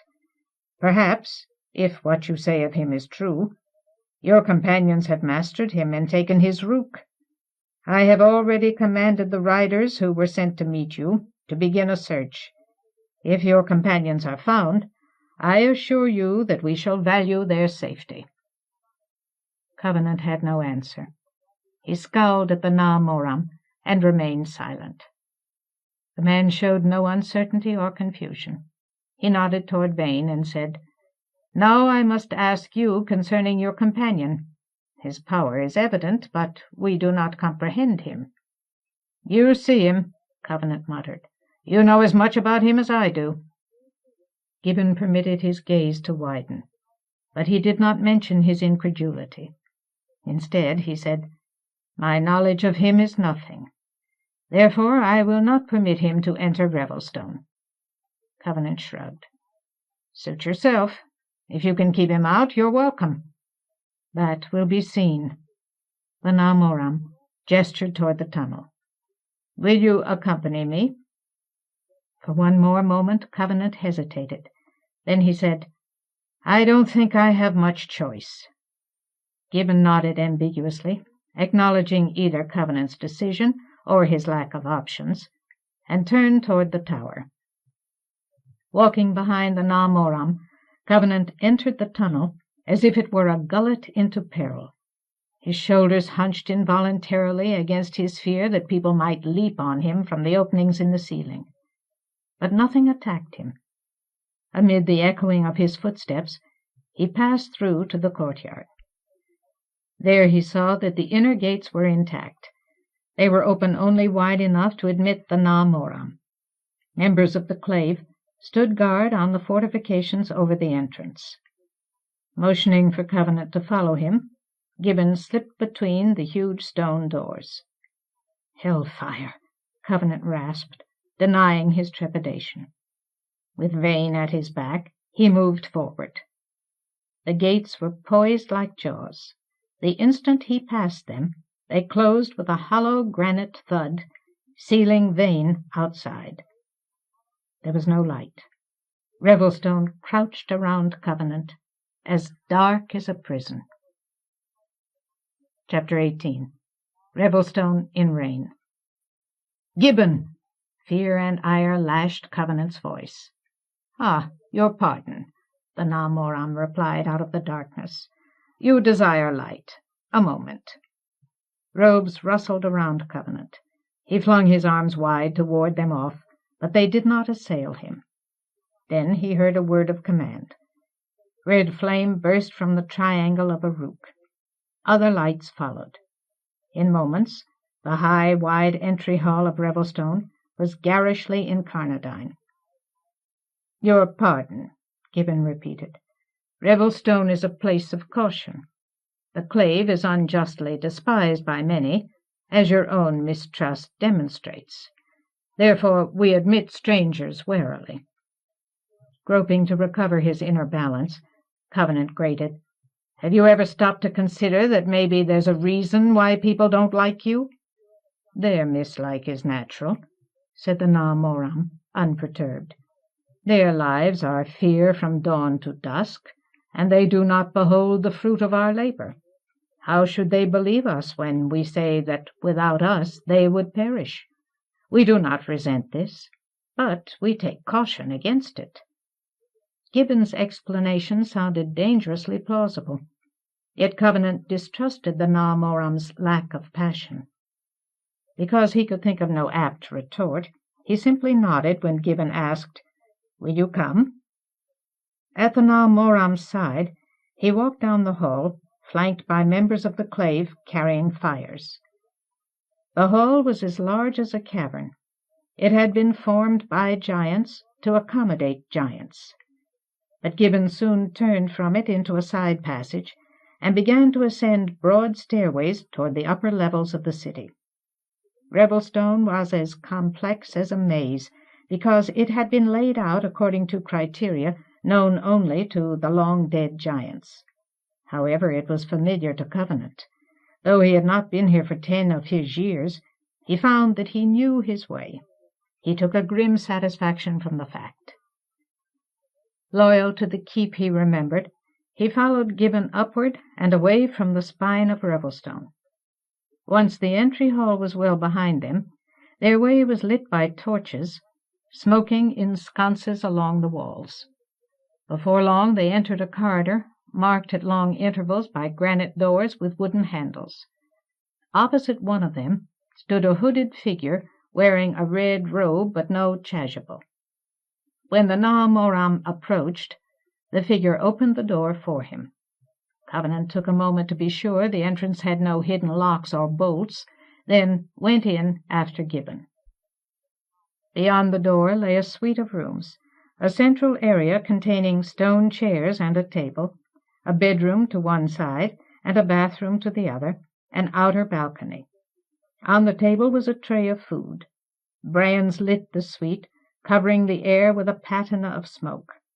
Remembering the untrammeled fires of the lords, Covenant began to marshal bitter questions for the Na Moram. "You will have comfort here," Gibbon said. "But if you are displeased, we will provide any quarters you require. Revelstone is larger than the clave, and much unused."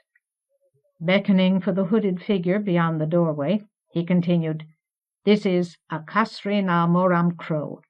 She will answer your wants. Speak to her of any lack or desire. The hooded woman bowed without revealing her face or hands, and withdrew. "Half-hand, are you content?" "Content?" Covenant wanted to snarl. "Oh, sure. Where the goddamn bloody hell is Linden?" But he repressed that impulse. He did not wish to betray how much his companions mattered to him. Instead he said, "I'll be fine, as long as nobody tries to stick a knife into me, or lock my door, or poison my food." Gibbon's beatitude smothered every emotion. His eyes were as bland as their color permitted. He regarded Covenant for a moment, then moved to the table. Slowly he ate a bite from every dish on the tray, dried fruit, bread, stew, and washed them down with a swallow from the flask. Holding Covenant's gaze, he said, "Half-hand, this mistrust does not become you. I am moved to ask why you are here, when you expect such ill at our hands." That question Covenant was prepared to answer honestly. "Not counting what happened to my friends, I need information. I need to understand this sunbane. So I need the clave. The villagers I've met," they had been too busy trying to kill him to answer questions, "they just survive. They don't understand. I want to know what causes the sunbane, so I can fight it." Gibbon's red eyes glinted ambiguously. "Very well," he replied in a tone that expressed no interest in what he heard or said. "As to fighting the sunbane, I must ask you to wait until the morrow. The clave rests at night. But the causes of the sunbane are plain enough. It is the Master's wrath against the land for the evil of past service to Jeroth." Covenant growled inwardly. That idea was either a lie or a cruel perversion. But he did not intend to argue metaphysics with Gibbon. "That isn't what I mean. I need something more practical. How is it done? How did it happen? How does it work?" Gibbon's gaze did not waver. "Half-hand, if I possessed such knowledge, I would make use of it myself." "Terrific." Covenant did not know whether to believe the Na Moram. A wave of emotional fatigue rolled over him. He began to see how hard it would be to glean the information he needed, and his courage quailed. He did not know the right questions. He simply nodded when Gibbon said, "You are weary. Eat now. Sleep. Perhaps the morrow will bring new insight." But as Gibbon moved to the door, Covenant felt compelled to try once more. "Tell me, how come Glimmermere still has water?" "We moderate the sunbane," the Na Moram answered with easy patience. "Therefore the earth retains some vitality." A blink of hesitation touched his eyes, vanished. "An old legend avers that a nameless periapt lies in the deeps of the lake, sustaining it against the sunbane." Covenant nodded again. He knew of at least one thing, powerful or not, which lay at the bottom of Glimmermere. Then Gibbon left the room, closing the door behind him, and Covenant was alone. He remained still for a while, allowing his weakness to flow over him. Then he took a chair out onto the balcony, so that he could sit and think in the privacy of the night. His balcony stood halfway up the south face of the keep. A gibbous moon was rising, and he was able to descry the vast dark jumble of trees left by the fertile sun. Sitting with his feet braced against the rail of the balcony to appease his fear of heights, he ran his fingers through his tangled beard and tried to come to grips with his dilemma. He did not, in fact, anticipate a physical attempt upon his life. He had insisted on the necessity of freedom in order to remind the clave that they would gain nothing by killing him. But the truth was that he accused the clave of meditating murder primarily as a release for an entirely different dread. He was afraid for Linden, poignantly afraid that his friends were in far more danger than he was, and this fear was aggravated by his helplessness. Where were they? Were Gibbon and Maimla lying about Santonin? If so, how could he learn the truth? If not, what could he do? He felt crippled without Linden. He needed her perceptions. She would have been able to tell him whether or not Gibbon was honest. Cursing the numbness of his leprosy, he asked the night why he, of all people in the land, Thomas Covenant, unbeliever and white gold wielder, who had once mastered the despiser in mortal combat, why he should feel so helpless. And the answer was that his self-knowledge, his fundamental confidence in what he was torn by doubt. His resources had become a contradiction. All the conscious extremity of his will was unable to call up one jot or tittle of power from his ring. Yet when he was delirious, he exerted a feral might utterly beyond conscious control. Therefore he distrusted himself, and did not know what to do. But to that question the night turned a deaf ear. Finally he abandoned the interrogation, and set about preparing for sleep. In the bathroom he stripped off his clothes, scrubbed both them and himself thoroughly, then draped them over chair-backs to dry.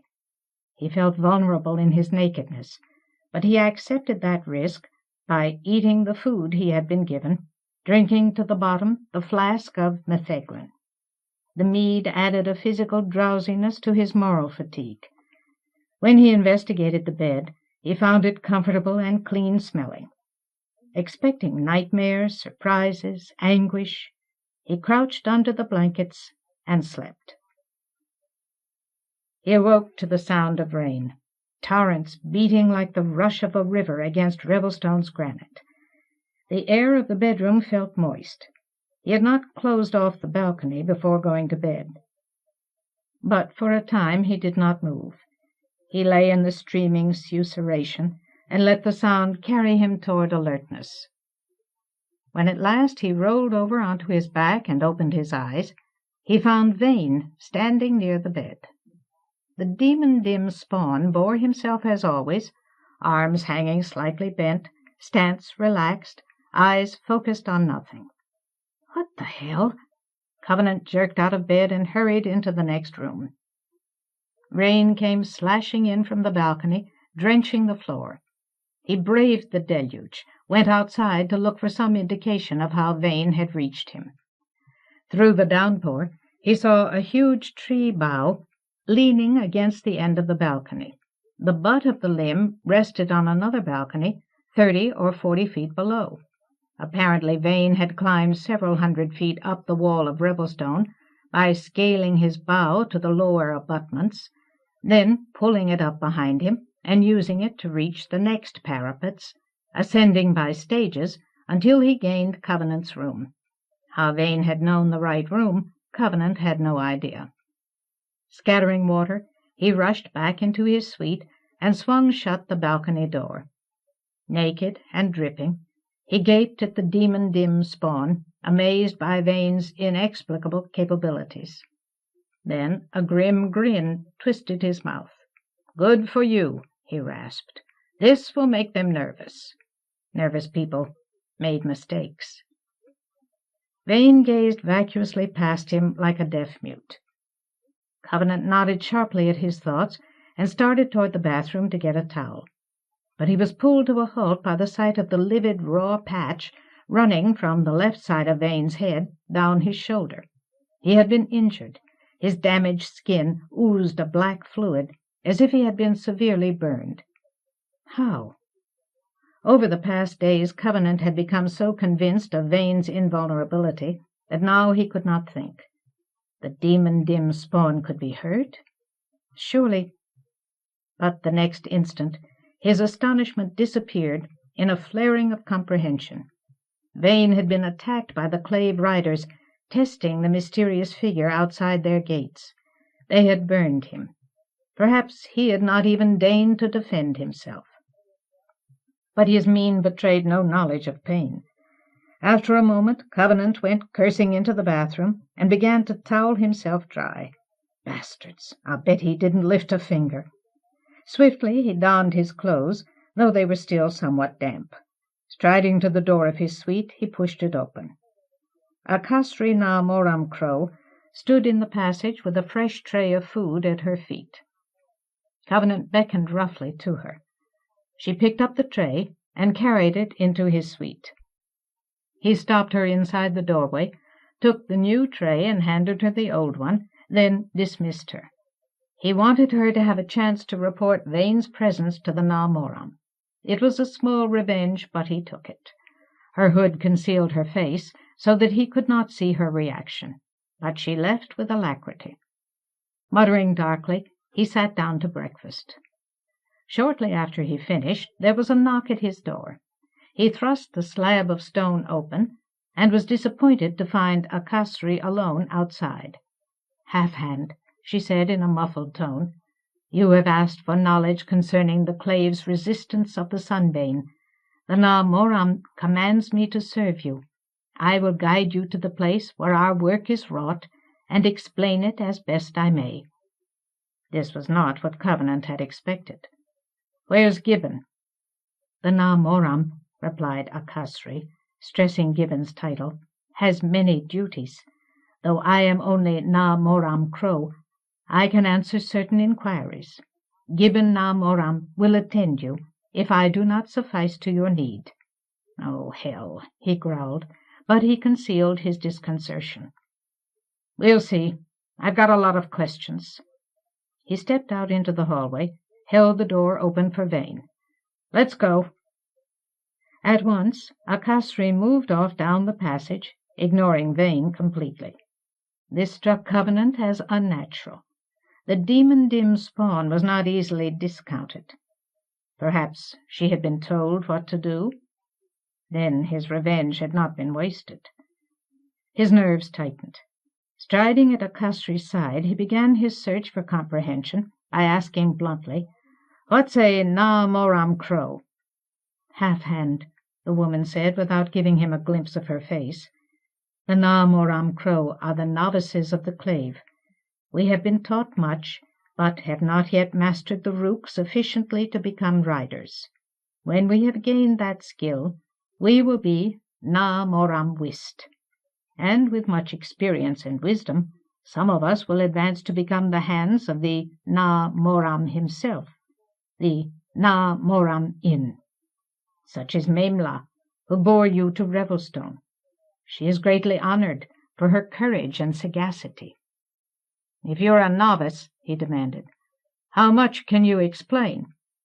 "Only Gibbon Na Moram holds all the knowledge of the clave." Akasri's tone was tinged with indignation. "But I am unskilled, not ignorant."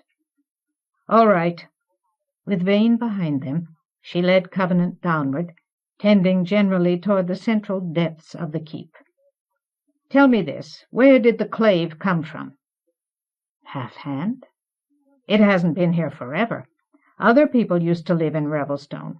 What happened to them? How did the clave get started? Who started it?" "Ah," she nodded, "that is a matter of legend. It is said that many and many generations ago, when the sunbane first appeared in the sky, the land was governed by a council. This council was decadent and made no effort to meet the peril. Therefore precious time was lost before the coming of the Moram." Covenant began to recognize where she was taking him. This was the way to the sacred enclosure. He was faintly surprised by the general emptiness of the halls and passages. But he reflected that Revelstone was huge. Several thousand people could live in it without crowding each other. "It is his vision which guides us now," the Na Moram Crow was saying. "Seeing that the council had fallen to the guile of Ad-Jerath, he arose with those few who retained leal and foresight, and drove out the treacherous. Then began the long struggle of our lives to preserve the land. From the Moram and his few has the clave descended, generation after generation, Na Moram to Na Moram, seeking ever to consummate his opposition to the sunbane. It is slow work. We have been slow to master the skill and gain the numbers which we need, and slow as well to muster blood." She said the word blood with perfect impersonality, as if it cost nothing. But now we approach the fruition of our long dream. The sunbane has reached a rhythm of 3 days, and we hold, Half-Hand. She claimed pride, but she spoke blandly, as if pride too were impersonal, as if she had been carefully groomed to answer Covenant's questions. But he held his suspicion in abeyance. They walked one of the main hallways along the spine of the keep, and ahead he could see the passage branching to circle left and right around the outer wall of the sacred enclosure, where the long-dead lords had held their vespers of self-consecration to the land and to peace. As he drew closer, he observed that all the many doors, which were regularly spaced around the wall and large enough for giants, were kept shut. The brief opening as a rider came out of the enclosure revealed a glimpse of lurid red heat and muffled roaring inside. The Na Moram Crow stopped before one of the doors, addressing Covenant. "Speech is difficult within this place." He wanted to behold her face. She sounded as if she had evasive eyes, but her hood concealed her visage. If he had not seen Memla and Gibbon, he might have suspected that all the clave were hiding some kind of deformity. "It is the hall of the Bane Fire and the Master Rook. When you have seen it, we will withdraw, and I will tell you concerning it." He nodded, in spite of a sudden reluctance to see what the clave had done to the sacred enclosure. When Akasri opened the nearest door, he followed her into a flood of heat and noise. The place blazed with garish fire. The enclosure was an immense cavity in the gut rock of Revelstone, a cylinder on end, rising from below the level of the foothills more than halfway up the height of the keep. From a dais on the floor, the lords had spoken to the city, and in the walls were 7 balconies circling the space, one directly above the next. There the people of Revelstone had stood to hear the lords. No more.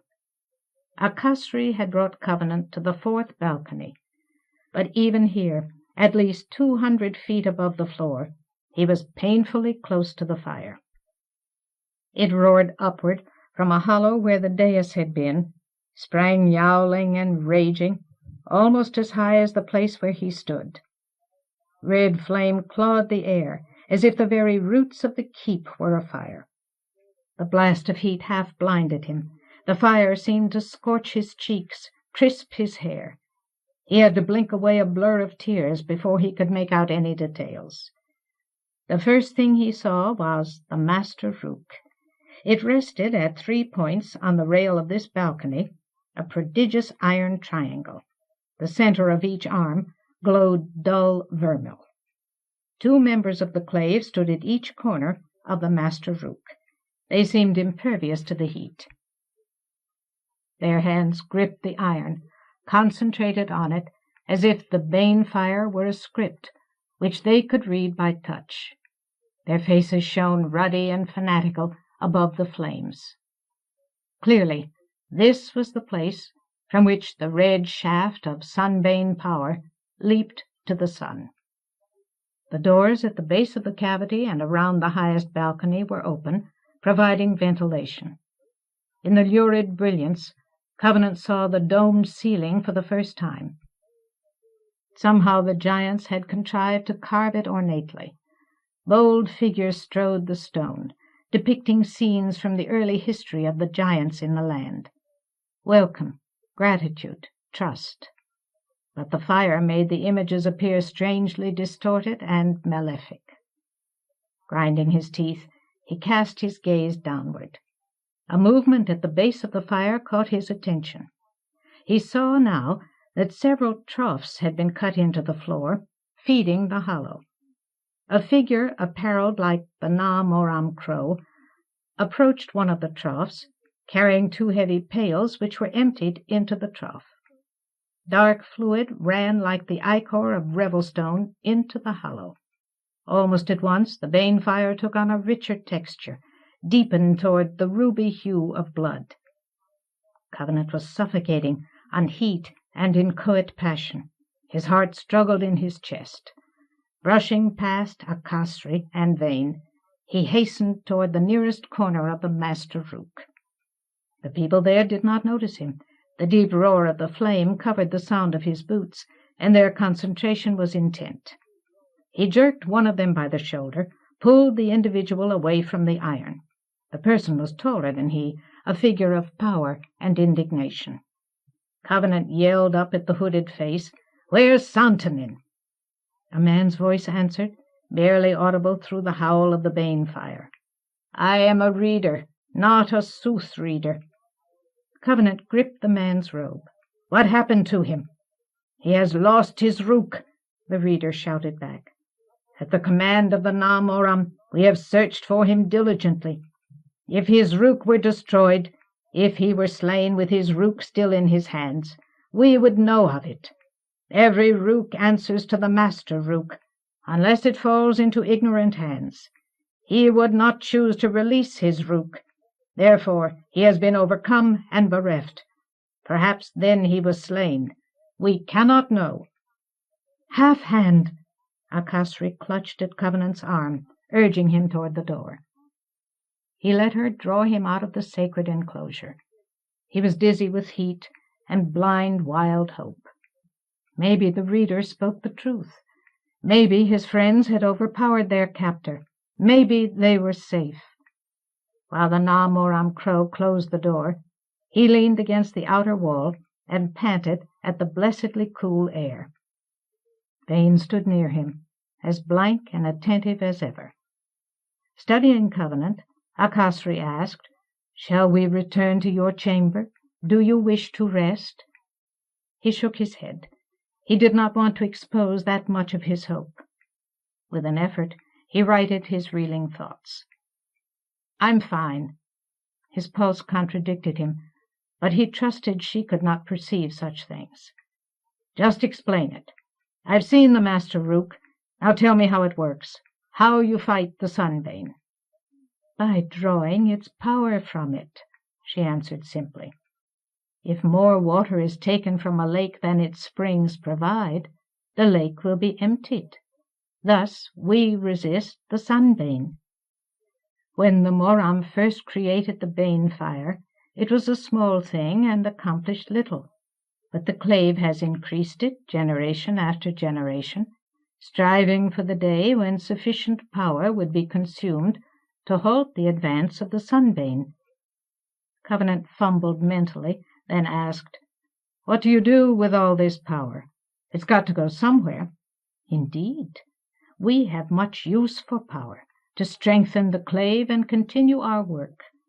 As you have learned, much is drawn by the riders, so that they may ride and labor in ways no lone man or woman could achieve without a ruinous expenditure of blood. With other power are the coursers wrought, so that the Sunbane will have no mastery over them, and more is consumed by the living of Revelstone. Crops are grown on the upland plateau, kine and goats nourished, looms and forges driven. In earlier generations, the clave was hampered by need and paucity, but now we flourish half-hand. Unless some grave disaster falls upon us," Akasri said in a pointed tone, "we will not fail." "And you do it all by killing people," he rasped. "Where do you get that much blood?" She turned her head away in distaste for his question. "Doubtless you possess that knowledge," she said stiffly. "If you desire further enlightenment, consult the Na Moram." "I will," he promised. The state of the sacred enclosure reminded him that the clave saw as evil a whole host of things which he knew to be good, and actions which they called good made his guts heave.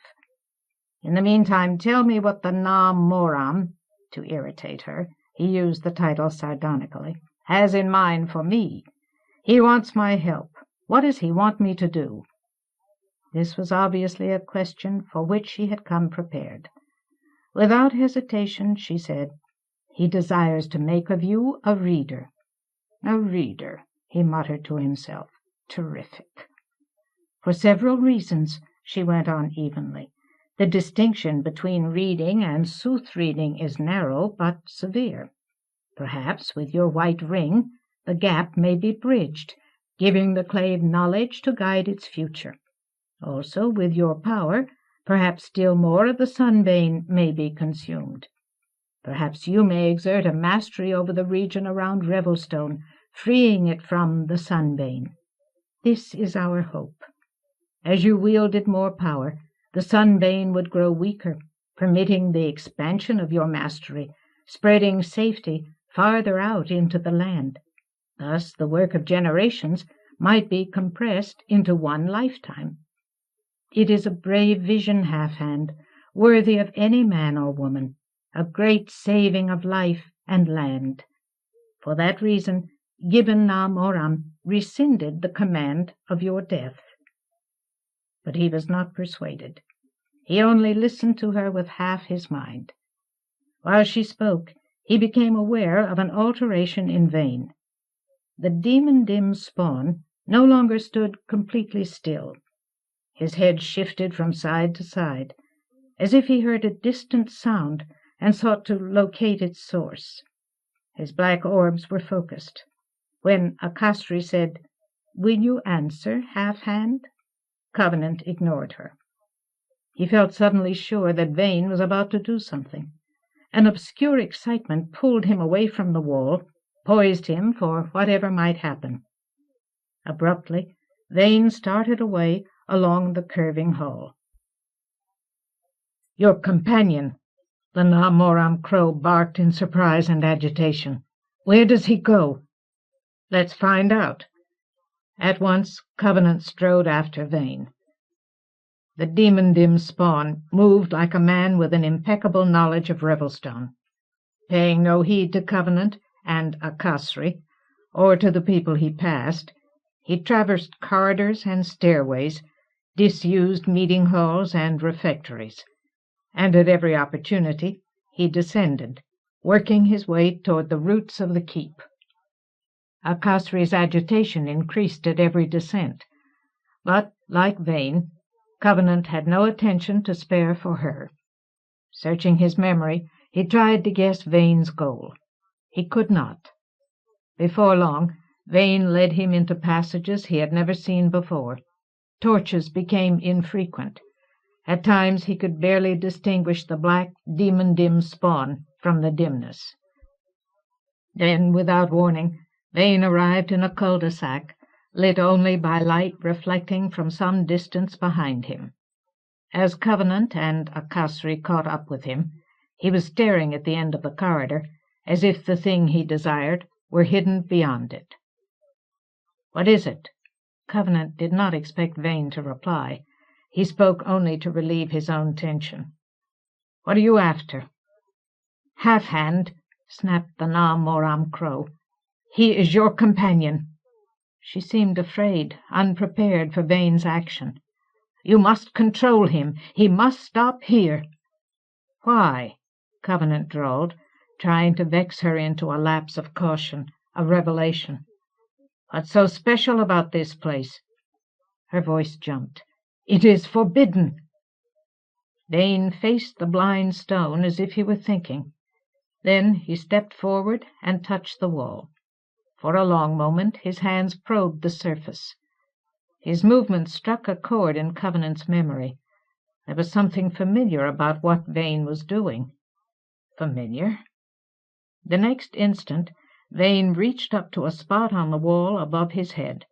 Immediately lines of red tracery appeared in the stone. They spread as if he had ignited an intaglio. In moments red limned a wide doorway. The door swung open, revealing a torch-lit passage. "Yes," Covenant shouted to himself. When he and Foam Follower had tried to enter Fowl's Creche, the giant had found and opened a similar door, just as Vane had found and opened this one. But what was that kind of door doing in Revelstone? Neither the giants nor the lords had ever used such entrances. In a sudden rush of trepidation, he saw Akasri's movement a moment too late to stop her. Swift with urgency, she snatched a rook from under her robe and decanted blood onto her hands. Now fire sprang from the triangle. She began shouting words he could not understand. Vane had already disappeared into the passage. Before the door could close itself again, Covenant sprinted after the Demondim-Spawn. This hall doubled back parallel to the one he had just left. It was well lit. He could see that this place had not been part of the original giant work. Walls, floor, ceiling, all were too roughly formed. The giants had never delved stone so carelessly. Leaping intuitively ahead of himself, he guessed that this tunnel had not been cut until after the passing of the council. It had been made by the Clave for their own secret purposes. Beyond him, a side corridor branched off to the left. Vane took this turning. Covenant followed rapidly. In 10 strides, the Demondim-Spawn reached a massive iron door. It had been sealed with heavy bolts sunk deep into the stone, as if the Clave intended it to remain shut forever. A faint pearly light marked the cracks around the metal. Vane did not hesitate. He went to the door, found a place to wedge his fingers into the cracks. His back and shoulders tensed. Pressure squeezed new fluid from his burns. Covenant heard running behind him, but did not turn away. His amazement tied him to Vane. With a prodigious burst of strength, Vane tore the door from its moorings. Ringing like an anvil, it fell to the floor. In a wash of nacreous illumination, he stepped past the threshold. Covenant followed, like a man in a trance. They entered a large chamber crammed with tables, walled to the ceiling with shelves.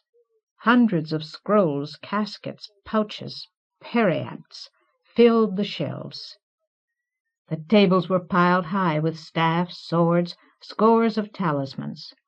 The light came from 3 of the richest caskets, set high on the back wall, and from several objects on the tables. Dumb with astonishment, Covenant recognized the small chest which had once held the krill of Lorik Vile-Silencer. The chest was open and empty. He gaped about him, unable to think, realize, understand. A moment later, Akasri and 2 people dressed like riders raced into the chamber and leaped to a halt. They brandished flaming rooks. "Touch nothing!" one of them barked. Vane ignored them, as if he had already forgotten they had the power to harm him. He moved to one of the far tables. There he found what he sought, 2 wide bands of dull gray iron. Covenant identified them more by instinct than any distinctive feature. The heels of the Staff of Law. The Staff of Law, greatest tool of the Council of Lords, formed by Beric Halfhand from a branch of the One Tree. It was destroyed by wild magic when Lord Foul had forced dead Elena to wield it against the land. Banor had borne the heels back to Revelstone after the Despisers' defeat. Before anyone could react, Vane donned the bands. One he slipped over his right hand. It should have been too small, but it went past his knuckles without effort and fitted snugly to his wrist. The other he pulled onto his left foot. The iron seemed elastic. He drew it over his arch and heel easily, settled it tight about his ankle. A rider gasped. Akasri and another woman faced Covenant. "Halfhand," Akasri's companion snapped, "this is upon your head. The Ombri of the Clave is forbidden to all. We will not tolerate such violation." Her tone brought Covenant back to himself. Dangers bristled in the air. Thinking rapidly, he said, "All the lore of the Lords, everything that used to belong to the Council, it's all here, it's all intact." "Much is intact," Akasri said rigidly. "The Council was decadent. Some was lost." Covenant hardly heard her. "The 1st and 2nd wards," he gestured toward the shining caskets. "The 3rd ward, Did they find the third ward? Foreseeing the ritual of desecration, Kevin Landwaster had hidden all his knowledge in 7 wards to preserve it for future councils. But during High Lord Moram's time, only the first 2 and the last had been found. Evidently, a rider retorted. Little good it did them. Then why, Covenant put all his appalled amazement into his voice, don't you use it? It is lore for that which no longer exists. The reply had the force of an indictment. It has no value under the sun, Vane. Oh, hell! Covenant could find no other words for his dismay. Hell and blood. Come! The rider's command cut like a lash. But it was not directed at Covenant. She and her companions had turned toward Vane. Their rooks burned redly, summoning power. Vane obeyed, moving as if he had remembered the source of his injury. Akasri grabbed his arm, tried to pull the band from his wrist. But the metal was iron and inflexible.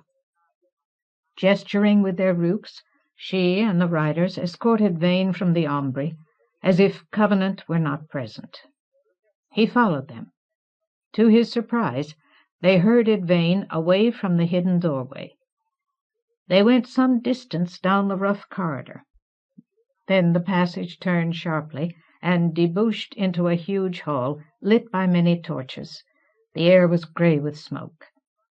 With a stab of shock, Covenant realized that the hall was a dungeon. Scores of bolted iron doors serrated both walls. In each, heavy bars guarded a small window. 1,000 people could have been imprisoned here, and no one who lacked Vane's instincts or knowledge could ever have found them. As Covenant stared about him, the implications of the rider's anger burned into clarity in his mind. Gibbon had not intended him to know of this place. How many other secrets were there in Revelstone? One of the riders hurried to a door and shot back the bolts. Within lay a cell barely wide enough to contain a straw pallet. With their rooks, Akasri and the other rider forced Vane toward the door. He turned under the architrave. His captors flourished threats of fire, but he made no move against them. He aimed one look at Covenant. His black face wore an expression of appeal. Covenant glared back, uncomprehending. Vane? A gift beyond price, Foam Follower had said. No purpose but his own. Then it was too late.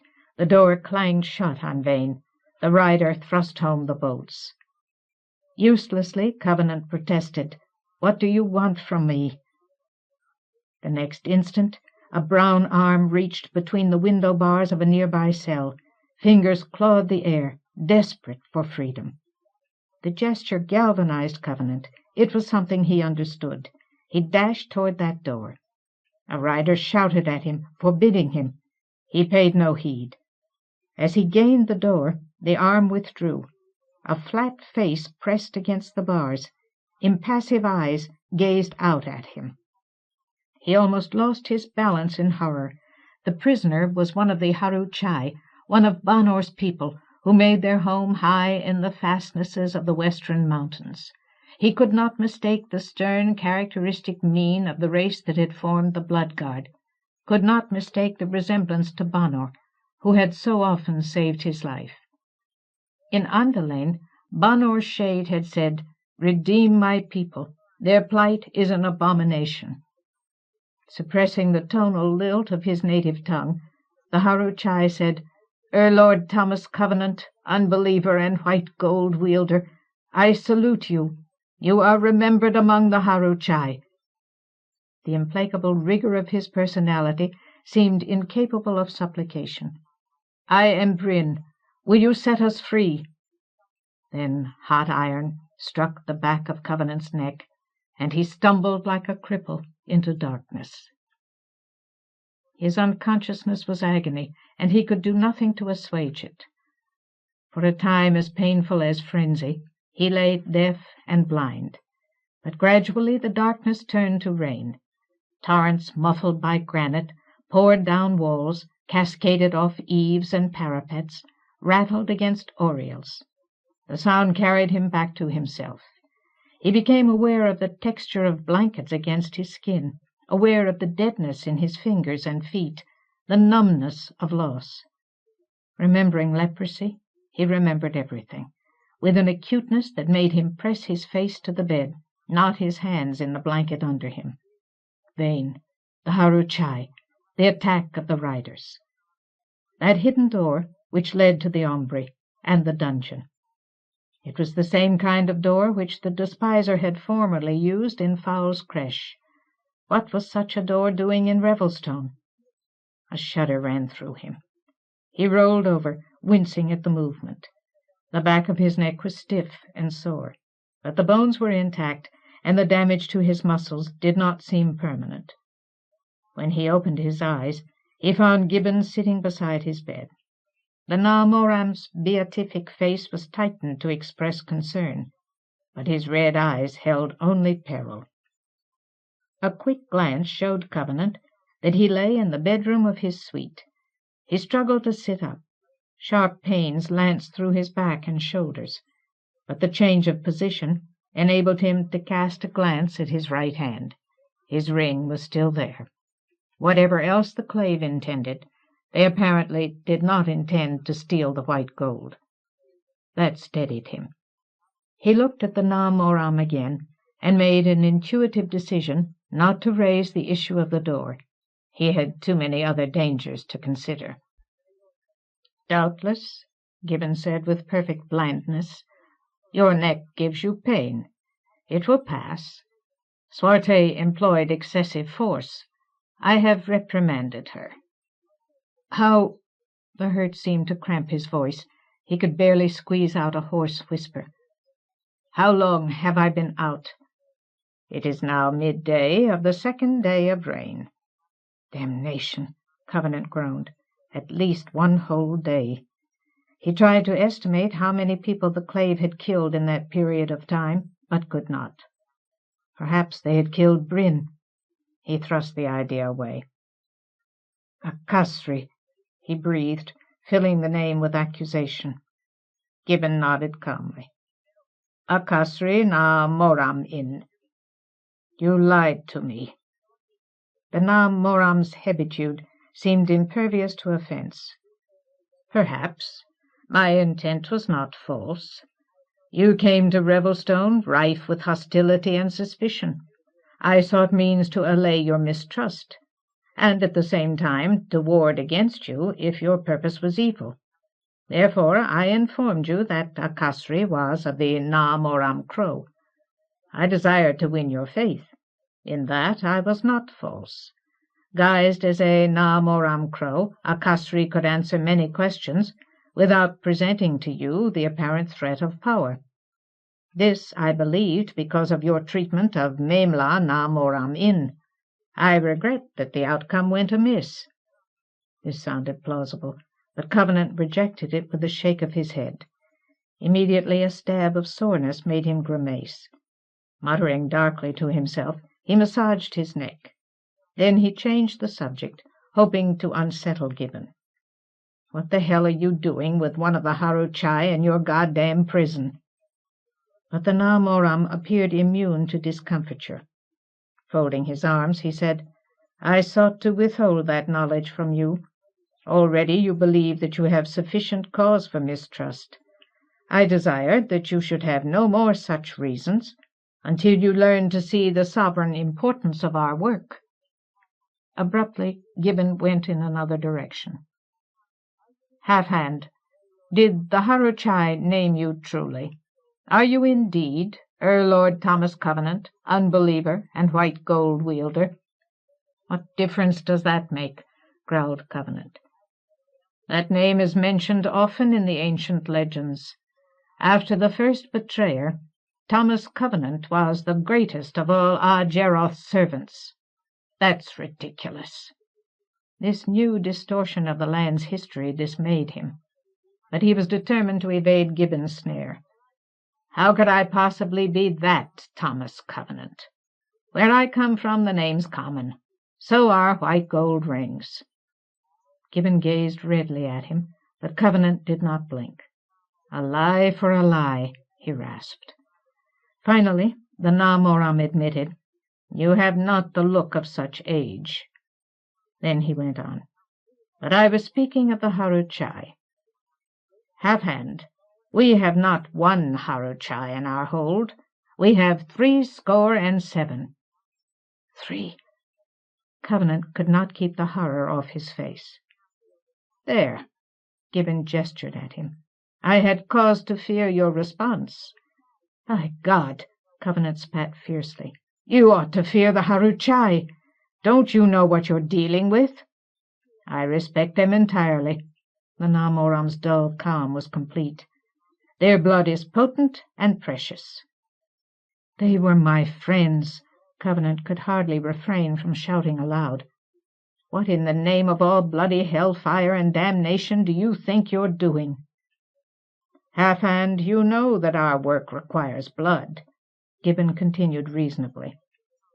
"As the sunbane grows, the bane fire must grow to resist it. We are long beyond the time when the people of the land could meet all our need. 5 generations passed when Ofen Na Moram led the clave. He was faced with the defeat of our dream. He had neared the limit of what the land could supply, and it did not suffice. I will not dwell on his despair. It is enough to say that at that time, by chance or mercy, the Haruchai came to our aid." He shrugged. "It is true that they did not intend the aid we found in them. 5 came from the western mountains, in the name of their legends, seeking the council, but often did not flinch his opportunity. He took the 5 captive. With the passage of time, 5 more came, in search of their lost kindred. These also were captured. They were hardy and feral, but the power of the bane fire mastered them. And later, more Haruchai came seeking the lost. First by 5, then by 10, then by the score they came, with long lapses between. They are a stubborn people, and generation after generation they did not relent. Generation after generation they were captured." Covenant thought he saw a glint of amusement in Gibbon's red eyes. "As their numbers increased, so grew the bane fire. Thus not a one of them prevailed or escaped. Their most recent foray comprised 50, a veritable army in their sight." Gibbon's blandness sounded like the serenity of a pure heart. 77 remain." "An abomination!" The Na Moram's tale made Covenant ache for violence. He could hardly muffle his vehemence as he asked, "Is this supposed to convince me that you're my friend?" "I do not seek your conviction here," replied Gibbon. "I seek only to explain, so that you will comprehend, why I sought to withhold this knowledge, and why Sforte struck you when you beheld the Haruchai. You must perceive the extent of our consecration to our task. We count any one life, or any score of lives, or any myriad, as nothing against the life of the land. The sunbane is an immense ill, and we must spend immensely to combat it. Also, I desire you to understand that your aid, the service of your white ring, promises the redemption of the land, the saving of many times many lives. Does our shedding distress you? Then aid us, so that the need for blood may be brought to an end. You cannot serve the land in any other way." Covenant held Gibbon with a glare. Through his teeth he breathed, "I knew the original Moram.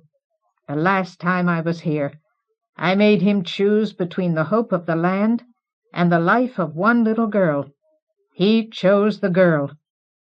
No words could articulate all the bile in his mouth. "You're worse than the sunbane." He expected the Na Moram to retort, but Gibbon only blinked and said, "Then it is sooth that you are the unbeliever?" "Yes," Covenant snapped, casting subterfuge and safety aside. and I'm not going to let you commit genocide on the Haruchai." "Ah," Gibbon sighed, rising to his feet. "I feared that we would come to this." He made a placating gesture. "I do not seek your harm, but I see only one means by which we may win your aid. I will ready the clave for a Soothtell. It will reveal the truth you covet. Lies will be exposed, hearts laid bare." He moved to the doorway. "Rest now, Half-Hand. Eat, regain your strength. Walk where you wish. I ask only that you eschew the Ombre and the Hold until that which stands between us has been resolved. I will send for you when the Soothtell has been prepared." Without waiting for an answer, he left the suite. "Soothtell," Covenant snarled. His inner voice sounded like a croak.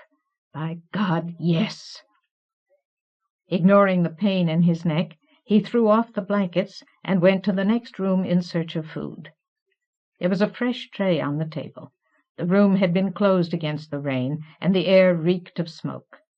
Strangely certain now that the clave would not try to poison or drug him, he attacked the food, wolfing it down to appease his empty rage. But he did not touch the flask of metheglin. He did not want anything to dull his alertness, hamper his reflexes. He sensed that Gibbon's Soothtell would be a crisis, and he meant to survive it.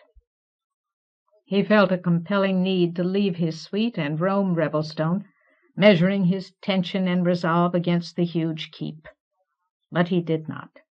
Exerting a leper's discipline, he sat down in one of the chairs, stretched his legs to another, rested his sore neck on the chair back, and forced himself to be still.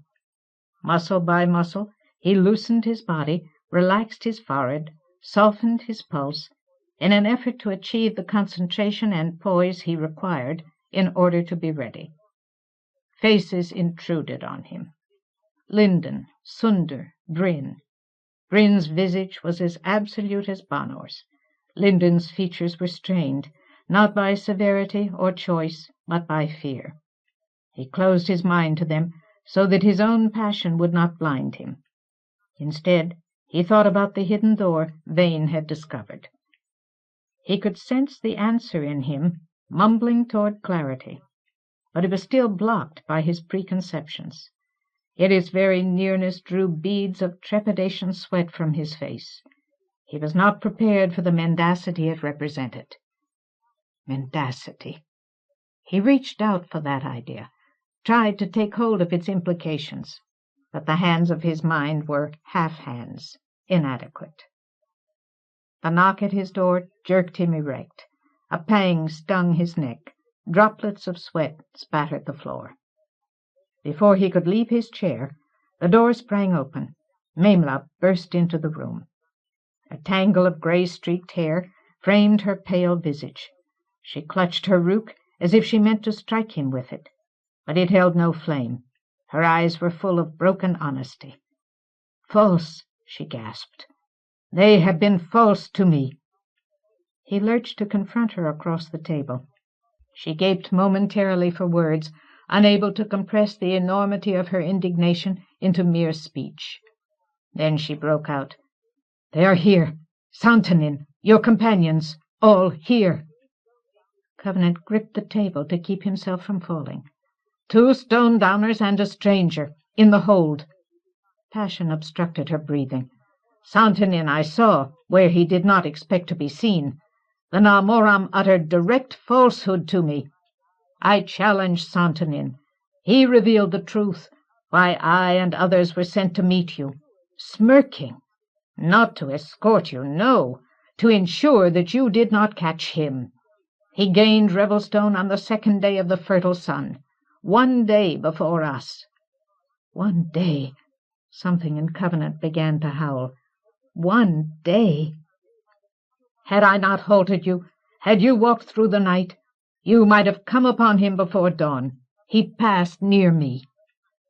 With an inchoate snarl, Covenant swung his arm, swept the tray from the table. Stoneware broke, metheglin splashed the floor. But the act steadied him. Maimla!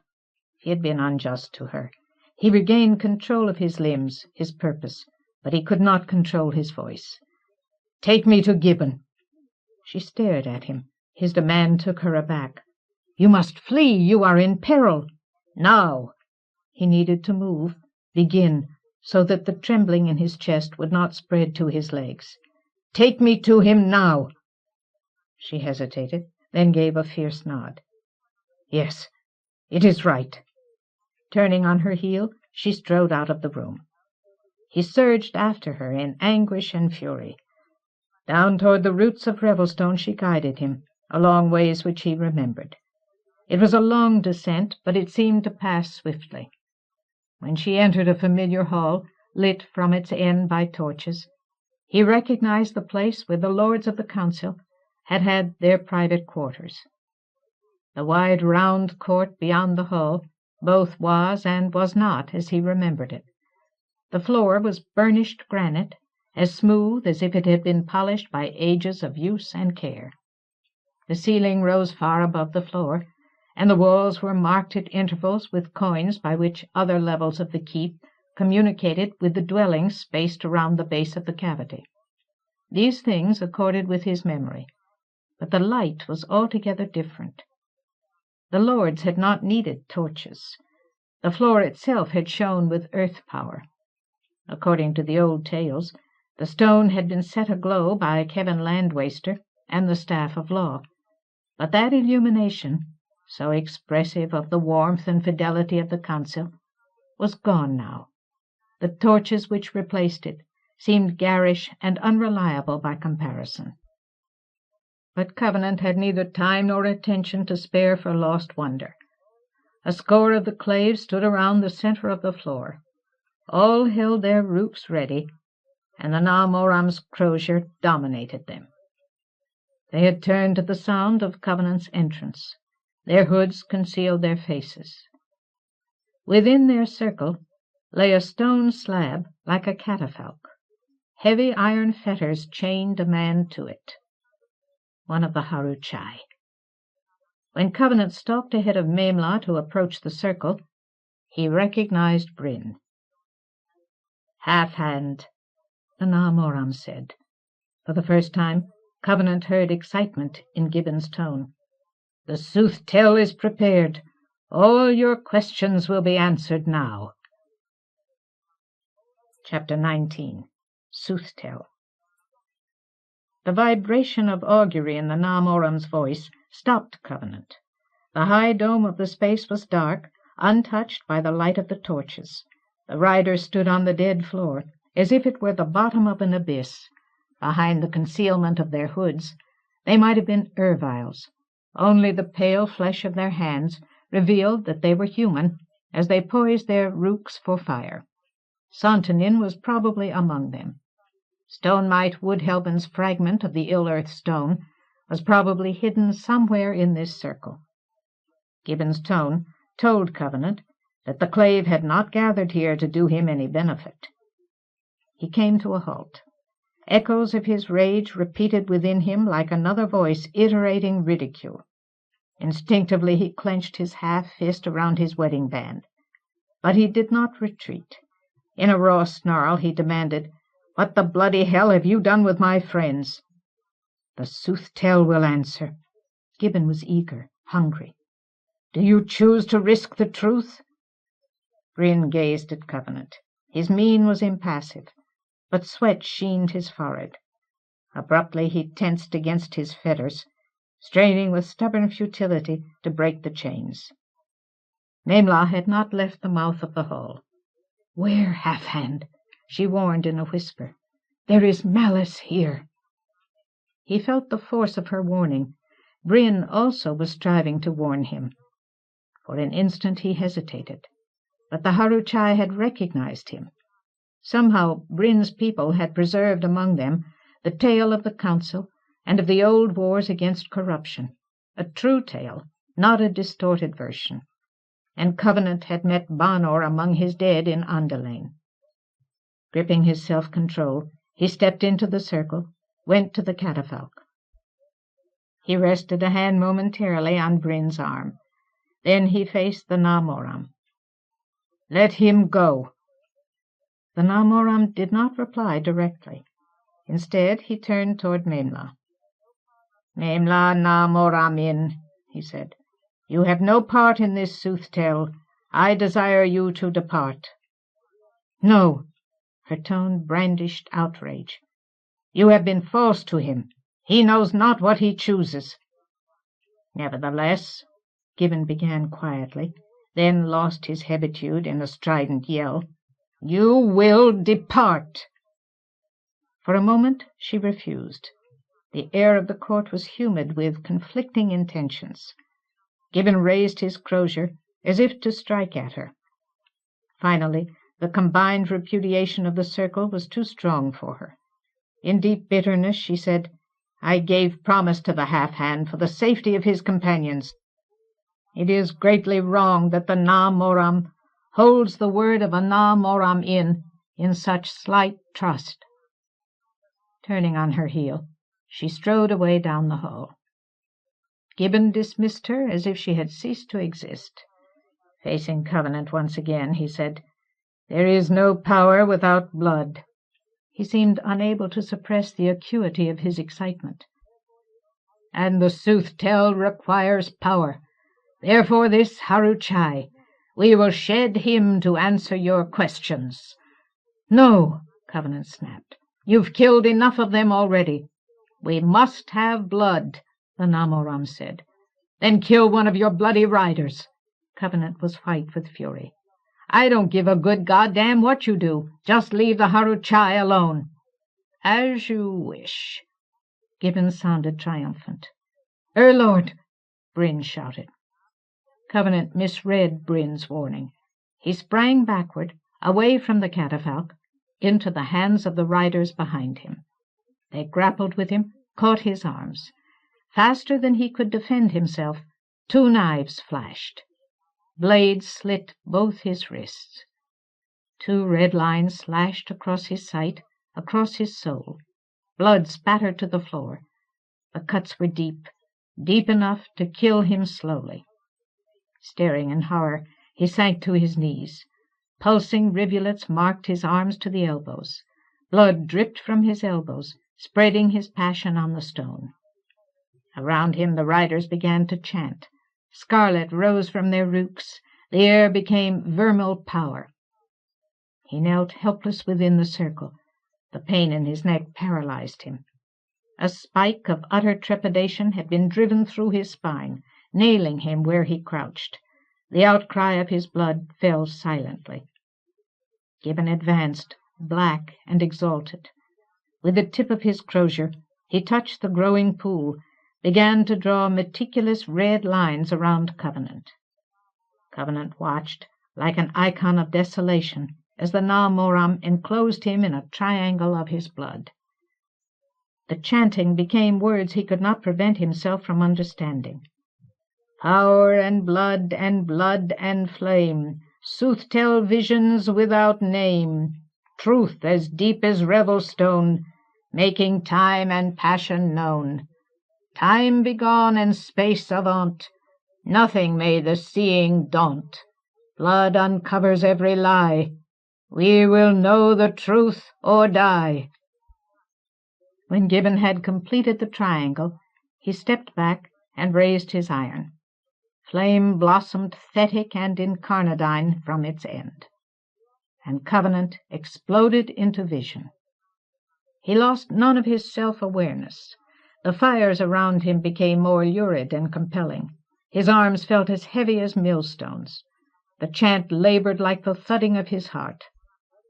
But behind the walls he saw and the stone he knew, other sights reeled, other knowledge gyred, tearing at his mind. At first the vision was chaos, impenetrable. Images ruptured past the catafalque. The riders burst in and out of view so feverishly that he comprehended none of them. But when in anguish he surrendered to them, let them sweep him into the eye of their vertigo, some of them sprang toward clarity. Like 3 blows of a fist, he saw Linden, Sunder, Hallian. They were in the hold in cells. Linden lay on her pallet in a stupor as pale as death. The next instant those images were erased.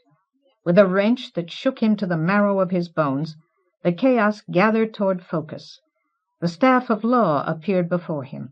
He saw places: Revelstone besieged by the armies of the despiser, Fowl's Creche crumbling into the sea, Glimmermere opening its waters to accept the krill of Lorik.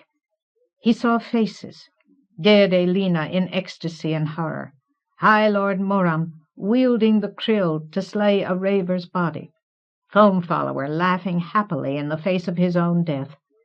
And behind it all he saw the staff of law. Through everything, implied by everything, the staff. Destroyed by an involuntary deflagration of wild magic when dead Elena was forced to use it against the land.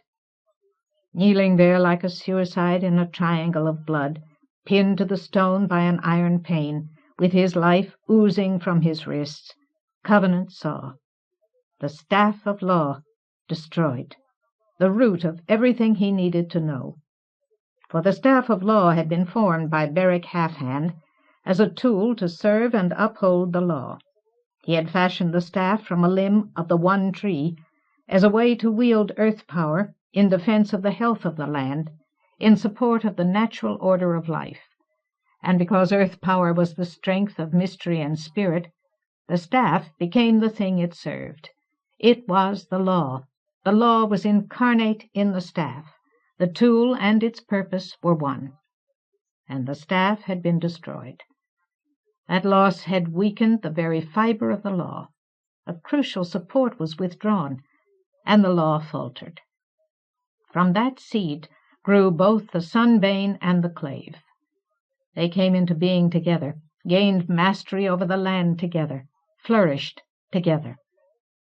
After the destruction of Fowl's Creche, the Council of Lords had prospered in Revelstone for centuries. Led first by High Lord Moram, then by successors equally dedicated and idealistic, the Council had changed the thrust and tenor of its past service. Moram had learned that the Lord of the Seven Wards, the knowledge left behind by Kevin Landwaster, contained within it the capacity to be corrupted.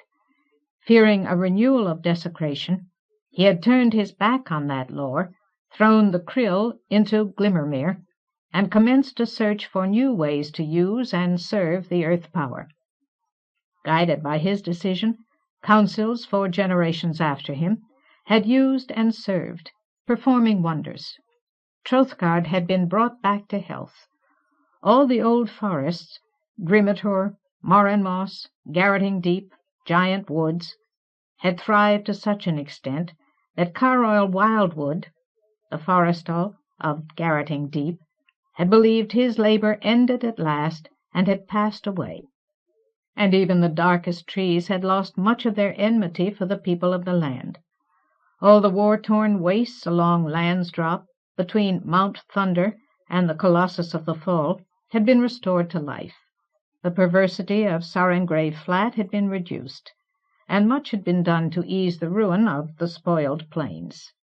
For a score of centuries the Council served the land's health in peace and fruitfulness. And at last the Lords began to believe that Lord Fowl would never return, that Covenant had driven despite utterly from the earth. Paradise seemed to be within their grasp. Then, in the confidence of peace, they looked back to High Lord Moram, and chose to change their names to mark the dawning of a new age. Their High Lord they christened the Na Moram, their council they called the Clave.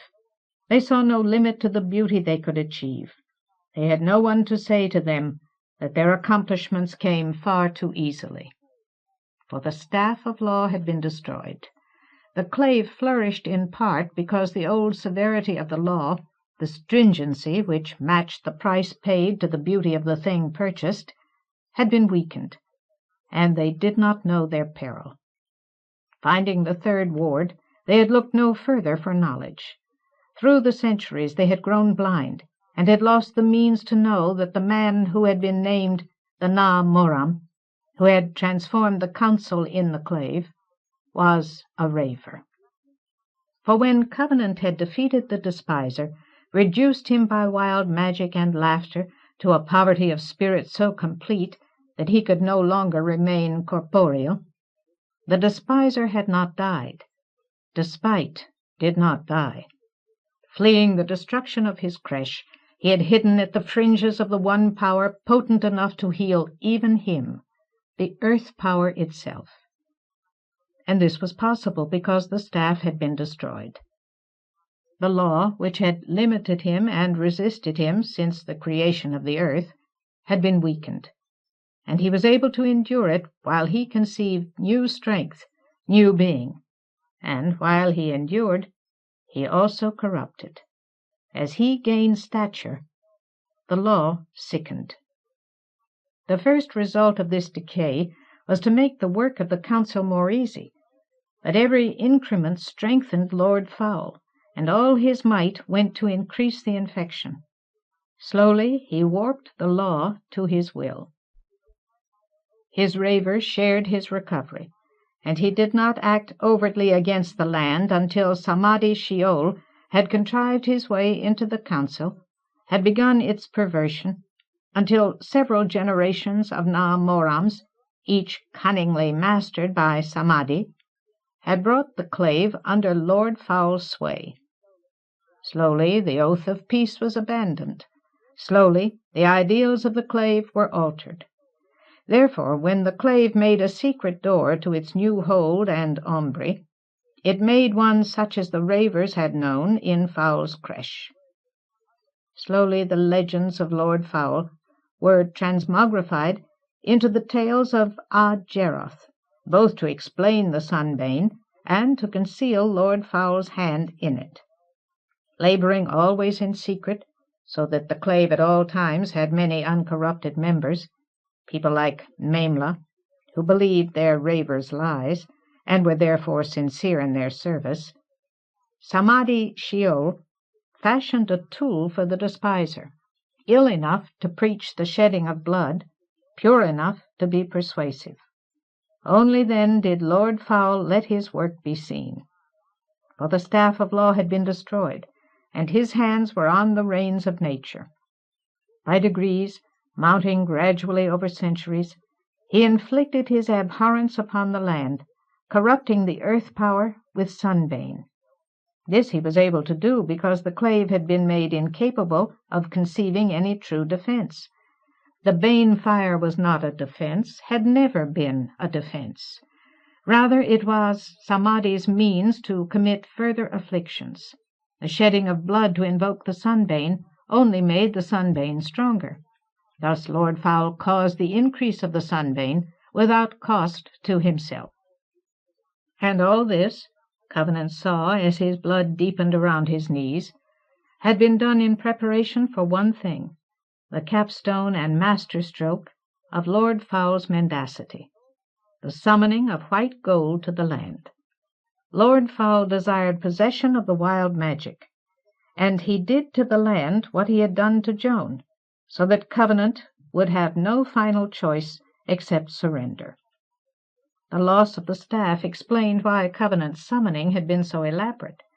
In the past, such summons had always been an act of law, performed by the holder of the staff. Only when he had been close to death from starvation and rattlesnake venom, and the law of death had been broken, had summoning been possible without the staff.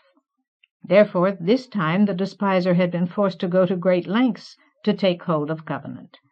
A specific location had been required, specific pain, a triangle of blood, freedom of choice, and death. Had any of these conditions failed, the summoning would have failed, and Lord Fowl would have been left to harm the land, the earth, without hope of achieving his final goal, the destruction of the Arch of Time. Only by destroying the Arch could he escape the prison of Time. Only with wild magic could he gain freedom and power to wage his hatred of the Creator across the absolute heavens of the cosmos. But the summoning had not failed, and Covenant was dying. He understood now why Gibbon had driven Memla from the court. If she had shared this vision of the truth, her outrage might have led her to instigate a revolt among the uncorrupted riders. for Gibbon, too, was a raver. He understood what had happened to the Colossus of the Fall. It had been an avatar of the ancient forests erected on Lansdrop to defend against ravers, and the Sunbane had destroyed the forests, unbinding the will of wood, which had upheld for millennia that stone monolith. He understood how Car Caverall had been driven to Andelain by the erosion of Morinmoss, and why the last of the Forestals was doomed to fail. At its root, the power of the Forestall was an expression of law, just as Andelain was the quintessence of law, and the Sunbane was a corruption Car Caverall could resist but not defeat. He understood what had become of the Waynhim, the great horses, and of the Ramen who served them. Perceiving the ill of the Sunbane in its earliest appearances, both Waynhim and Ramen had simply fled the land, sojourning south along the marge of the Sunburst Sea in search of safer grasslands. These things came to him in glimpses, flares of vision across the central fact of his situation. But there were also things he could not see, a dark space where Car Caverall had touched his mind, a blur that might have explained Vane's purpose, a blankness which concealed the reason why Linden was chosen. Loss gripped him, the ruin of the land he loved. All the fathomless ill of the Sunbane and the Clave was his fault, his doing. He had no answer for the logic of his guilt. The staff of law had been destroyed, and he had destroyed it. Wild magic had burst from his ring to save his life. Power beyond all choice or mastery had riven the staff so that nothing remained but its heels. For such an act he deserved to die. The lassitude of blood loss seemed condign and admirable. His pulse shrank toward failure. He was culpable beyond any redemption, and had no heart to go on living. But a voice spoke in his mind. Lord. It was a voice without sound, a reaching of thought to thought. It came from Bryn. He had never before heard the mind speech of the Haruchai, but he recognized the speaker in the intensity of Bryn's gaze. The power of the Soothtell made possible things which could not otherwise have occurred. Unbeliever, Thomas Covenant. Unbeliever, he answered to himself. Yes, it's my fault, my responsibility. You must fight. The images before him whirled toward chaos again. Responsible, yes, on my head. He could not fight. How could any man hope to resist the desecration of a world? But guilt was the voice of the Clave, the riders, and the raver who had committed such atrocities. Bryn strained against his bonds as if he would rupture his thews rather than accept failure. Linden still lay in the hold, unconscious or dead, and the land, oh, the land, that it should die undefended. Fight! Somewhere deep within him he found the strength for curses. Are you nothing but a leper? Even lepers don't have to surrender. Visions reeled through the air. The scarlet light faded as Gibbon brought the Soothtell to an end. Stop! He still needed answers. How to fight the Sunbane, how to restore the law, to understand the venom in him, to cure it. He groped frantically among the images, fought to bring what he needed into clarity. But he could not. He could see nothing now but the gaping cuts in his wrists, the ooze of his blood growing dangerously slower. The riders took the Soothtell away from him before he gained the most crucial knowledge. They were reducing their power. No, they were not reducing it. They were changing it, translating it into something else, into coercion. He could feel them now, a score of wills impending on the back of his neck, commanding him to abandon resistance, take off his ring and surrender it before he died. Telic red burned at him from all sides. Every rook was aflame with compulsion. Release the ring, set it aside, before you die." This, he knew, was not part of Lord Fowl's intent. It was Gibbon's greed. Samadhi Sheol wanted the white gold for himself. The ring! Bryn's mind voice was barely audible. "Unbeliever, they will slay us all."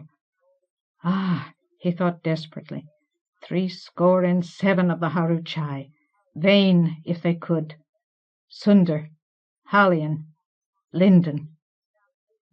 The land. Release the ring. No. His denial was quiet and small, like the first ripple presaging a tsunami. "I will not permit this." Extravagant fury and need gathered somewhere beyond the shores of his consciousness, piled upward like a mighty sea. His mind was free now of everything except helplessness and determination. He knew he could not call up wild magic to save him. He required a trigger. But the riders kept their power at his back, out of reach. At the same time, his need was absolute. Slashing his wrists was a slow way to kill him, but it would succeed unless he could stop the bleeding, defend himself. He did not intend to die. Bryn had brought him back to himself. He was more than a leper. No abjections could force him to abide his doom. No, there were other answers to guilt. If he could not find them, he would create them out of the raw stuff of his being. He was going to fight. Now. The tsunami broke. Wrath erupted in him like the madness of venom. Fire and rage consumed all his pain. The triangle and the will of the clave splintered and fell away. A wind of passion blew through him. Wild argent exploded from his ring. White blazed over his right fist. Acute incandescence covered his hand as if his flesh were power. Conflagration tore the red air. Fear assailed the clave. Riders cried out in confusion. Gibbon shouted commands. For a moment, Covenant remained where he was. His ring flamed like one white torch among the vermeil rooks. Deliberately, he drew power to his right wrist. Shaping the fire with his will, he stopped the flow of blood, closed the knife wound.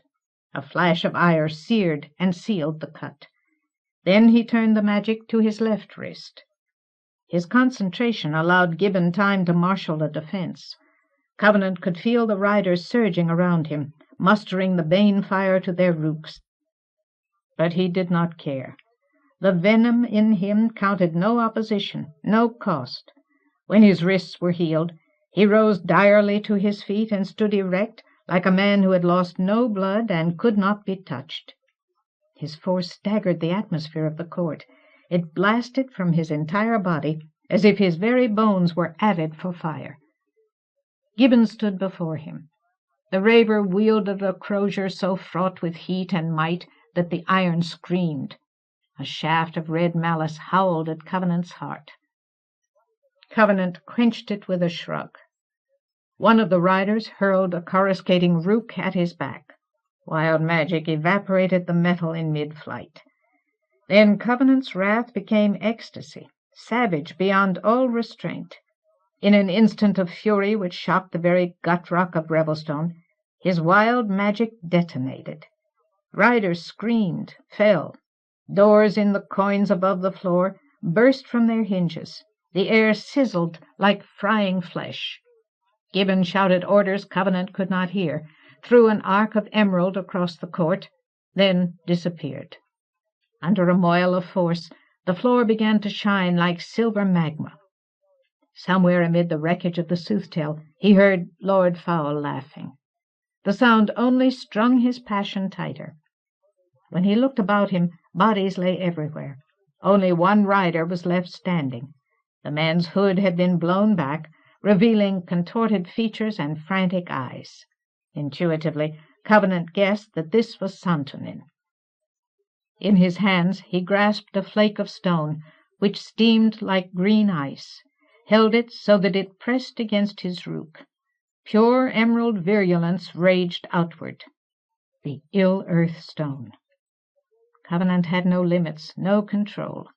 A rave of force hurled Santonin against the far wall, scorched his raiment to ashes, blackened his bones. The stone rolled free, lay pulsing like a diseased heart on the bright floor. Reaching out with flames, Covenant drew the stone to himself. He clenched it in his half hand. Foam Follower had died so that the ill earth stone could be destroyed. Destroyed! A silent blast stunned the cavity, a green shriek devoured by Argent. The stone flake vanished in steam and fury.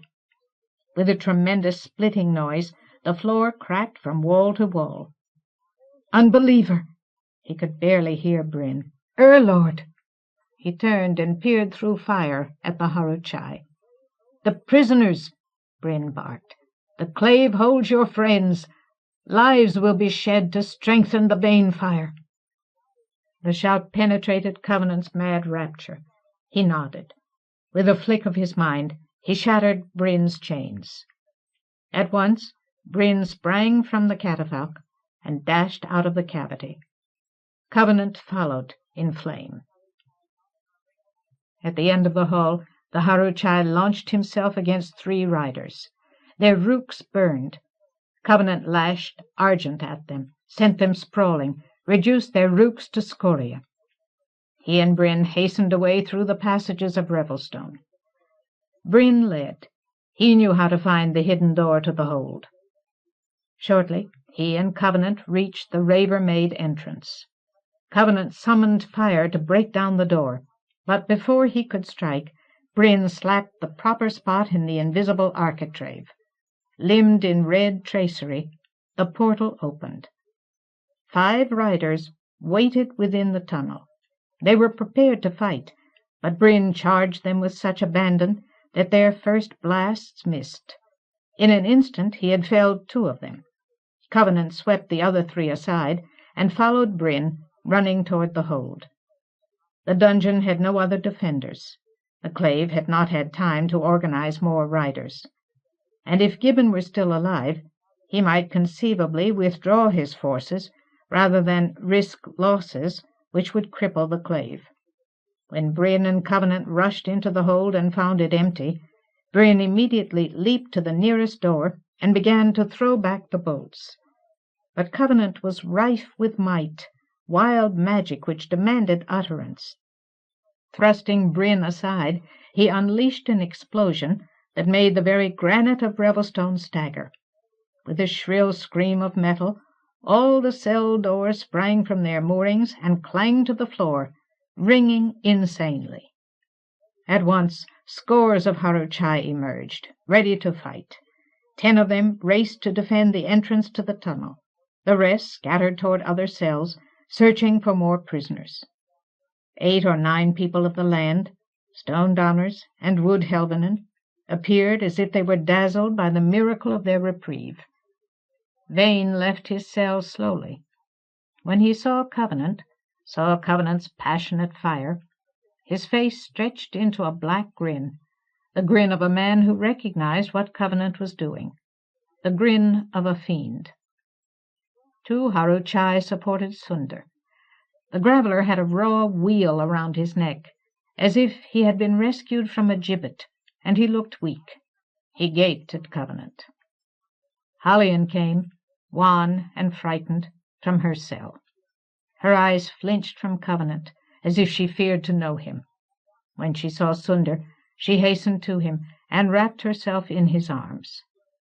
Covenant remained still, aching for Linden. Vane grinned like the sound of Lord Fowl's laughter. Then Bryn and another Haruchai bore Linden out into the hall. She lay limp in their arms, dead or unconscious, in sopor more compulsory than any sleep. When Covenant saw her, he let out a howl which tore chunks from the ceiling and pulverized them until the air was full of fine powder. He could not stop himself until Bryn yelled to him that she was alive.